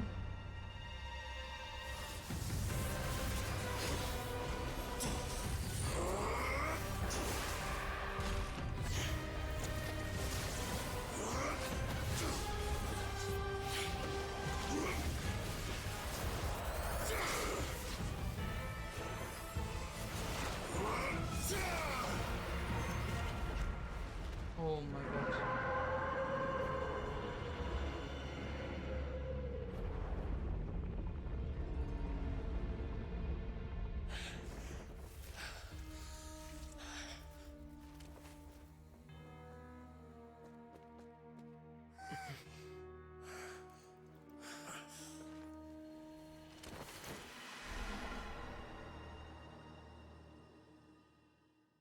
What the? That was way too close! How did that thing just burst into the Opera House? Wait, was that the huge whale you saw in your dream? That's right. I'd wager that it's also the one that Chad saw when he was young. So we've met it at last. I understand very well why it has chosen to make an appearance here. That whale does not belong to Tevat. It is a monster that has traversed the stars, weeping all the while. It has been greedily consuming the energy from the planet's primordial sea, using it to grow. That is the main cause for the rising sea levels. And once it has finished consuming all of the energy contained within the sea, its next step will be... You said that when the Hydro Archon first created Fontanians out of Oceanids, she filled their blood vessels with primordial seawater. Precisely. That whale finds the blood of Fontanians nigh impossible to resist. Therefore, when it left the primordial sea, it decided to make its next stop a packed opera house full of food. Food in the form of Fontanians. We just barely managed to push it back, right? In that case, won't it come back to target the people again once it's managed to recover its strength? That is correct. Indeed, it is more accurate to say that we should thank that Harbinger for buying us some time. Without him, the whale would have likely come onto land far sooner. From the way he looked, he must have been fighting the creature for quite a long time. That battle maniac. We've always known that he had a special connection with that whale, but we definitely didn't expect it to help us out like this. Anyway, now that we know that this whale is the actual cause of the disaster recorded in the prophecy, all we need to do to stop the prophecy would be to find a way to beat it up, right? It is too late. What do you mean? It had already absorbed too much of the primordial sea's energy before we could notice it. At this point, it has become practically integrated with the sea itself. Even if the entirety of Tevat were to be destroyed, it could still survive and swim off towards some other world. That's not something I will accept. We've already done everything we can, and we even found the true culprit. We've come so far. You can't just tell me that the last hurdle is some impossible foe. That's just not fair. Indeed, that's not how a grand performance should end. I'll fight it to the end, no matter what. So the prophecy will be fulfilled no matter what, huh?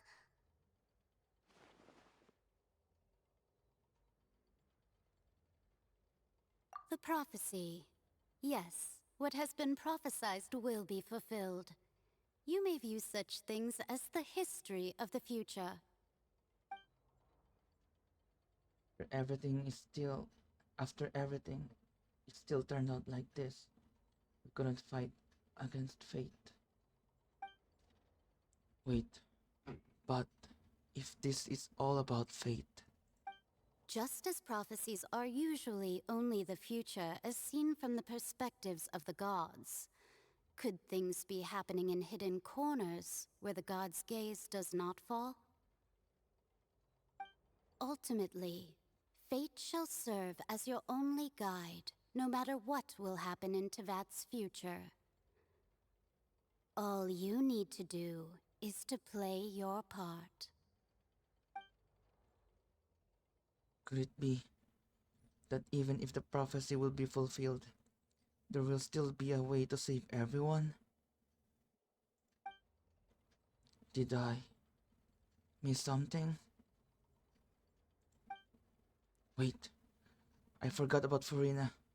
What was it that she wanted to say to me that at that last moment in the giant magic box? What is her real secret?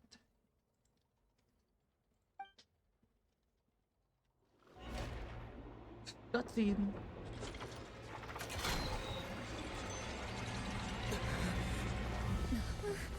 What's happening with the oratories? I believe it is preparing to carry out the death sentence.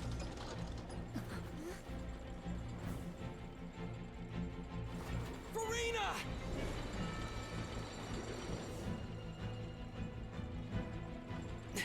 No, I still need answers.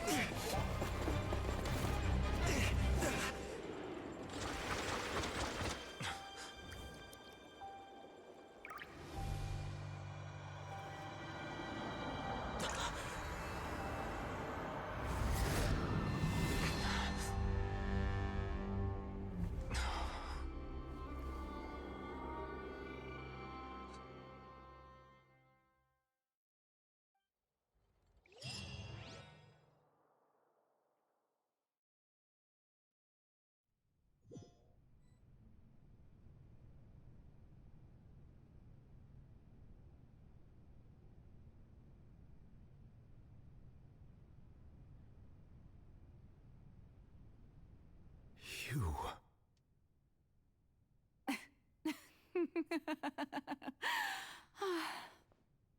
Furina? Sorry.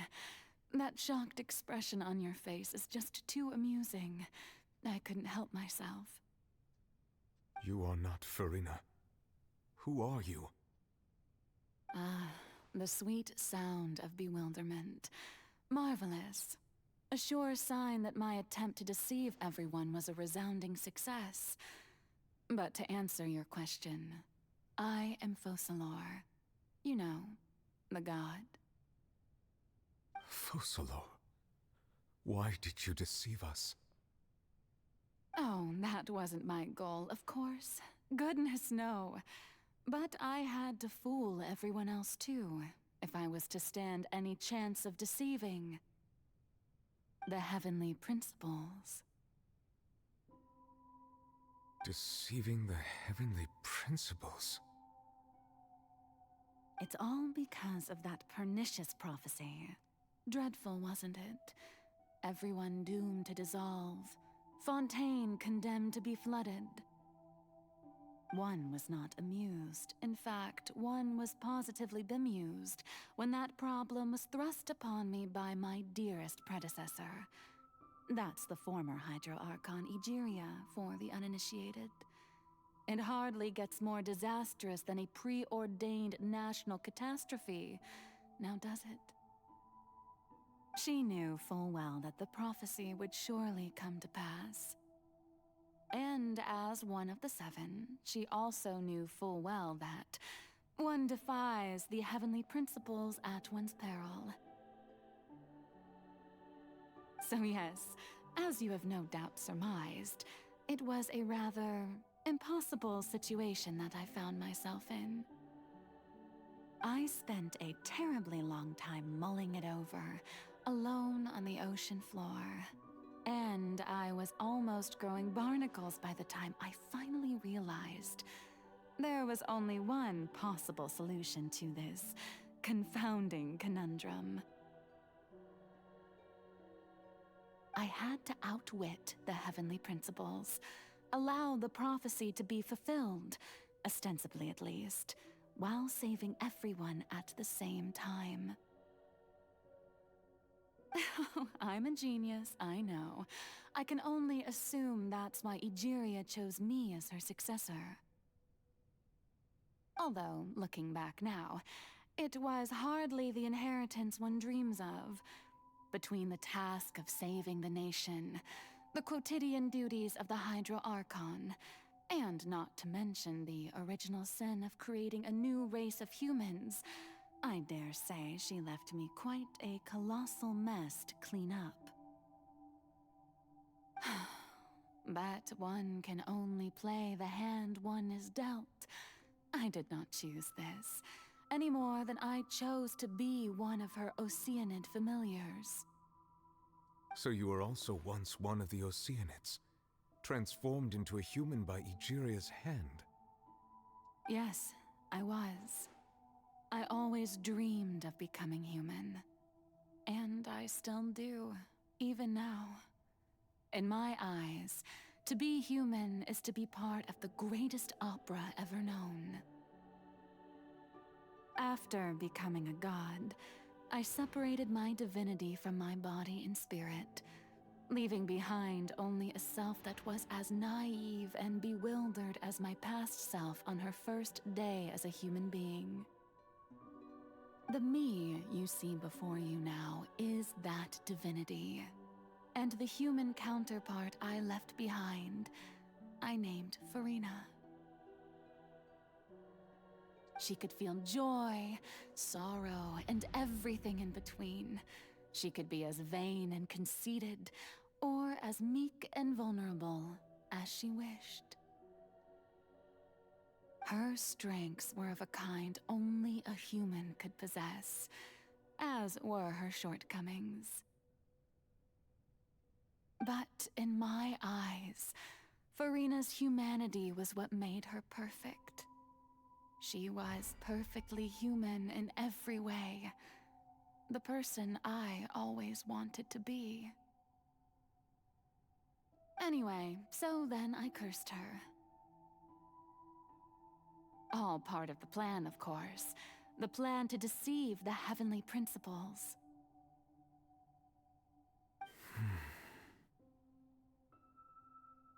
Do you still remember the final scene of the prophecy? The Hydra Archon alone, weeping on her throne.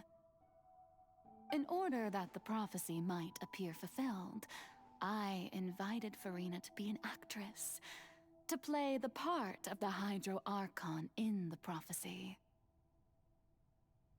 Under the curse I placed on her, so long as I, Focalor's divinity, continued to exist, she could not die.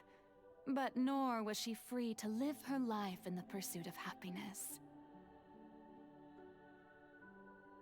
Instead, she was forced to take the stage in the opera house, to embrace the role of leading lady, to forever play the part of the god from the prophecy, all to create a deceitful appearance of that prophecy coming to pass.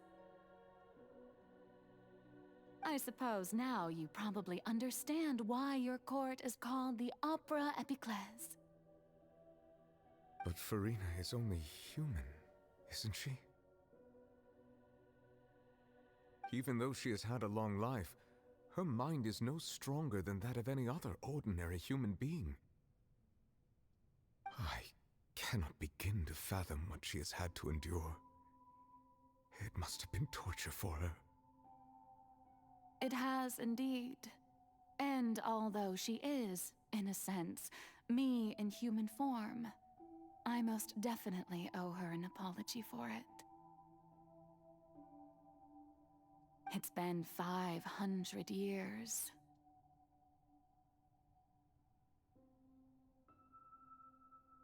And all along, she's been playing her part in the most unimaginably long, unbearably lonely, and agonizingly painful opera of all time.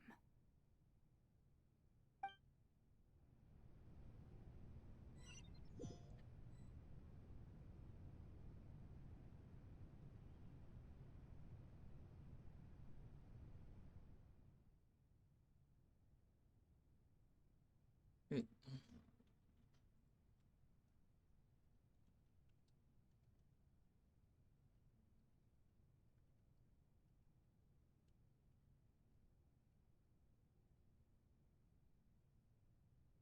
I came into contact with Fiorina's tears. If I remember correctly, tears often contain a being's strongest emotions. With sufficiently strong hydrosensitivity, I can form an emotional connection, just like I did with the oceanid at the Fontaine of Lucine. Fountain of Lucine. Wait, could this be Farina's inner world? Farina, what is she doing on stage? Wait a moment. That probably isn't Farina. That's like that's like a reflection of her inner self. If I can directly speak to that self, I might be able to easily get what I want to know. I came here for answers. Either way, this opportunity is not to be missed. Let me try talking to her.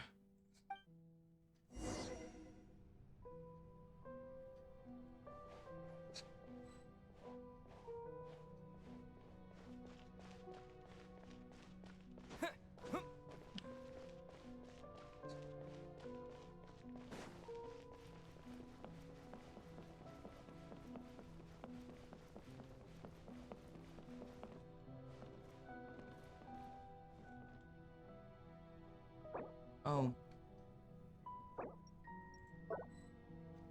Oh, this is the domain. That's a mage. Oh? Who permitted you to come onto this stage? Now, I understand your admiration for my august self, but I must ask you to keep to the rules. Come on, it's me. All right. It is not my intent to reprimand you. There is no need to state your name. Just be off with you. Do not distract me from my performance. Don't look at me, don't look at me. What? But I don't see an audience here. Oh, do not jest. Can you not feel it?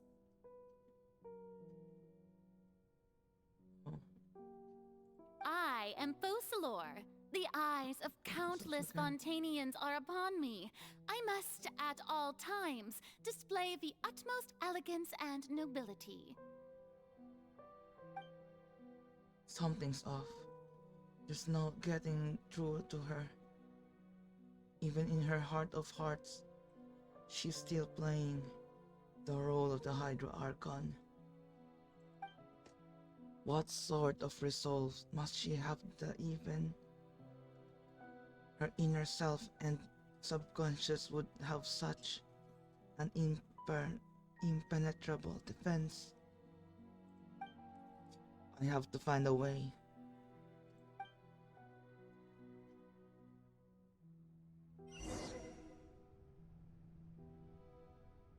Don't look at me. Turn off the lights. Dear audience, the performance is experiencing a technical difficulty, but worry not. The guards shall resolve it soon enough. Shit. Surprise! Coming through!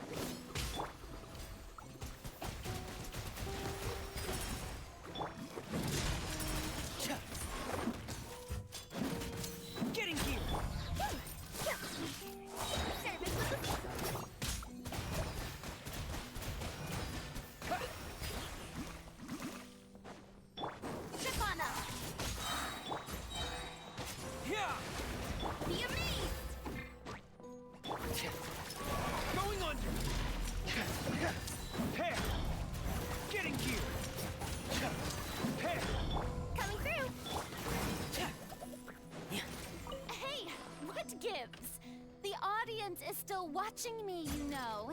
Guards! Wait, where are the guards? Guards!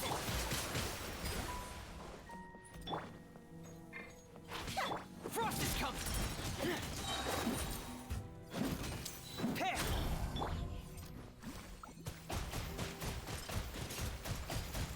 Go!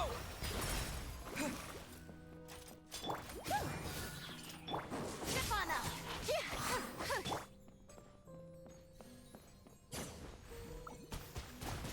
Go! Commencing cleanup! Getting gear!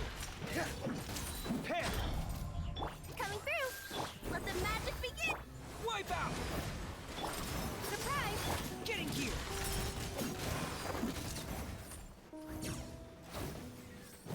Pair!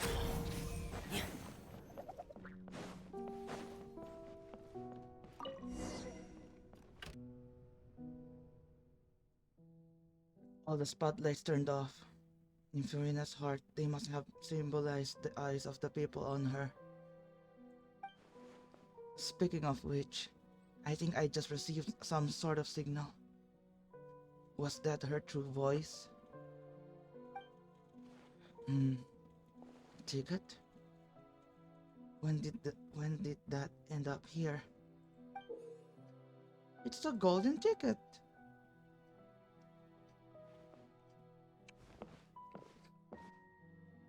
Either way, looks like the show is about to begin. In that case, show me how you truly feel, Furina. Scene 1. Before a mirror. Furina.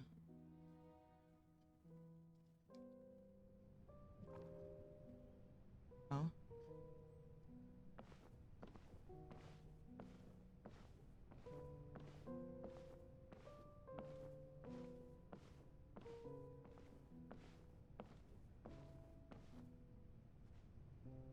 Furina. Furina. Huh? Who's that? Who's calling me? Where are you? Be not nervous. Be not afraid. I am before you. Wait a moment. You're mirror me? How can this be? Mirror you, huh? You know what? That's not bad. Let's go with that. Mirror me. What do you wish to say? The prophecy. Have you heard of it? What prophecy? Wait. I know. I think. I don't know why, but it's in my head somehow. The people will all be dissolved into the waters, and only the Hydro Archon will remain, weeping on her throne. Only then will the sins of the people of Fontaine be washed away. Oh, very good. You know it well. What's going on? I can't seem to remember anything clearly. The only thing I know for sure is this prophecy. Will it really come to pass? Yes, it will. And that is why I've come to you. Disaster will come to Fontaine sooner or later. Things will develop just as the prophecy declared. There is no escaping it. But doesn't that mean everyone will die? I'm a Fontainian just like them. Will I dissolve too? Oh, don't worry. Magical meetings exist in this world precisely to give people a chance to turn things around. It is the reason why you met me today. I will tell you how to save everyone, but you may have to suffer somewhat.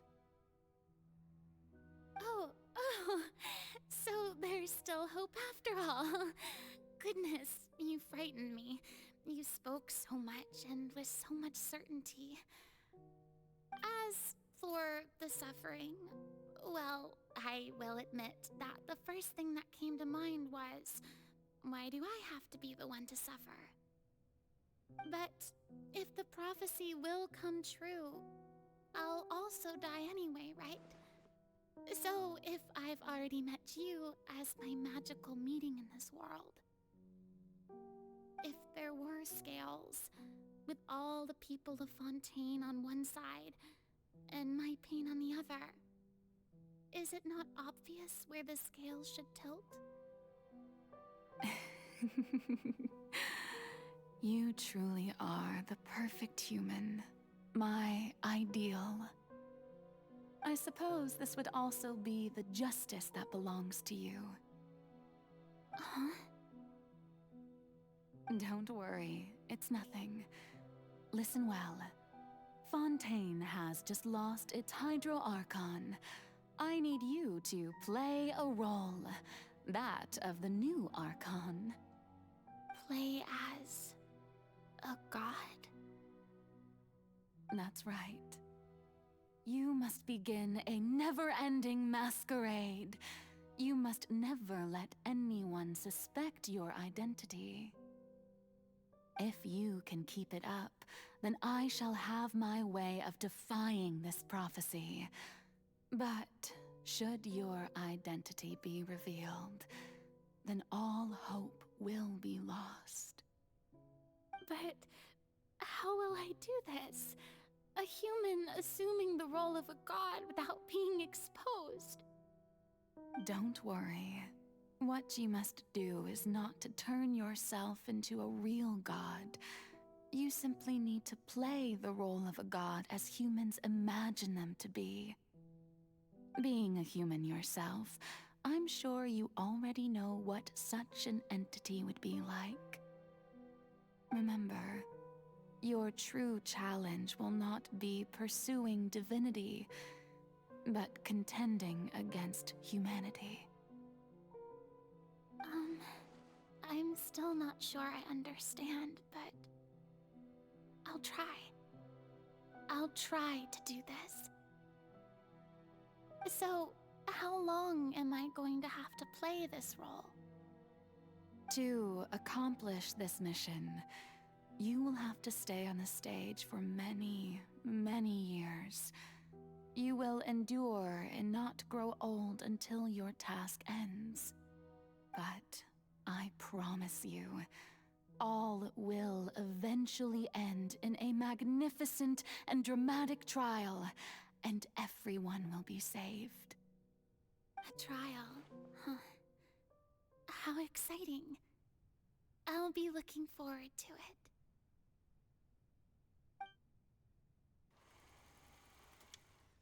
Into accession speech, Farina.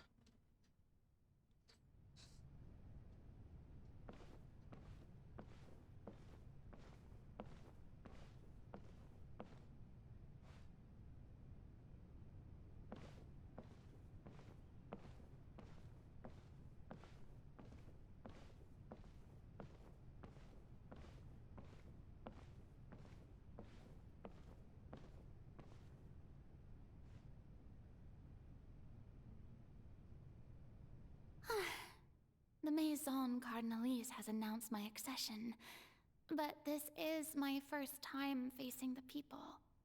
What should I say to most appear like a god? To be honest, I still don't know. Perhaps I should first try to act natural. Summon courage. Ladies and gentlemen, good evening, and welcome to the Opera Epiclese. I'm sure you've all heard about how I have taken on the role of Hydro Archon. Indeed, I am Verena de Fontaine, your new Archon. Dear Ernest. In truth, I know little about becoming a nation's new god, but it will be my honor to guide you all. As the god Focalor, the god of justice, I shall do all within my power to lead you into an age of fairness and justice. Close politely. Once again, thank you all for coming. If you should have any questions or suggestions, please send them to the Maison Cardinalise. The future of Fontaine will require us to work together, after all. This should do it. I thought I might stammer, but thankfully, I was able to convey my thoughts just fine. Okay, and next. That's the new Hydro Archon. Is this some kind of joke by the Maison? I would have thought that a being that surpasses humanity would be a bit more assertive. Hey, did you hear that? She even told us to send her suggestions there at the end. Shouldn't gods be all-powerful? She's being so modest. What's the difference between her and an ordinary person, then? If you ask me, perhaps the succession didn't actually happen. She might just be a Maison-back puppet. Wait, what's going on? Why is everyone suspecting me of being a fake? Oh, this is bad. If I get exposed here, there'll be no saving the people from the prophecy. Right. Mirmi said that I just need to play the role of a god as humans imagine them to be. Calm down, Farina. Think. What do the people want? How would they imagine a god to speak and act? Assertive, with a strong sense of presence. One who can dispel all doubt. That is the character I'm fated to play.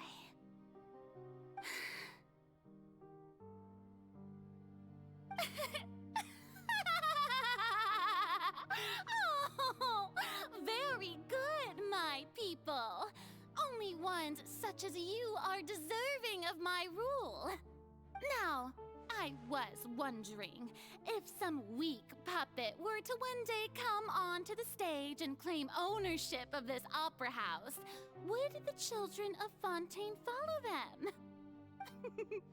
Well, it seems that you would all see right through them. Having passed my test, you are qualified to witness wondrous trials alongside my august self, here in this opera house. You may consider my previous act a door gift of sorts. I thought it was a debut that suited the atmosphere. Now then, let us be reintroduced. Ah, so that was just a performance. How could I have forgotten that we were inside an opera house? Her personality. It's quite shocking, to be honest, but I suppose it's a better look than before. Such a fascinating and bold deity. How wonderful! Our future may yet be bright after all. It seems I've turned them around. Best follow this flow and restart my accession speech. Absolutely with conviction. My dear people, whether you acknowledge me or not, whether you trust me or nay, I say to you, keep faith in your ardor for justice. We have heard it said that this nation's sins can no longer be washed away. Well, I say that justice is most fragrant when it blooms amid sin. The scales of justice should not weigh heavy in the hands of its God. On one side, it must carry fairness and justice. And on the other, praise and applause. May law be the prayer on our lips. May judgment be our worship. Let us light the fires and drink to the future of Fontaine. And the speech empathically. There is no trouble in this world that justice cannot solve. All that is needed is for you, my people, to believe in it, heart and soul. So long as I, the Archon Focalor, stand within the Opera Epiclese, so long as I stand before the Oratrice, I shall even judge the gods of this world!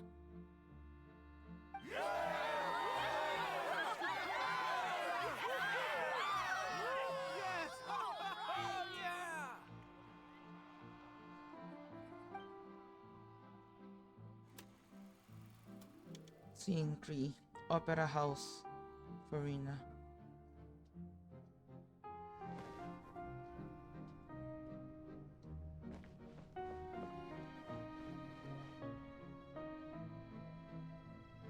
Lady Farina, here are today's case reports, as well as a summary of the follow-up for your perusal. Come now. Was I not just at the Opera House in person? Leave these kinds of things to Neuvillette. Besides, none of these trials were the one that I'm looking forward to the most. If I may be so impertinent, what kind of trial are you truly looking forward to? A magnificent, dramatic, and wondrous trial. A trial to end all things. How could you hope to understand? That's true. I fear I lack the ability to grasp your divine thought, Lady Archon. No need for fright, and do not take what I said before too seriously. Go now, do your duties. The trial I await. It will come one day.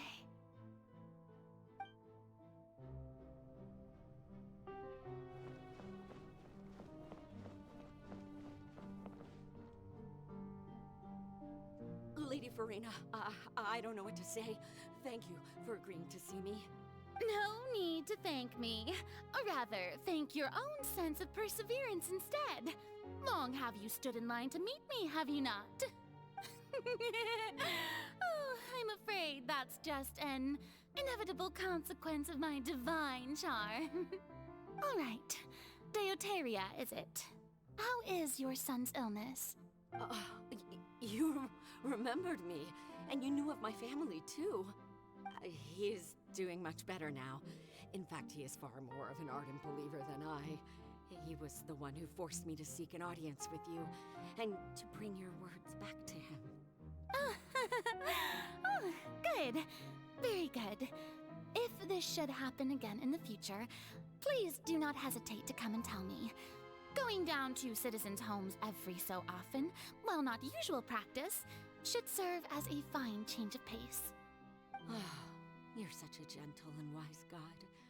Thank you once again, on behalf of my son.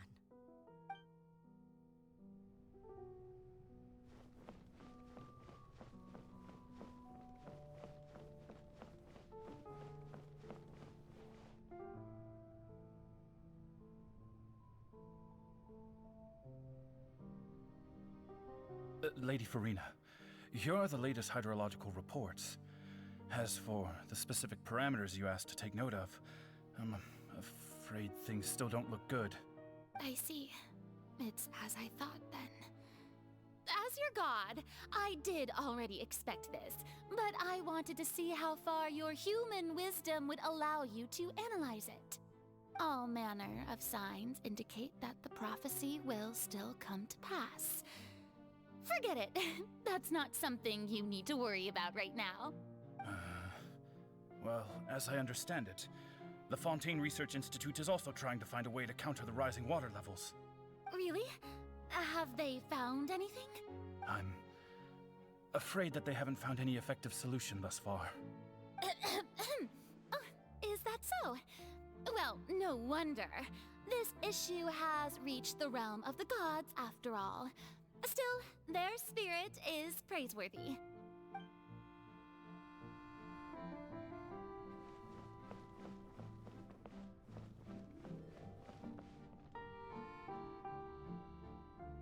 The day is finally over. I haven't had a moment to breathe this whole time. But it's good to see that everything's getting on track. There are no longer any voices of suspicion.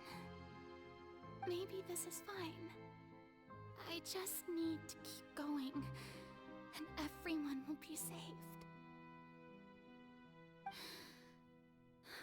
All right, Farina, don't think too hard about this.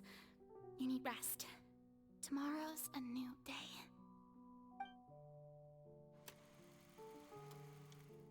In 4, Opera House, Farina. Lady Farina, here are the new trial reports for the latest cases, as well as a summary of the follow-up. They'll no need for that. I've seen them already. There's no need to go back over scenes I've witnessed in person before. Lady Farina, I've waited so long for this chance to see you in this manner. Indeed, my dear, loyal citizen.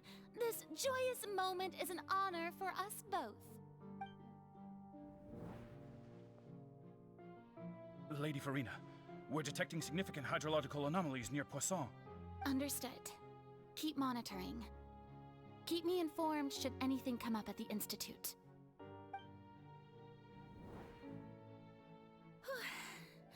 I don't think I let anything slip today. I must show the people that there is nothing to worry about. I just don't know when these days will end. I feel utterly exhausted. Best to rest early today, too.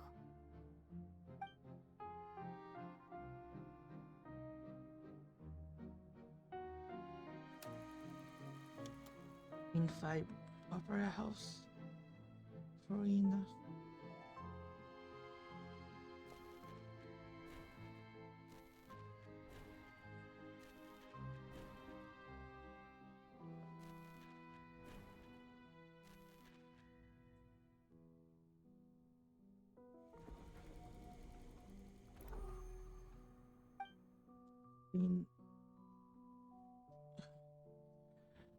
Lady Farina, it's like a dream being able to speak with you up close like this. I've heard that the first member of our family who was honored to receive an audience with you was Madame Dioteria, almost 20 generations ago. And what a fine family yours is indeed.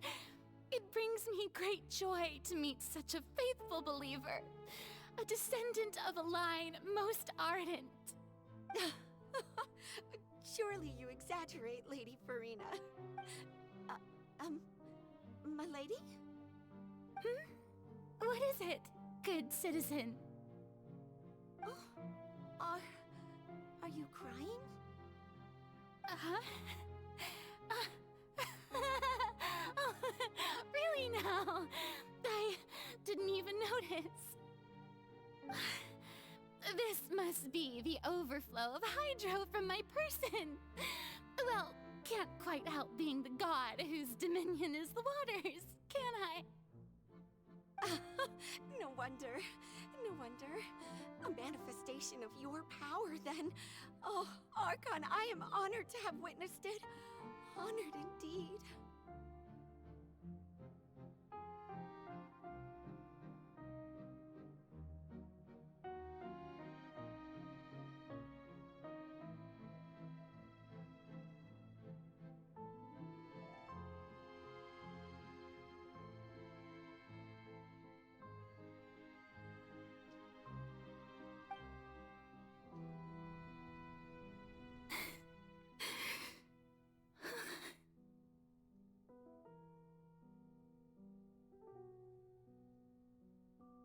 So interminable. So lonely. Just how much longer? Hundreds of years must have passed by now.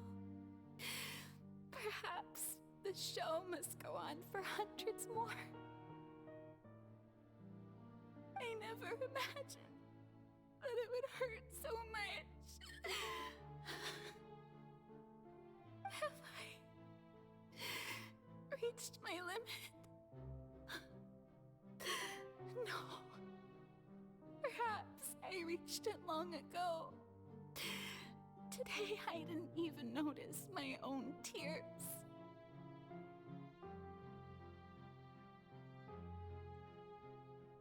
I want to tell someone, anyone, about this. But would that not destroy all I've done so far? I've conducted so many investigations across the centuries, but there's not even a sliver of hope that we might break the prophecy.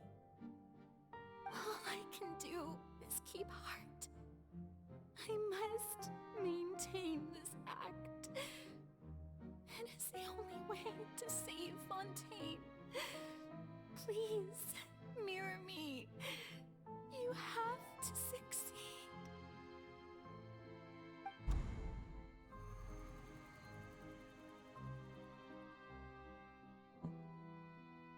Rina and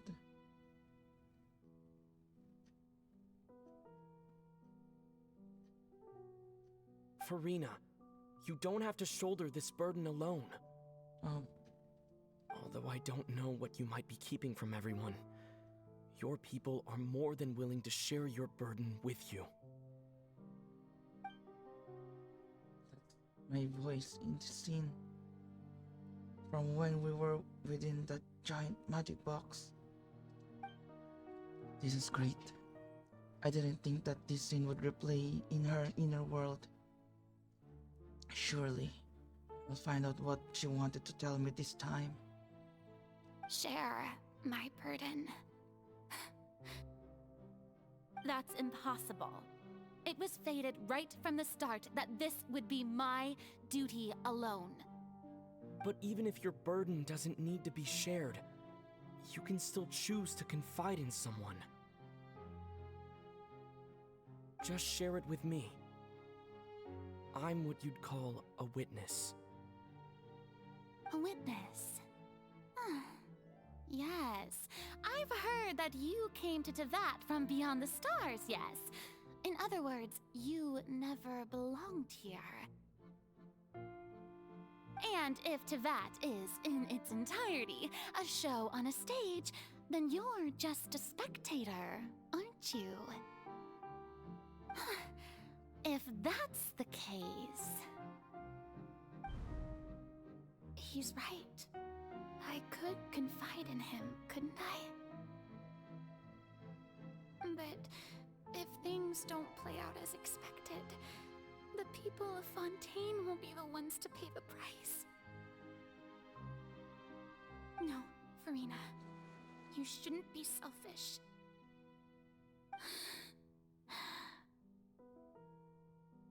But what if it's really all right? Farina, you've worked so hard for so long.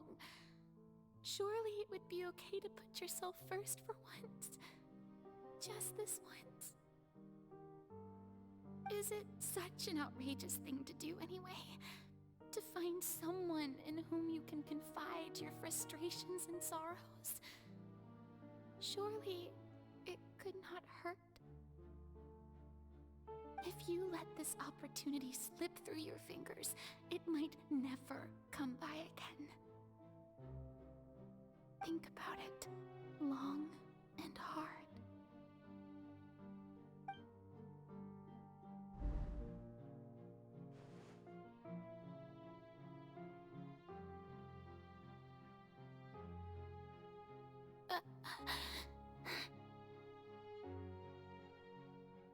No, I have nothing to say. I am Farina, the Archon of Fontaine. Everything will surely get better. All you need to do, dear spectator, is to witness my performance until the curtains fall.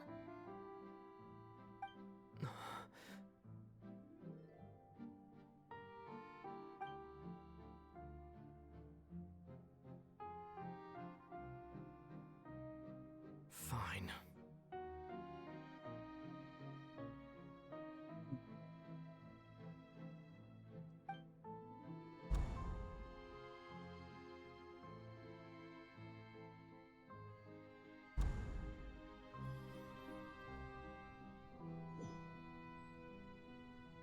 So even Farina doesn't know the truth? You've never once let her in on the full plan? Yes, it had to be done. To deceive the heavenly principles, you must first deceive yourself. She did very well. If she had let her resolve falter even once in these 5 centuries, Fontaine would have been doomed to the most tragic fate. It seems that trusting humanity was the right decision after all. I believe that I understand how your deception works, but that is only half the truth, is it not? How would you build on this foundation to save the people of Fontaine? That is the most important thing. Ah, good, good. Of course, the Iudex of Fontaine has pinpointed the crux of the issue. I'm sure you've long sensed that the Oratrice is no simple machine, yes? I've always suspected that it had its own consciousness, and Lenny did mention that he heard a human voice within the core chamber. It now seems that that person was you, hidden within the machine all along. Am I right? And then I became one with the Oratrice, taking Fontaine's gnosis with me. Yes, it would seem so, wouldn't it? Alas, your understanding of this device still lacks sufficient depth. In truth, it is no enactor of justice. It is, in fact, a device created to kill the god of justice.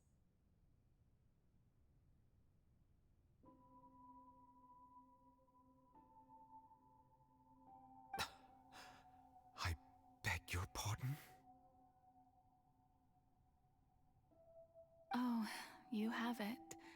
And to be more precise, not only will the Oratrice take down the god of justice, it will also take down the divine throne upon which she has been placed.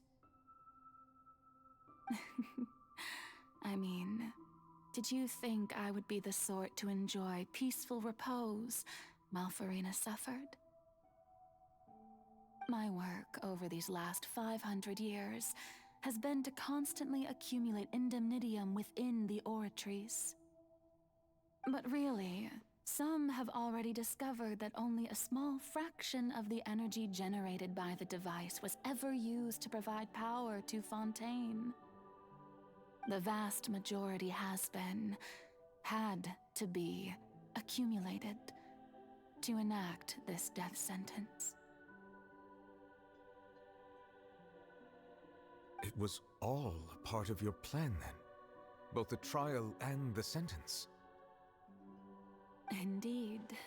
This power, accrued over 5 centuries, could have sustained Fontainians for millennia had it only been used for that purpose. Almost all of it has now been stored within the Oratrice. But only power of this magnitude could hope to destroy the Hydro Archon's divine throne, shaking the rules established by Celestia, and breaking through the institution that is the Seven. So the Oratrice's call for death was for neither Farina nor Focalor, but for the Hydro Archon. The destruction of that divine throne. If I do not misunderstand your intent, you must be... Returning what's rightfully yours to you, of course. In other words, this was all done to return the authority of the Hydro Archon to the Hydro Dragon of this planet. But...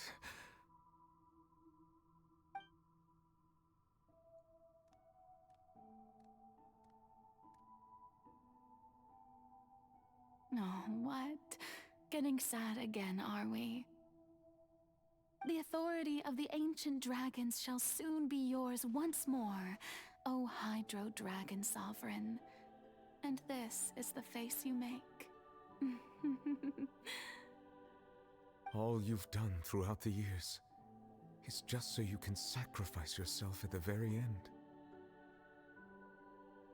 I've never quite seen it that way, you know. Even now, I'm quite pleased at how well my deception worked.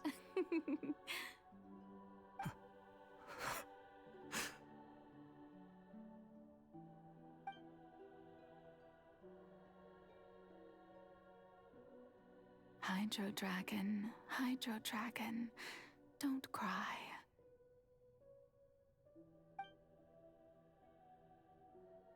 I must say, had it been within my rights, I would have loved to judge the heavenly principles themselves.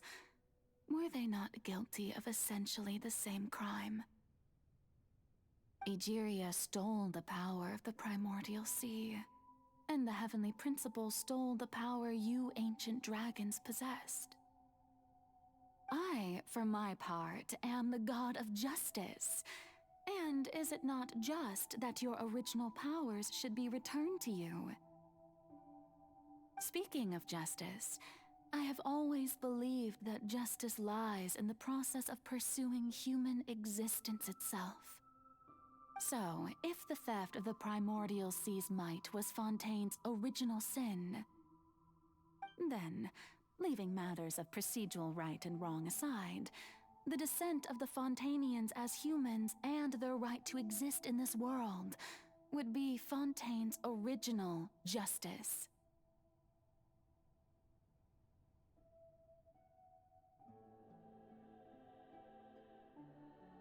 In other words, existence was Egeria's justice, and to me, justice is the continuation of that existence. Defying the prophecy and ensuring that Fontaine's people shall live on, that should be the justice enthroned over all others. At this point, we, whether it be myself or all other Fontainians, have shouldered the burden of this sin for far too long. Iudex Neuvillette, the highest judge in our land, when you regain your full power as an elemental sovereign, what verdict shall you pass upon us? So when I was invited to the court of Fontaine to serve as Iudex, I see now that that was your idea too. At last, I now understand the true purpose behind this position. In the beginning, I was uninterested in human existence. But these 5 centuries of living alongside them have gradually brought about mutual understanding between us. And I have even attempted to feel as they feel.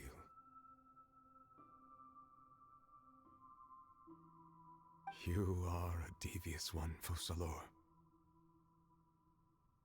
Things being as they are, surely you know that I could never declare them to be guilty.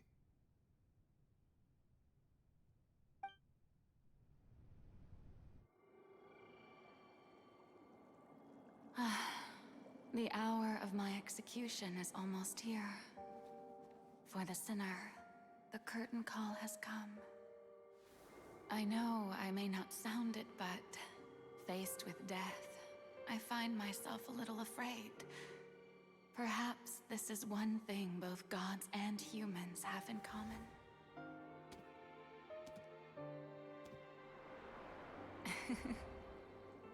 Farewell, Neuvillette. I hope you've enjoyed the part you played these 500 years.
Judex Nuvelet, hereby declare, people of Fontaine, your sins are forgiven.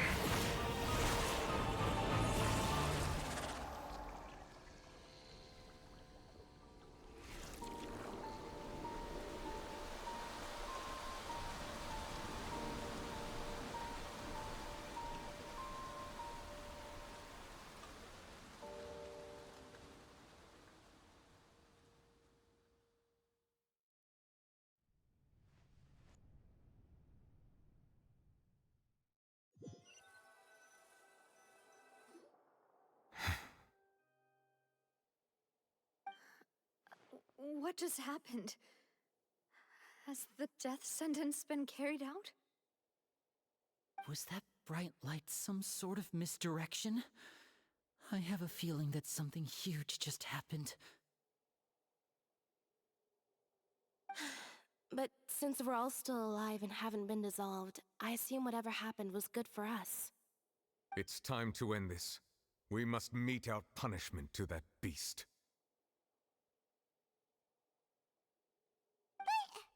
Didn't you say just a moment ago that it can't be defeated? I have gained the strength sufficient to deal with it. Through certain means, I now have the ability to separate the power of the Primordial Sea from that creature. We should seize the opportunity to pursue our quarry. Traveler, now that the oratories can no longer function, I require an executor to help me mete out justice. You mean me? The root of the calamities befalling Fontaine. The beast that enacts the prophecy. Its name is the all-devouring Narwhal. Come with me, traveler. The hour of execution has come. Shit.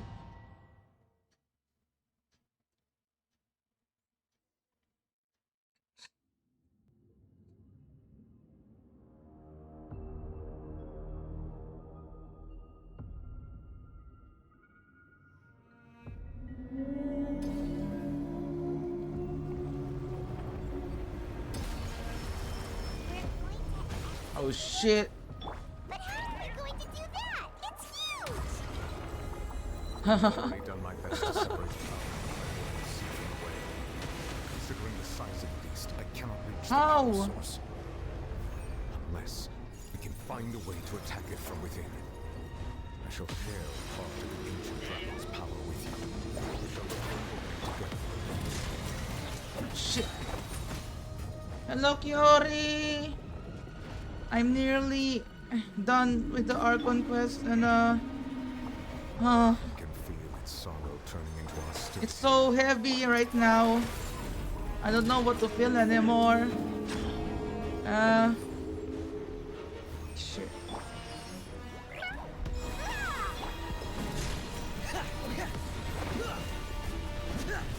Getting here!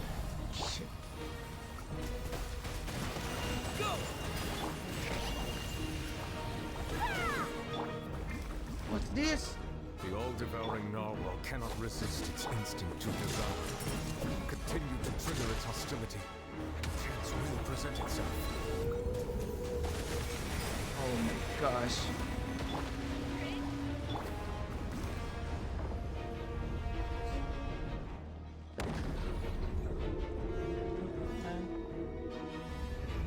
Yo! Wah!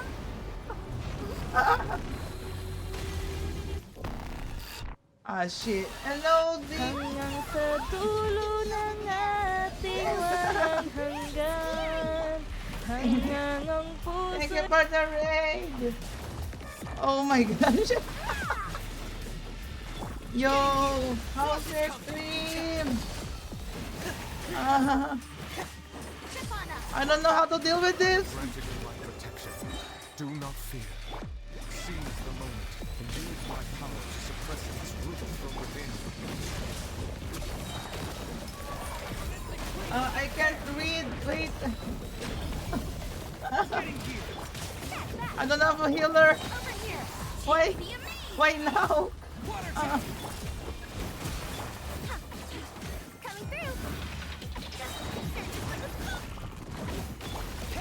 Wait, I'll finish this first. I'll backgrade.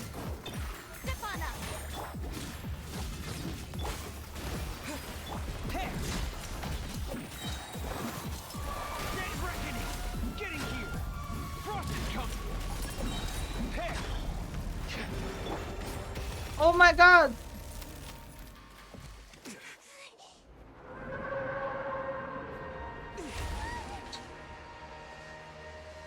Yo!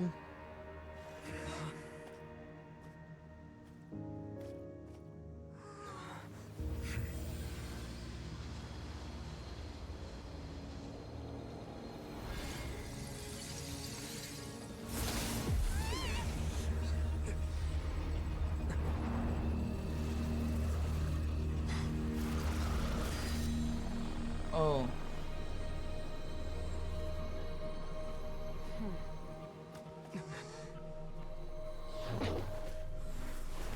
Who the frick? Was that child? Did you just throw child out? What the? Thanks for helping with the cleanup. Should have been my job, but oh well. What the hell? Yeah. Wait, I'll backread. Oh, she's karaoke yan. Oh no, a clip. Yes, look naman this. Okay, it was short. Yeah, stream went good. Nice. Imagine if it was the ano ne. Best time to raid for real, Char. Kaya nga. I don't really know what happened, and because I really avoided spoilers, and I even didn't join my friends to fight the narwhal in their world. So I really don't know what to do with the narwhal. So yeah. This is what I want, the genuine feeling of fighting it the first time. Then yeah, this part lamo, I love this part. Yes. Starry looking character. Actually, this is so really like out of this world character. Like look at this. It is not from this world really. So ano yan? Jing Liu looking. Oh. Well, yeah. Very pretty. I know, right? Okay, I'm gonna continue. But yeah, ano. Zix, thank you for the raid. Thank you for the raid. Is it? Am I close to the ending of the Archon quest? No. Well. Let's gonna continue.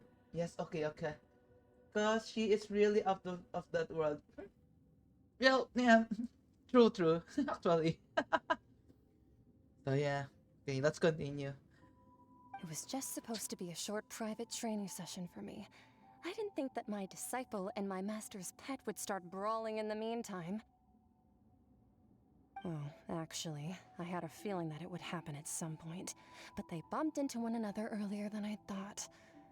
What a blunder. I suppose I'll have to swing my sword 3 million times as penance. Disciple? Your master's pet? That power. Who are you exactly? Hyman has an idea. From what she said earlier, she must be Child's master. Skirk, right?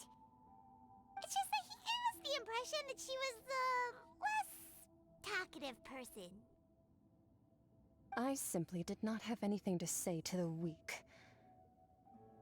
But you, on the other hand, managed to defeat the all-devouring Narwhal without using power from beyond this world. Yo, thank you for the follow, scholars. Thank you for the follow. Gulat ako. Okay, I'm out. Okay. Oh my gosh, look at this girl. So you may speak to me as equals. What sort of person would take the all-devouring narwhal as a pet? I have to agree. It's a strange use of a planet's primordial waters just to raise an all-devouring narwhal. That kind of power is wasted on it. It's not cooperative. It eats too much. And I have more important things to do with my time than pet sitting. The only thing that creature has going for it is its looks. All in all, it fails as a pet. Miss Skirk? I think you might have missed the point. The point being? Well, being that this pet almost destroyed an entire nation. So what sort of person is your master? Well, child's master's master. Wait, is that right? Oh, right. So you don't know him. Sorry, I assumed you did. His name is Sertologi. Huh? Nani kore? Nani? Who? I am unfamiliar with that name. So do I. Huh. So Master isn't sufficiently famous. How should I describe him then? Have you heard of the name The Fowl?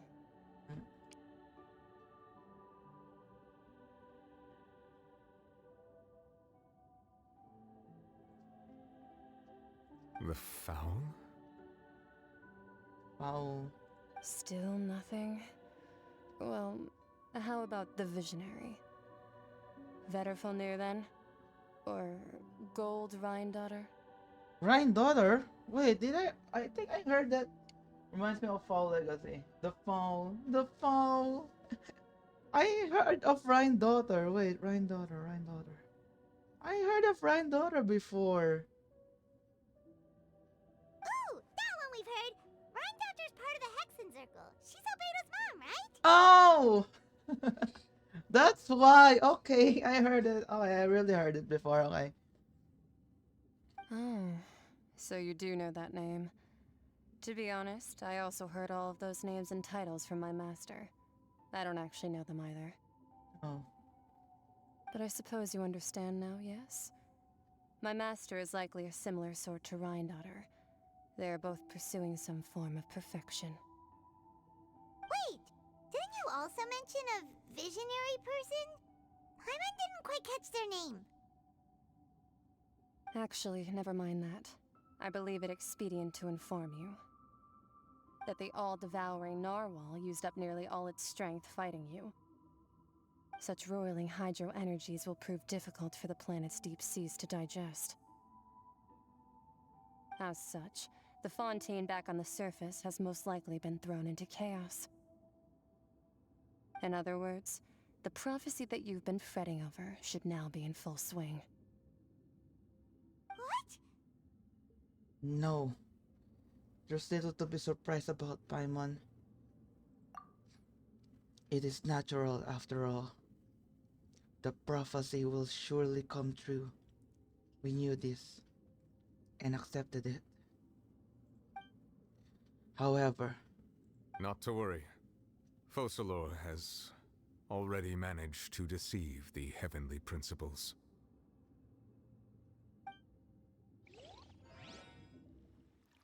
In the end, the people will all be dissolved into the waters, and only Farina will remain, weeping on her throne.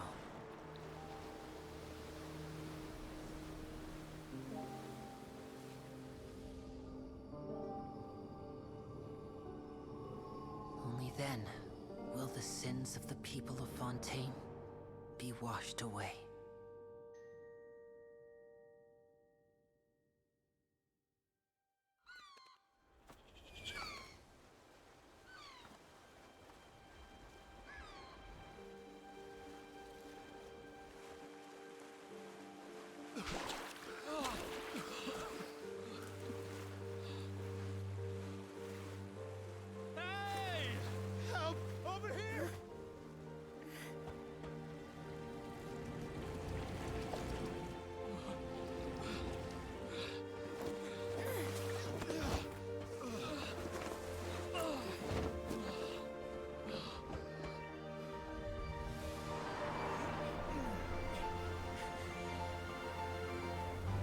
Wait.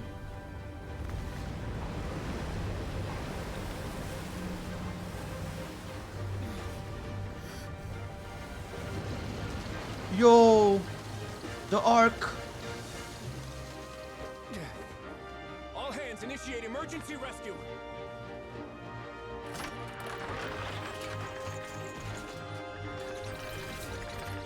Oh my gosh, I love this. Hurry!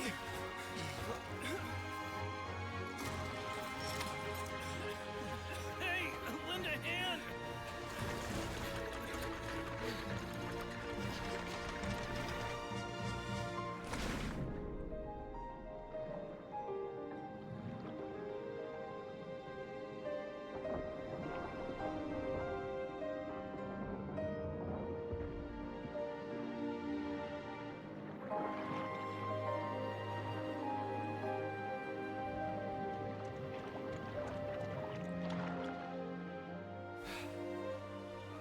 Look! The water's receding!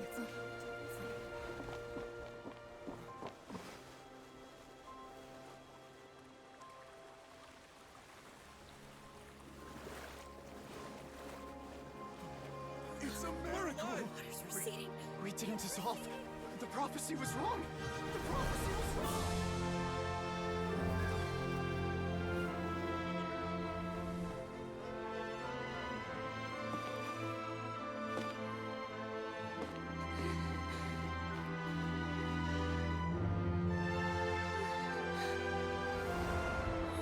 Are you alright? We're safe. The prophecy was wrong.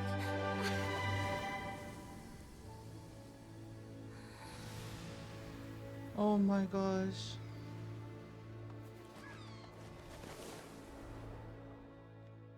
Oh my gosh.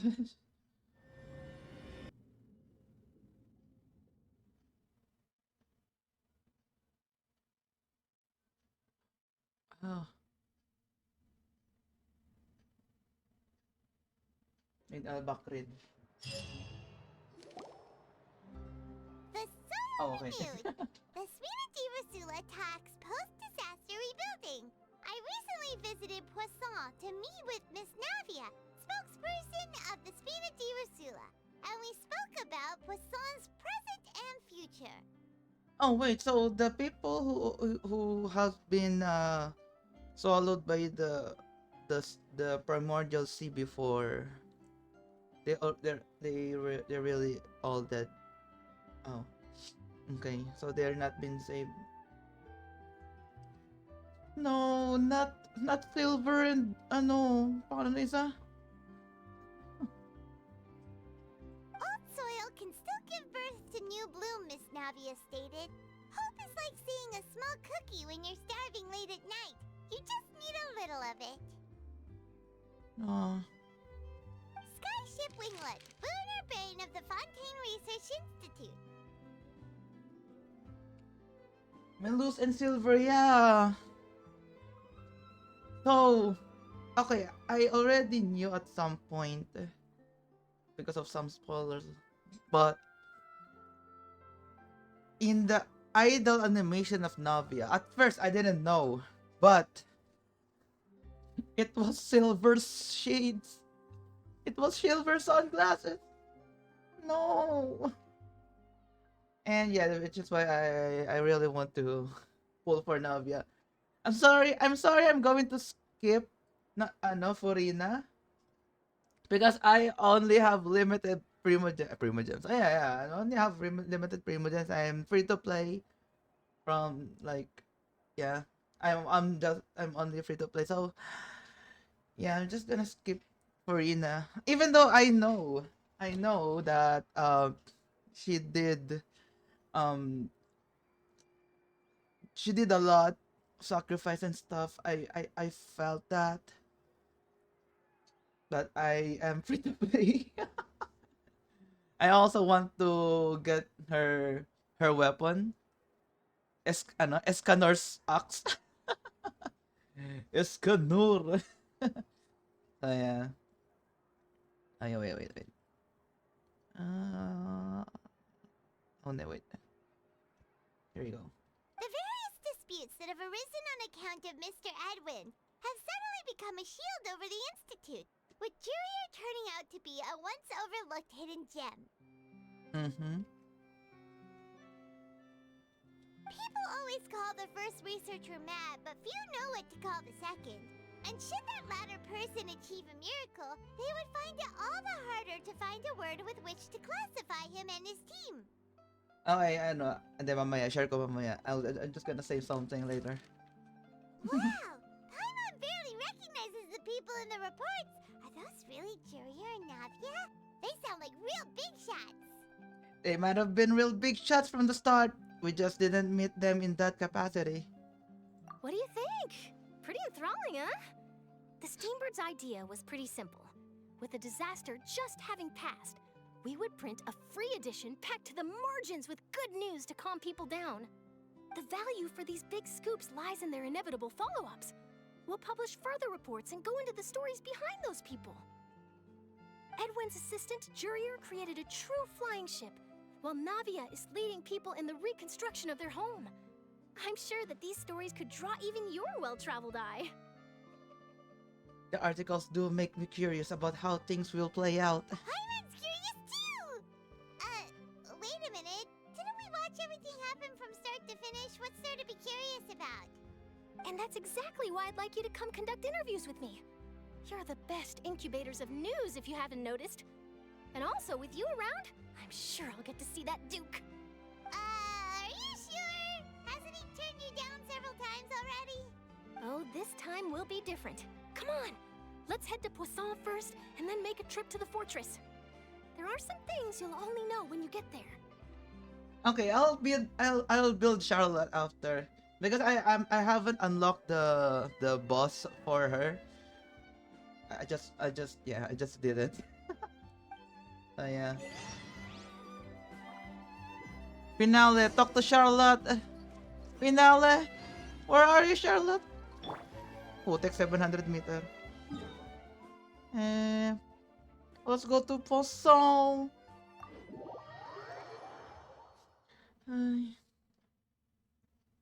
I'm just wondering if Fontaine has been flooded, then all of the bat has been flooded as well, you know.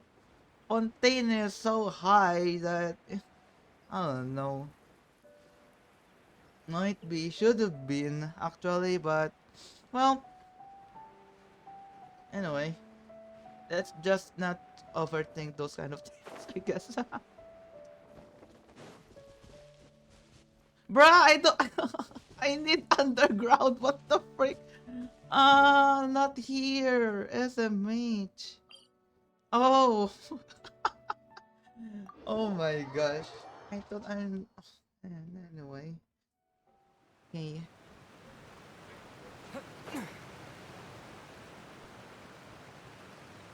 I'm already there, but it turns out I need to go underground.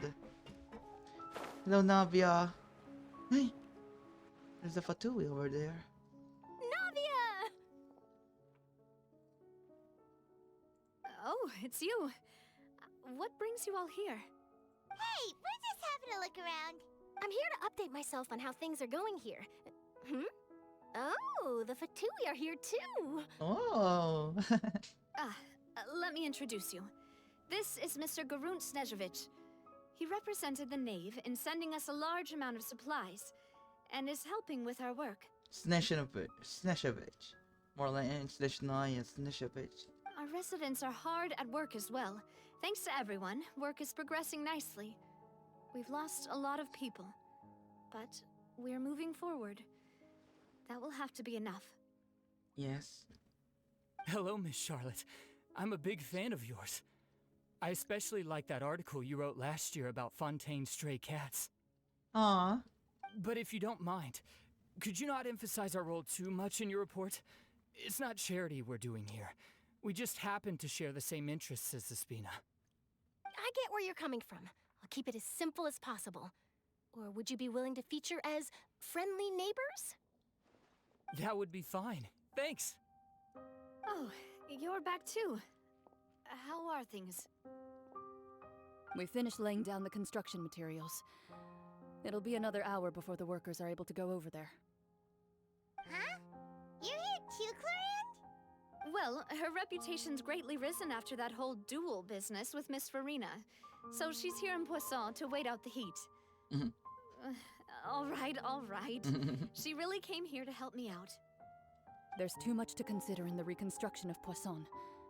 The Spina has need of more decision makers. And, well, I do already happen to be connected to Mr. Callis.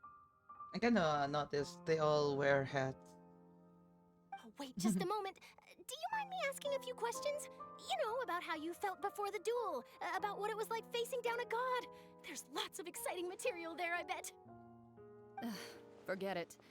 I'm sure you can find a better theme than that, Miss Charlotte. I see you're the same as always. Couldn't you do me a favor, for Navia's sake?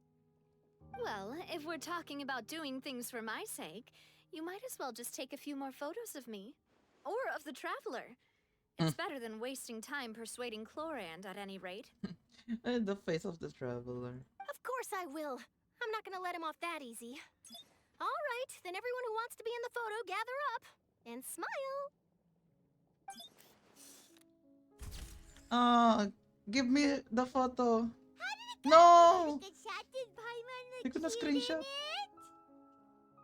Not bad. Your addition really helped the composition of the picture.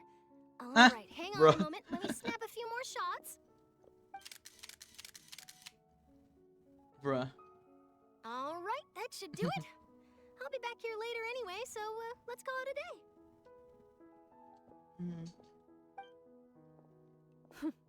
You're very quick.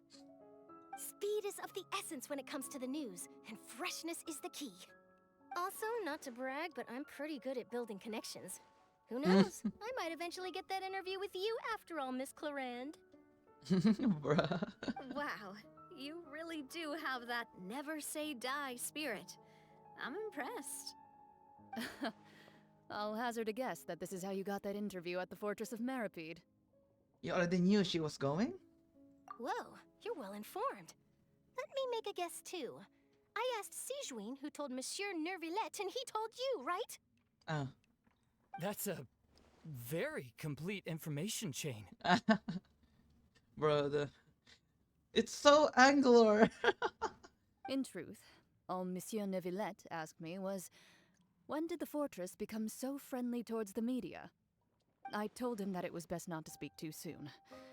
There's no guarantee that Ridesley will make a personal appearance. You're right.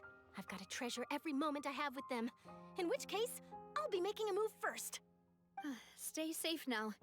And tell me if you hear anything interesting. I'll treat you to afternoon tea in exchange.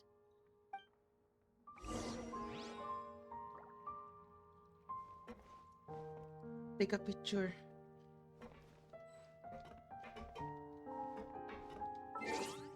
Memories of this Archon quest.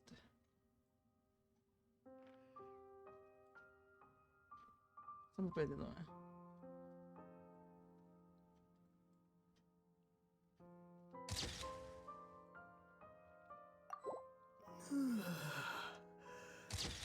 Bro. You seem curious about the fortress. Of course. That Risley.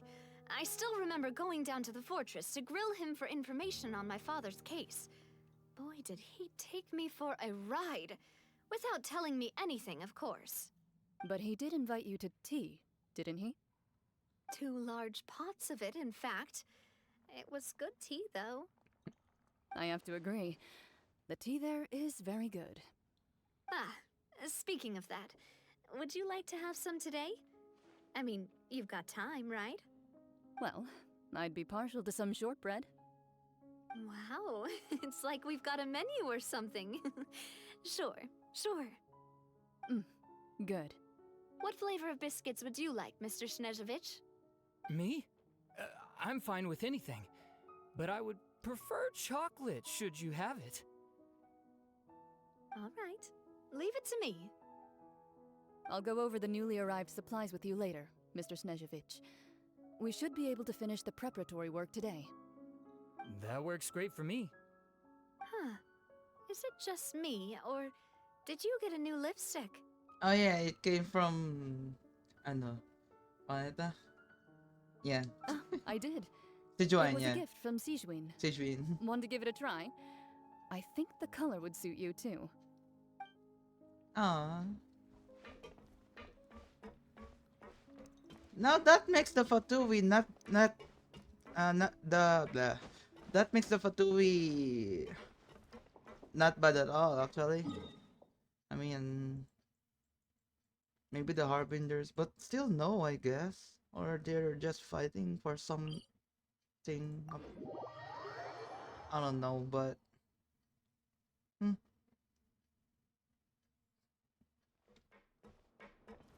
this made the Fatui. This gave me the Fatui a good image after that. After this incident, after this Archon quest.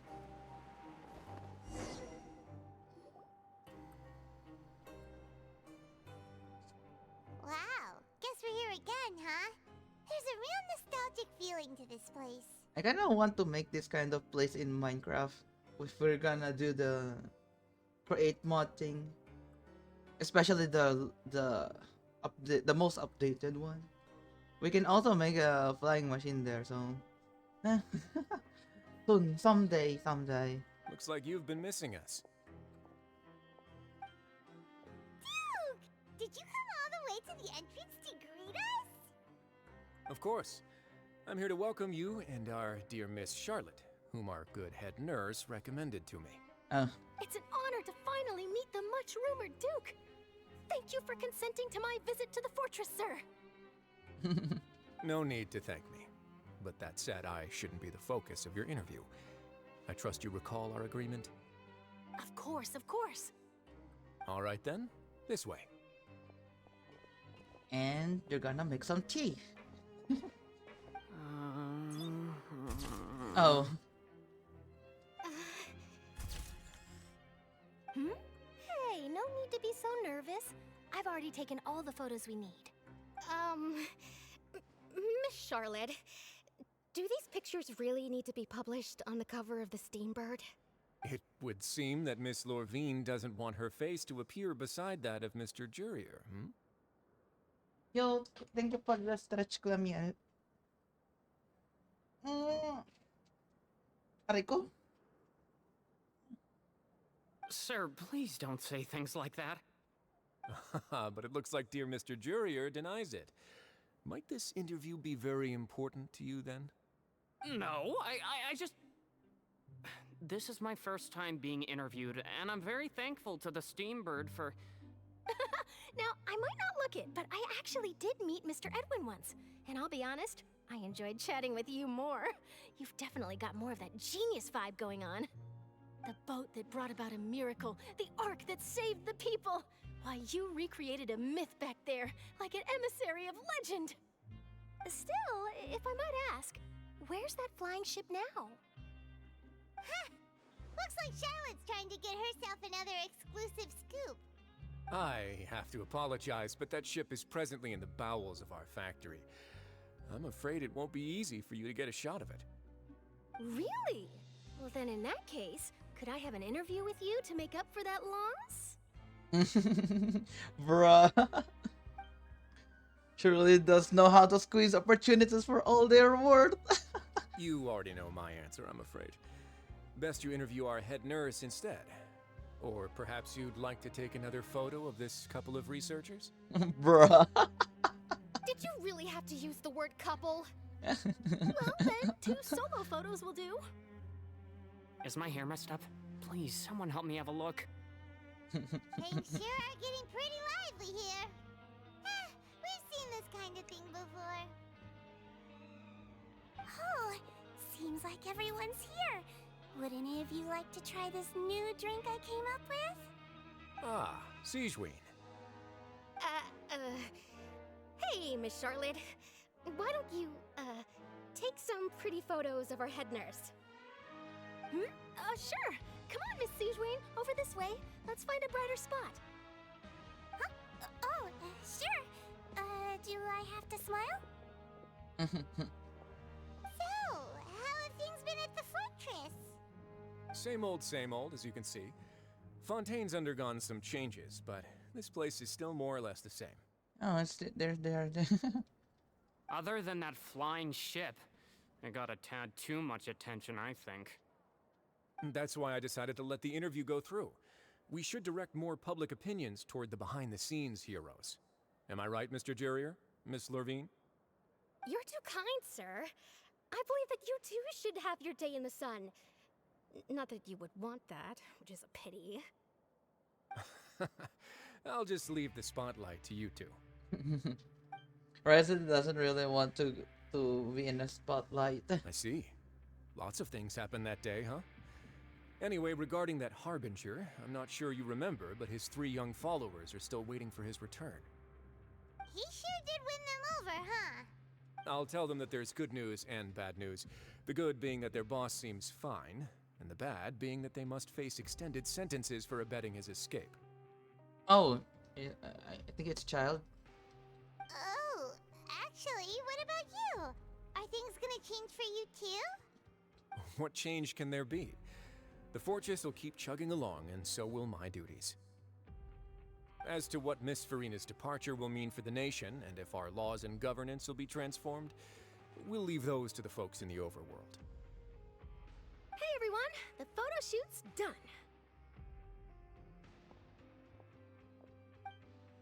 Good. In that case, let's call it a day here. Thanks for your cooperation. Come on, Traveler, let's go. Till next time, everyone. There'll be a next time? Yes, sir. Maybe. Who knows? I might write a story about the underwater factory next time. Until then. All right. Last stop, the docks. I might make an underwater factory in a Minecraft server someday. Oh, where is it? Oh shit. Oh.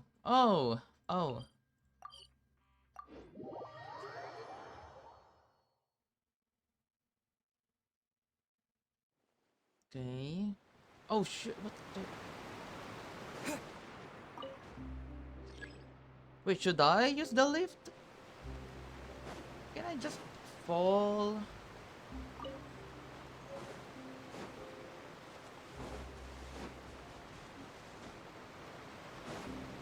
Also, I need some healing.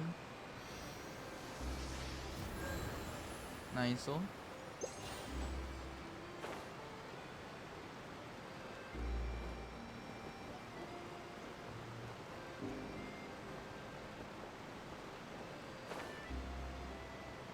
Oh, it's Lynette and Lenny. Also Fremine. I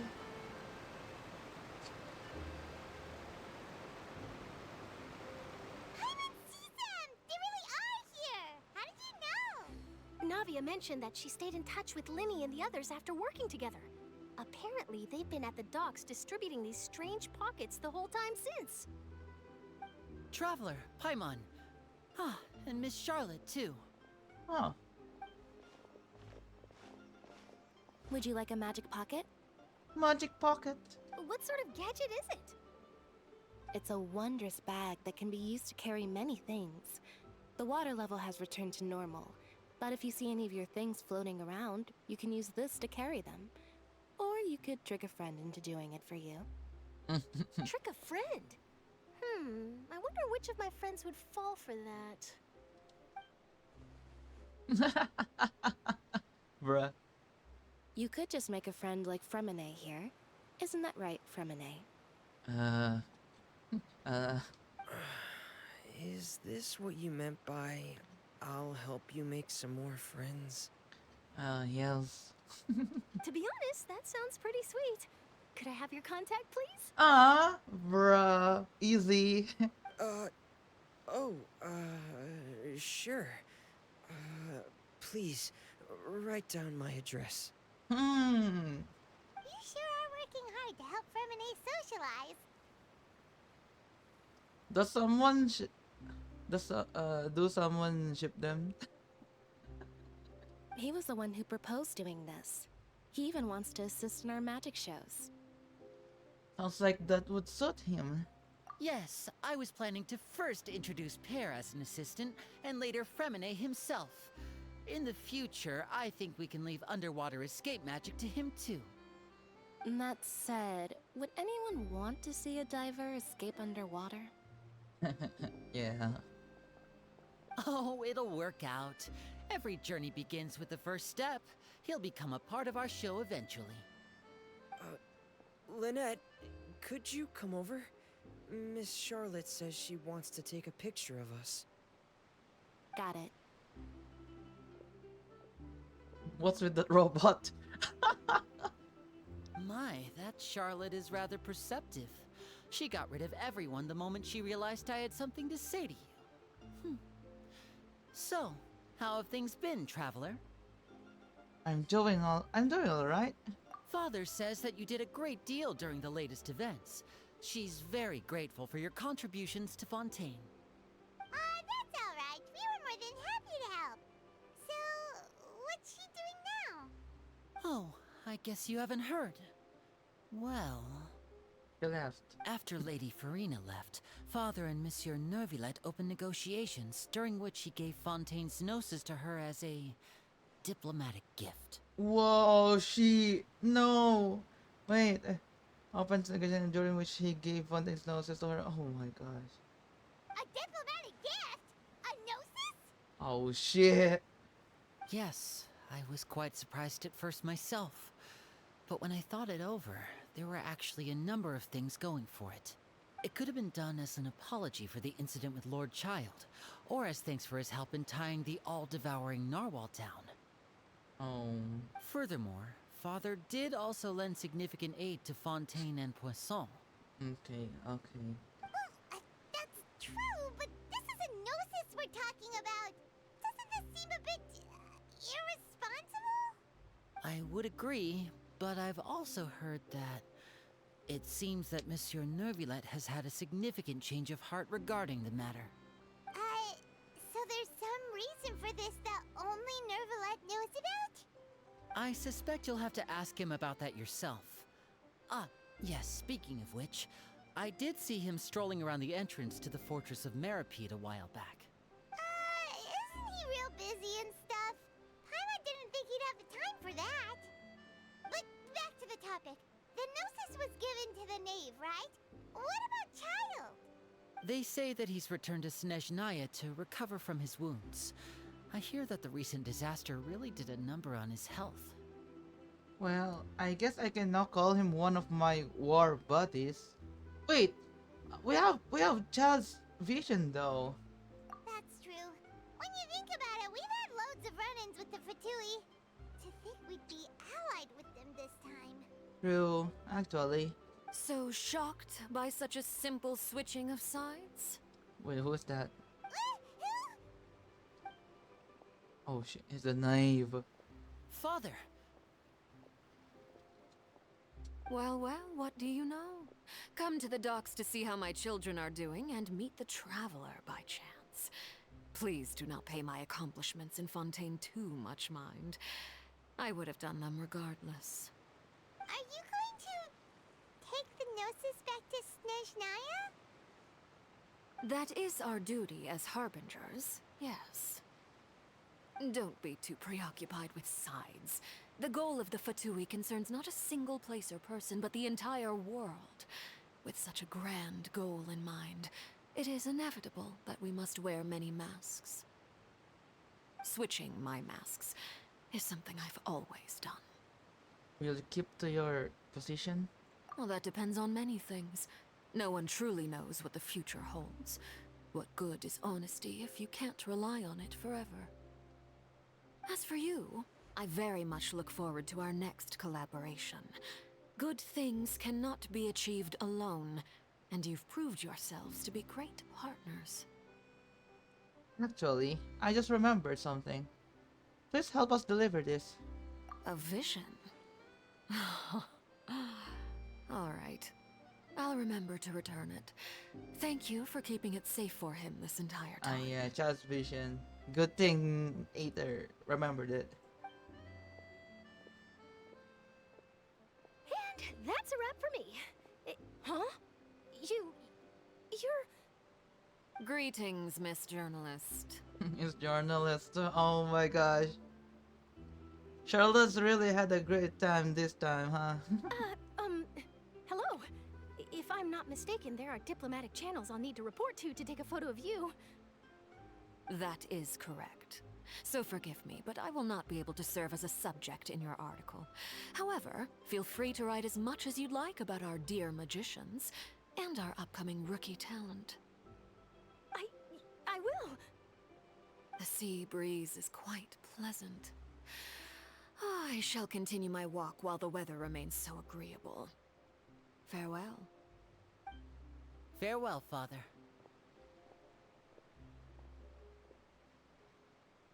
Oh, she has such an intimidating presence. I didn't even dare to take a picture. Thankfully, I've already wrapped up all my pre-scheduled interviews. Thank you all. This'll be more than enough for me to write about, I'm sure. Don't be too nervous. Why don't you take a magic pocket before you go? Nice. Here, Traveler, Paimon, you take one too. Nice one, Lainey. To move things about? That's right. Funny. I was giving out magic pockets when we first met too. Yeah, true. What do you know?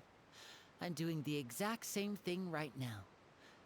So many things have happened, but the pockets are still the pockets. Well, I guess this must be life. We will all follow our own paths, and serendipity will lead you to your fated friends. yeah. All right then. We'll be handing out pockets in some other districts later, so we'll get going now. Have a good day, you two. Well, guess we sent Charlotte off. Shall we go see what Neverlette's doing? As long as he's not so busy that he doesn't have time to chat anyway. Novelette. Opera Epicles. Where should I?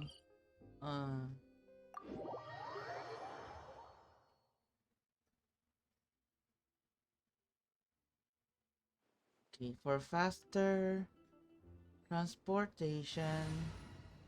For faster transportation, I shall Drat. use this and this. Didn't keep you No, waiting, no, did no. I?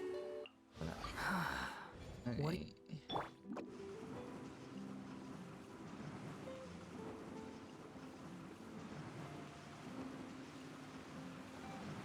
Behold.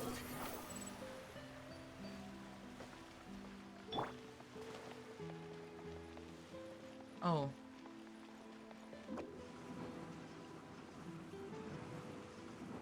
The entrance to the fortress! Ooh, he really is there!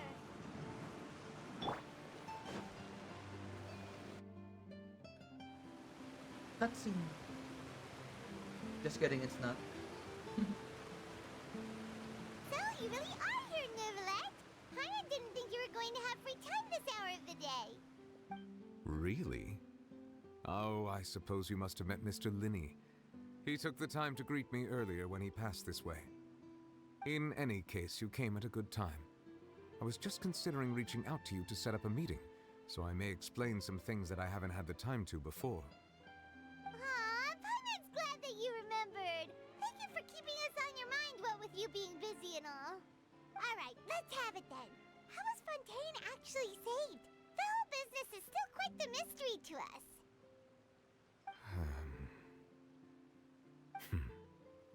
It is strange how words can often leave a bitter taste in the mouth when it finally comes time to say them out loud. Neverlette sighed softly before telling you the truth concerning what he saw that day. Also, Lord deceived the heavenly principles and used Farina's endless performance to save Fontaine. So that's what happened? I only saw Farina's part myself. Fossilord destroyed the divine throne of the Hydro Archon and restored your power to you, transforming you into a fully fledged elemental dragon sovereign. But Paimon still doesn't quite get what you did to save the Fontanians from dissolving. For me, the authority of the ancient dragons refers to absolute control over the hydro element. Fontanians were incomplete humans born of Egeria's use of the power of the primordial sea, with constitutions similar to that of mimics. But so long as those primordial energies remain within them, I could use the ancient dragon's authority to grant them true blood, after the fashion in which life was first brought into being on this planet. In other words, when I gave my verdict, Fontanians became true humans, and thus would naturally no longer be dissolved by water from the primordial sea. Focalor must have counted on you to make that decision as well.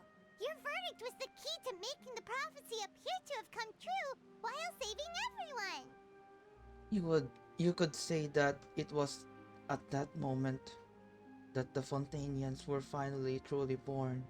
Yeah, and in a manner of speaking, Focalor finally managed to fulfill the original Hydro Archon's wish to turn Oceanids into real people too! It seems from your expressions that you still have more things you wish to ask. Ask away. I will tell you the truth as I know it. Oh yeah, this is the time to ask about the initial verdict that was passed on Child. I have investigated his case along many avenues, and I have learned that he once fell into an unknown chasm when he was young. There, by chance, he awakened the all-devouring narwhal. But whether it be by sentiment or reason, that should not have been enough to consider him the root cause of the disaster. At most, he would have had tangential liability.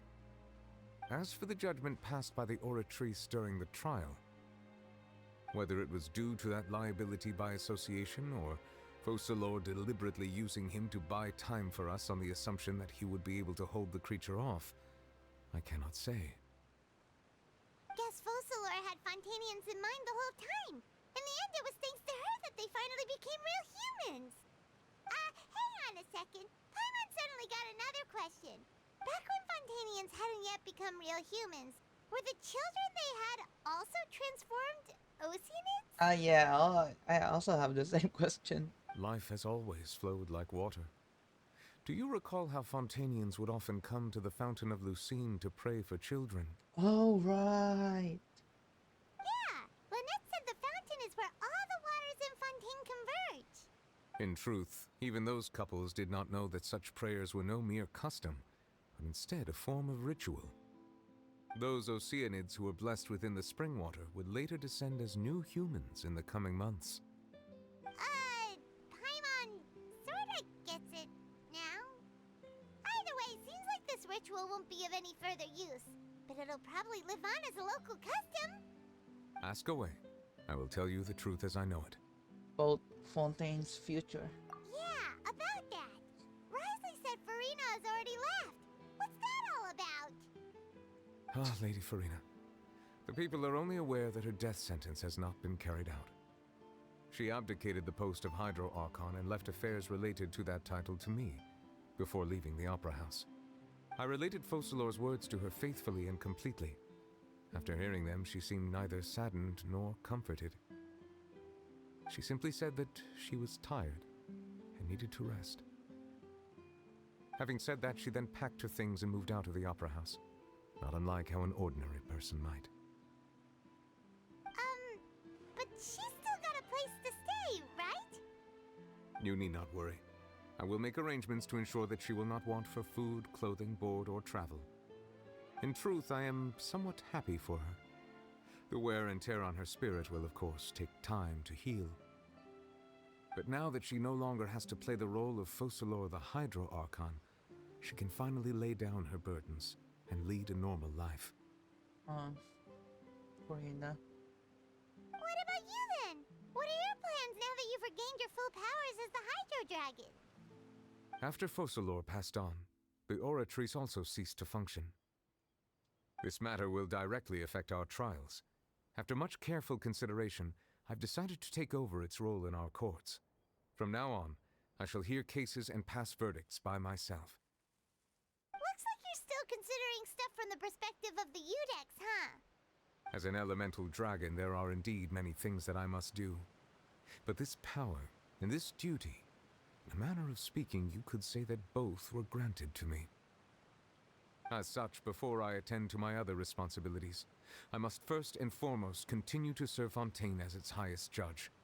The duty of the Hydro Sovereign and the duty of the Udex shall coexist within my person. Additionally, the Hydro Archon's departure has brought about another problem, which is that the Opera House shall no longer produce indemnitium. That's true.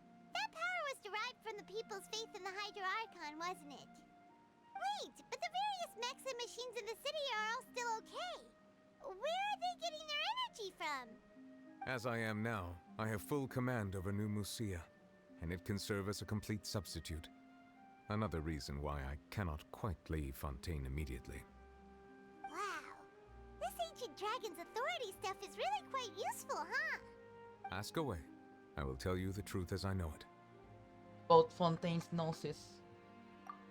Oh, that's right! They say you've given it to the knave as a diplomatic gift or something! Leaving aside their intentionality, the two Fatui Harbingers have indeed done much for us during this crisis. Their sole remaining goal in Fontaine, at least at this point, would seem to be the Gnosis. The Oratrice has ceased to function. The Hydro Archon's divine throne is now no more, and I do not need the Gnosis's power. As such, it has lost all meaning for Fontaine. True. If the Fatui have impure designs, then we might as well accede to their request now, and avoid unnecessary conflict. What complicated considerations! Paimon thought you were just giving it to them out of gratitude to the knave and as an apology to Child. Ask away. I will tell you the truth as I know it. About the next stop on my journey. You will soon be heading to Natlan, I presume. Oh shit. I'm afraid that I have little talent as a travel guide, so all I can do is tell you what I know about that land. As far as I'm aware, Natlan can be said to be a nation of dragons. A nation of dragons? You mean like you? No. No, I suspect that I would not find myself welcome there. Yeah, because you're a water one. Unlike ancient dragons such as myself, the dragons of Natlan have undergone long years of development and evolution. Large numbers of them have entered a form of coexistence with humanity. Natlan is also the nation of war. War ravages those lands like an undying flame. There is one other piece of information I got incidentally from my negotiations with the Knave that I believe may be useful to you. The Harbinger known as the Captain has thrown his hat into the endless ring of war. Oh. The Captain. Sounds like a real tough customer. Seriously, everywhere you look, there's a Fatui Harbinger doing their thing. I suggest that you fully prepare yourself before going to Natlan. In the meantime, Fontaine's doors will always be open to you. Ask away. I will tell you the truth as I know it. It's just sad that we haven't have the opportunity to talk with Fossilor herself. But, well, I guess she's too busy she's too busy to save Fontaine and to give us the answers at some point. Like, she might not know anything about it, about our questions, about our of Aether's sister or something. So yeah, I have no more questions. Hang on a sec. Paimon's still got a question about the Gnosis. When we spoke to Linny earlier, he mentioned that your attitude towards giving away the Gnosis had clearly changed. We guessed that there might be some reason for it that only you were aware of. No wonder the House of the Hearth is the Fatui's intelligence division. They are certainly sharp. So regarding this specific issue, I was just getting ready to share something with you. What is it? In truth, I exchanged some further words with that lady named Skirk after sending you two back to the surface. It went something like this.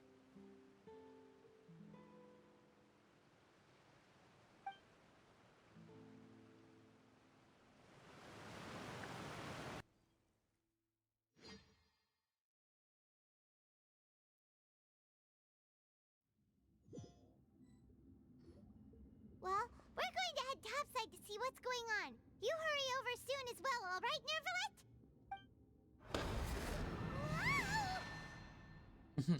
What next? The all-devouring narwhal isn't here, so I'm no longer getting any interference. I can finally catch the scent of your power, what it's made of. It is the authority of the planet's primordial dragons, but with something very similar to a god's curse mixed in. It's quite a novel blend. I'm sure I've encountered something like this before. What was it again? I do not know what you speak of. Ah, of course. How could I forget? You should have the remains of the third descender on your person, yes? Remains? I've never heard of any such thing. Huh. According to your parlance, I believe it may be called a gnosis. Well, that much is true. After Focalor's divinity faded, she handed her gnosis to me. But I fear I have never heard of it described in the manner that you just did. I've been training with my master, the Foul, ever since I was young, and I have never returned to the surface since. So most of the information I possess, I got from him. It is only natural for those who are greater than humanity to possess a different sort of common sense, which is why there are so many problems in our attempts to communicate with humans. Regardless, you should probably get rid of objects of misfortune to prevent any disasters from befalling you. To live in itself is a blessing, but once a person dies, the bonds he once had with this world shall all turn to curses. What do you mean by that? No need to fret. These are just my personal thoughts, and my reason for no longer wishing to return to the surface. This third descender you refer to, who are they? And when did they die? Master never mentioned them to me. Perhaps it just wasn't that important for me to know. If you're interested, though, I could ask him. I'll be sure to pass the answer on to you next time. Next time? You believe we will meet again? I do. Wait. I have a disciple of my own, don't I? He can be the messenger then.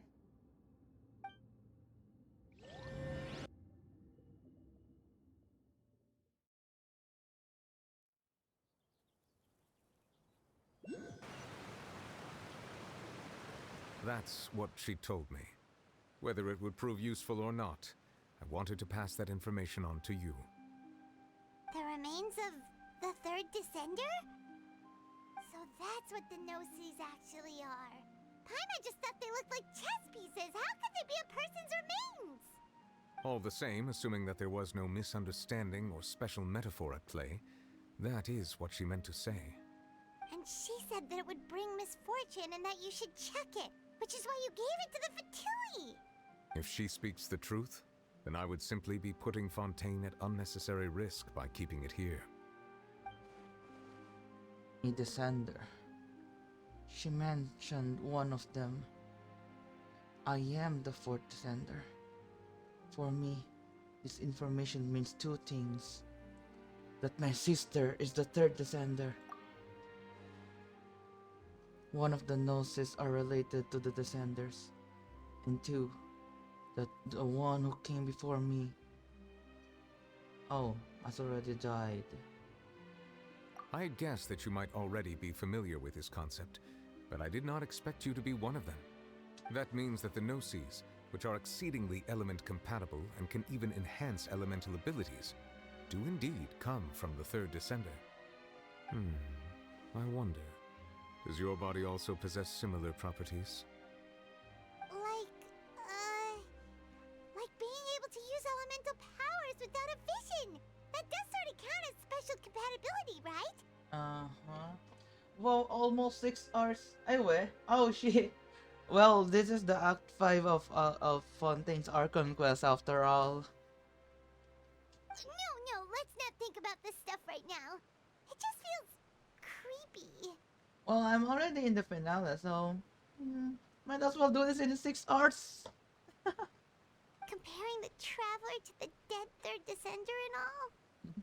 Don't worry, I won't die so easily. That's what you say, but this topic still feels like bad luck.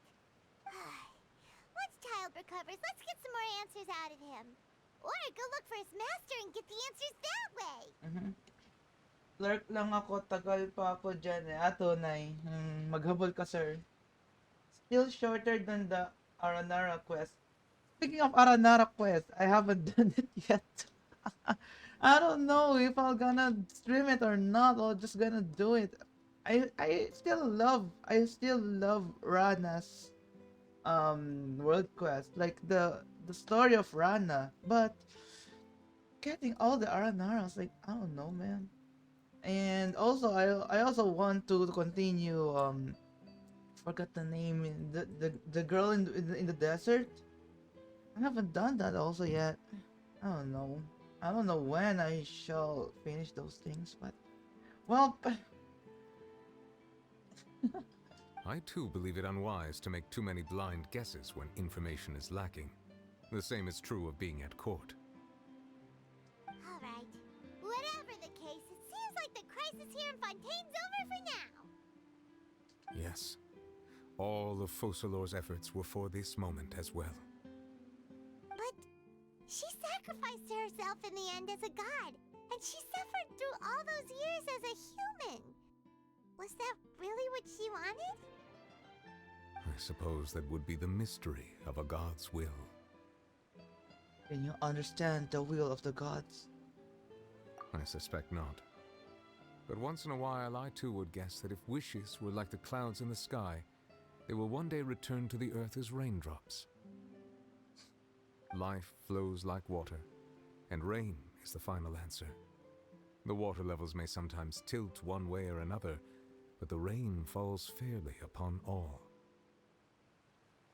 And what ultimately is the difference between the rains that fall upon all of us?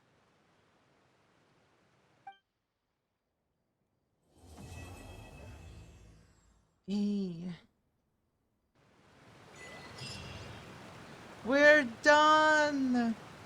We're finally done. Wait, we're gonna take a picture with Novelette. Look at the camera. Hey.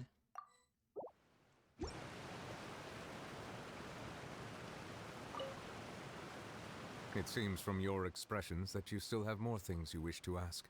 Ask away. I will tell you the truth as I know Wait, it. tama na! No! I suggest that you fully... No! No! Okay, I thought I'm gonna do that again, SMH. Well, okay, so okay, Zora, if you're still here, I will make this kind of contraption in Guild of Doran 5. Or we will have an updated create mod. So yeah, I will make Fontaine. I will make an underwater factory. And what else? Well, we have the constellation. And what else? We have some wish that we can... Oh. Why am I getting laggy? Okay. Okay, we have one wish. Can have that one. Yo, okay. Hopefully this is a character and not a... What the frick? The way they always give me weapon. It's always weapon. It's always weapon. Anyway, I guess we're done. Nothing to do anymore. Or we can do this, I guess. Yep, haven't done it.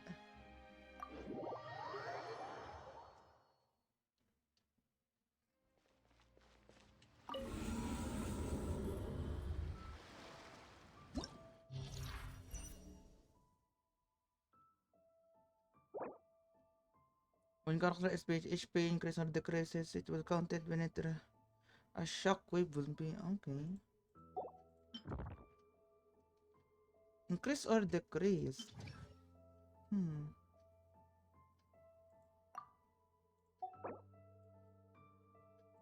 Okay. Okay. We can do this. Nasaan si ano? Shincho. And there you go. Then for the second half,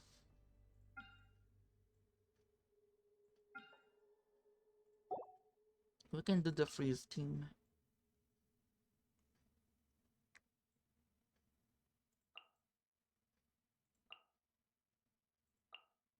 Okay.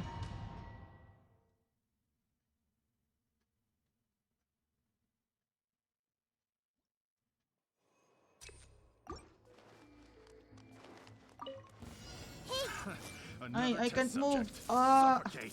The fuck? Make yourselves at home. Ring cutter, know my sword.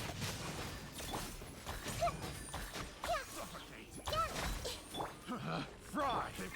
That's the wrong type. The wrong type. I got the wrong Everyone type hold of hands. business. The wrong type subject. Check the sword! Witness the power of Goof. Finally, Hey! say no more! To the fairy, I got you covered! Boom! Elemental Mastery. Ano? We're Ano way to? behind schedule. Toma. It's my lucky day! Next on the agenda, for Rex Lapis. There's more! Not now. Decided by destiny. To the fairy, finally, Another test subject. Hold the line. Don't be scared. The night is cold, born of ice and frost. Access denied. Oh, okay. The wrong test subject.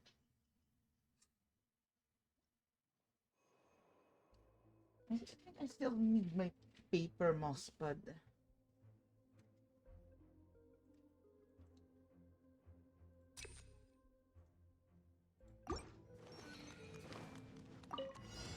I see everything. Sharing my knowledge. I don't need this.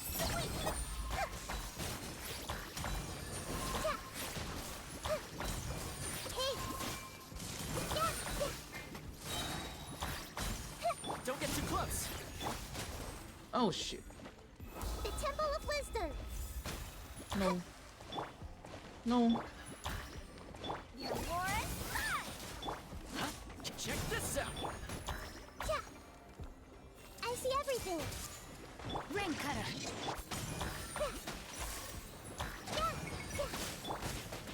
Oh my gosh. Nice switch.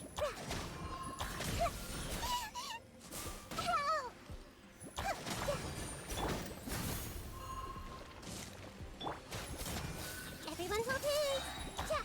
Sharing my knowledge. Stop it! Here's backup! I see everything. Freeze. Yeah, hey. The Temple of Wisdom. Here's the good. Not good. Let me weave you a verse. I see everything.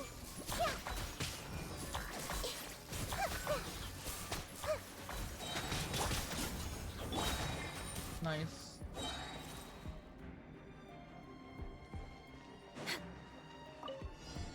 This is long overdue. My guiding stars. Written in the stars.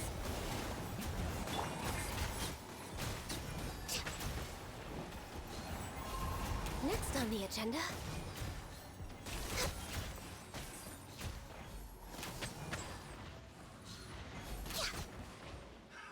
Another test subject. The night is cold.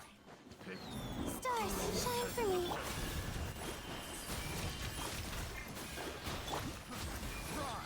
for Rex Lapis. No touching.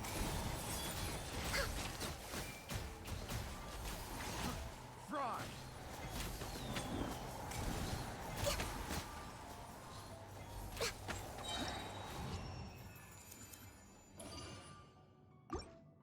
Okay, nice.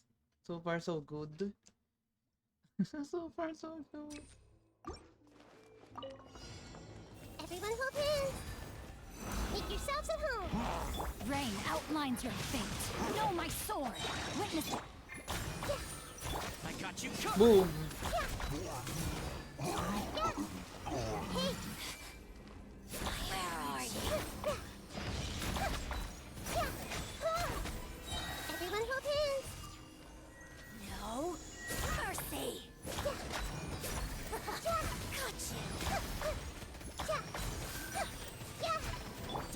This body belongs. Ring cutter. Committed to memory. Here's backup. Boom, boom, sabog. All hail. Oh, it's fire off. Nice. Not now. Cold, learn to commit. Born of ice and frost.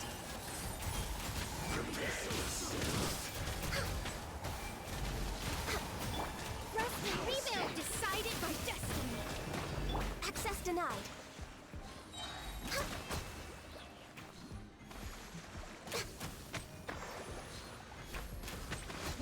Okay.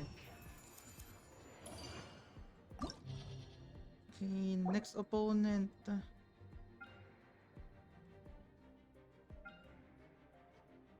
Okay, same team.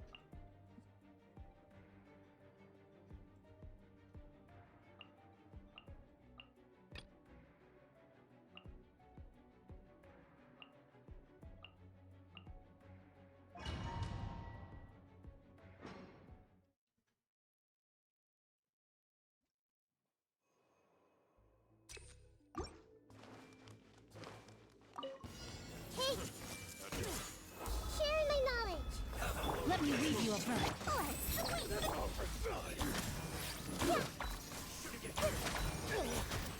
play turn a little.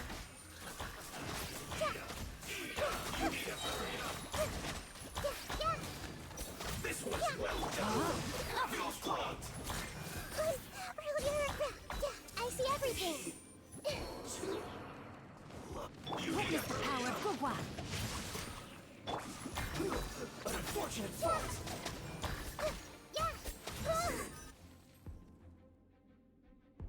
Hello. Hello, Greninja. Hello. Welcome to the stream. Welcome. Blaze over. Don't be scared. Fate is upon you. Delve into... No touching.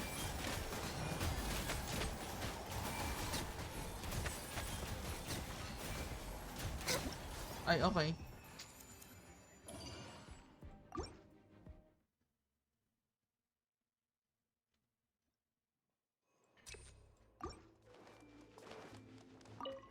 Hey! The Temple of Wisdom. Rain outlines your fate. No, my... I got you covered.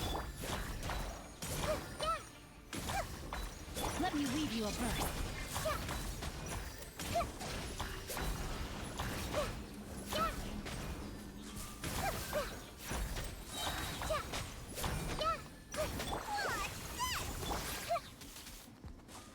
Everyone hold hands.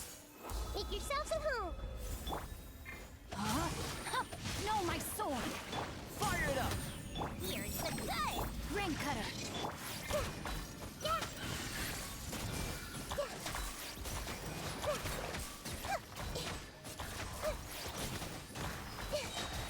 I'm seeing stars. Ang nalipad ang putik. Hey! Ay!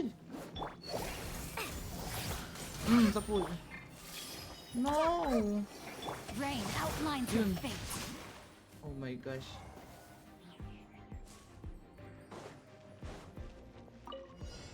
Access denied. Ay, mali. Cold, learn to command. Turret, bring refuge.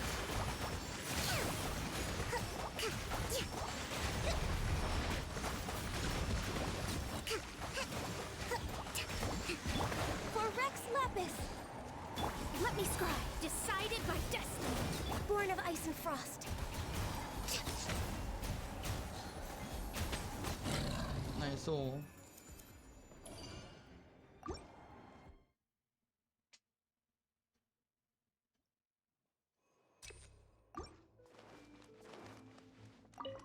Your Everyone journey hold ends hands. here, Lord of Share my Sand. knowledge. Your sacrifice is Rain ready. outlines your... Let me weave you a... Supporting fire.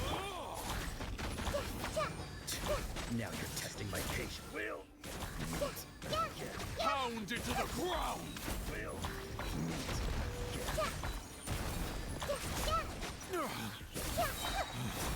Nice. So, Borjun.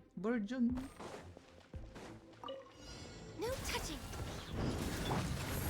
Don't be scared.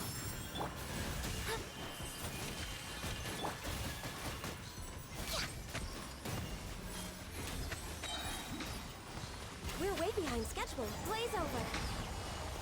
Fate is upon you. Stars, shine for me. The night is full. Covenant of the deep.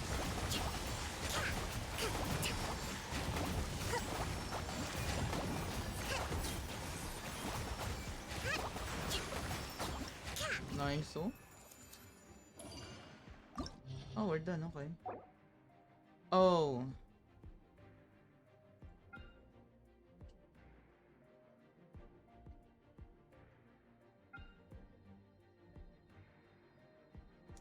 We're gonna change.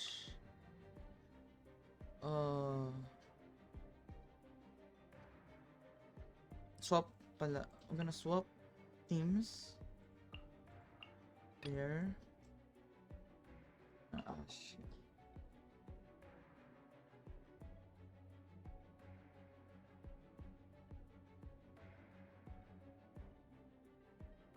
BRB guys, wait lang. Doing some errand. Wait.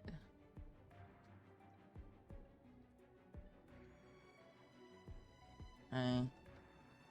Helping my dad with the groceries. There you go. Wait lang.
Okay, I'm back. And we're just gonna finish this and I'm gonna end after. Ay.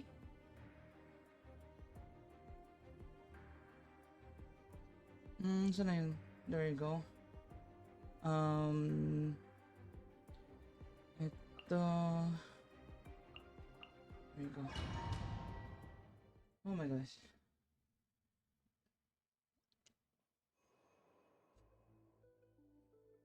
Ito Masquerade. Not this. Born of ice and frost, no touching. Decided by destiny. I really hate this kind of yung you're gonna defend the thingy in the middle. Access denied. This is long overdue. Cold, mine's a command. My guide.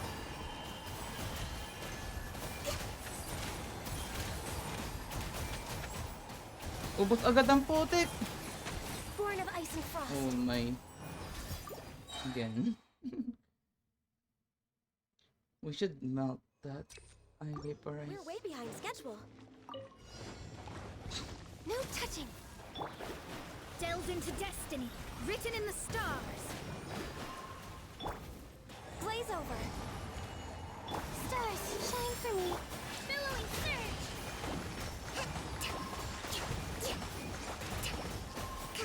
Sige, yung gitna talaga.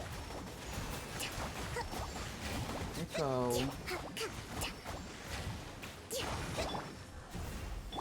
Born of ice and frost. Come on, focus. The night is cold. Cold, mine's a command. Fate is upon you. Covenant of the deep. Let's move out. I hate this. Ayaw na lang targetin yung yung mga trap. Ay, yung mga traps, mga lures. Joke lang, live na nga. I'm gonna end this stream na. So, it's like 6 hours already. Na yun. So, ay, ba't nandito pa to? So, yeah. I'm gonna raid.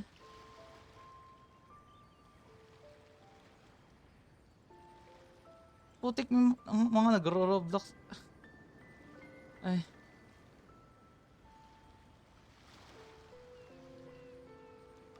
Genshin.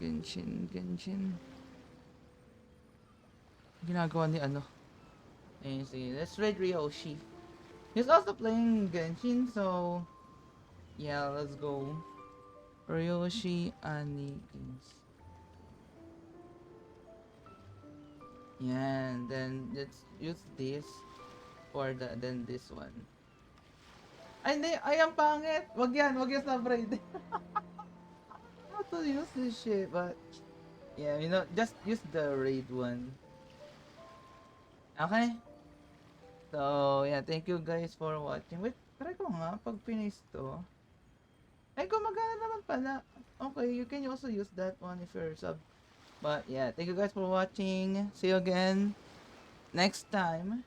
I don't know, maybe tomorrow, maybe yeah. But yeah, say hello to Ryoshi, by the way. So also Zeke, thanks again for the raid, and also thanks to Scholars for the follow, and also Kiori and sino ba? Mark, Clamiel, thank you for dropping by, and all the people here. So yeah, thank you guys, and good night and bye bye. Eat dinner and yeah. Bye bye.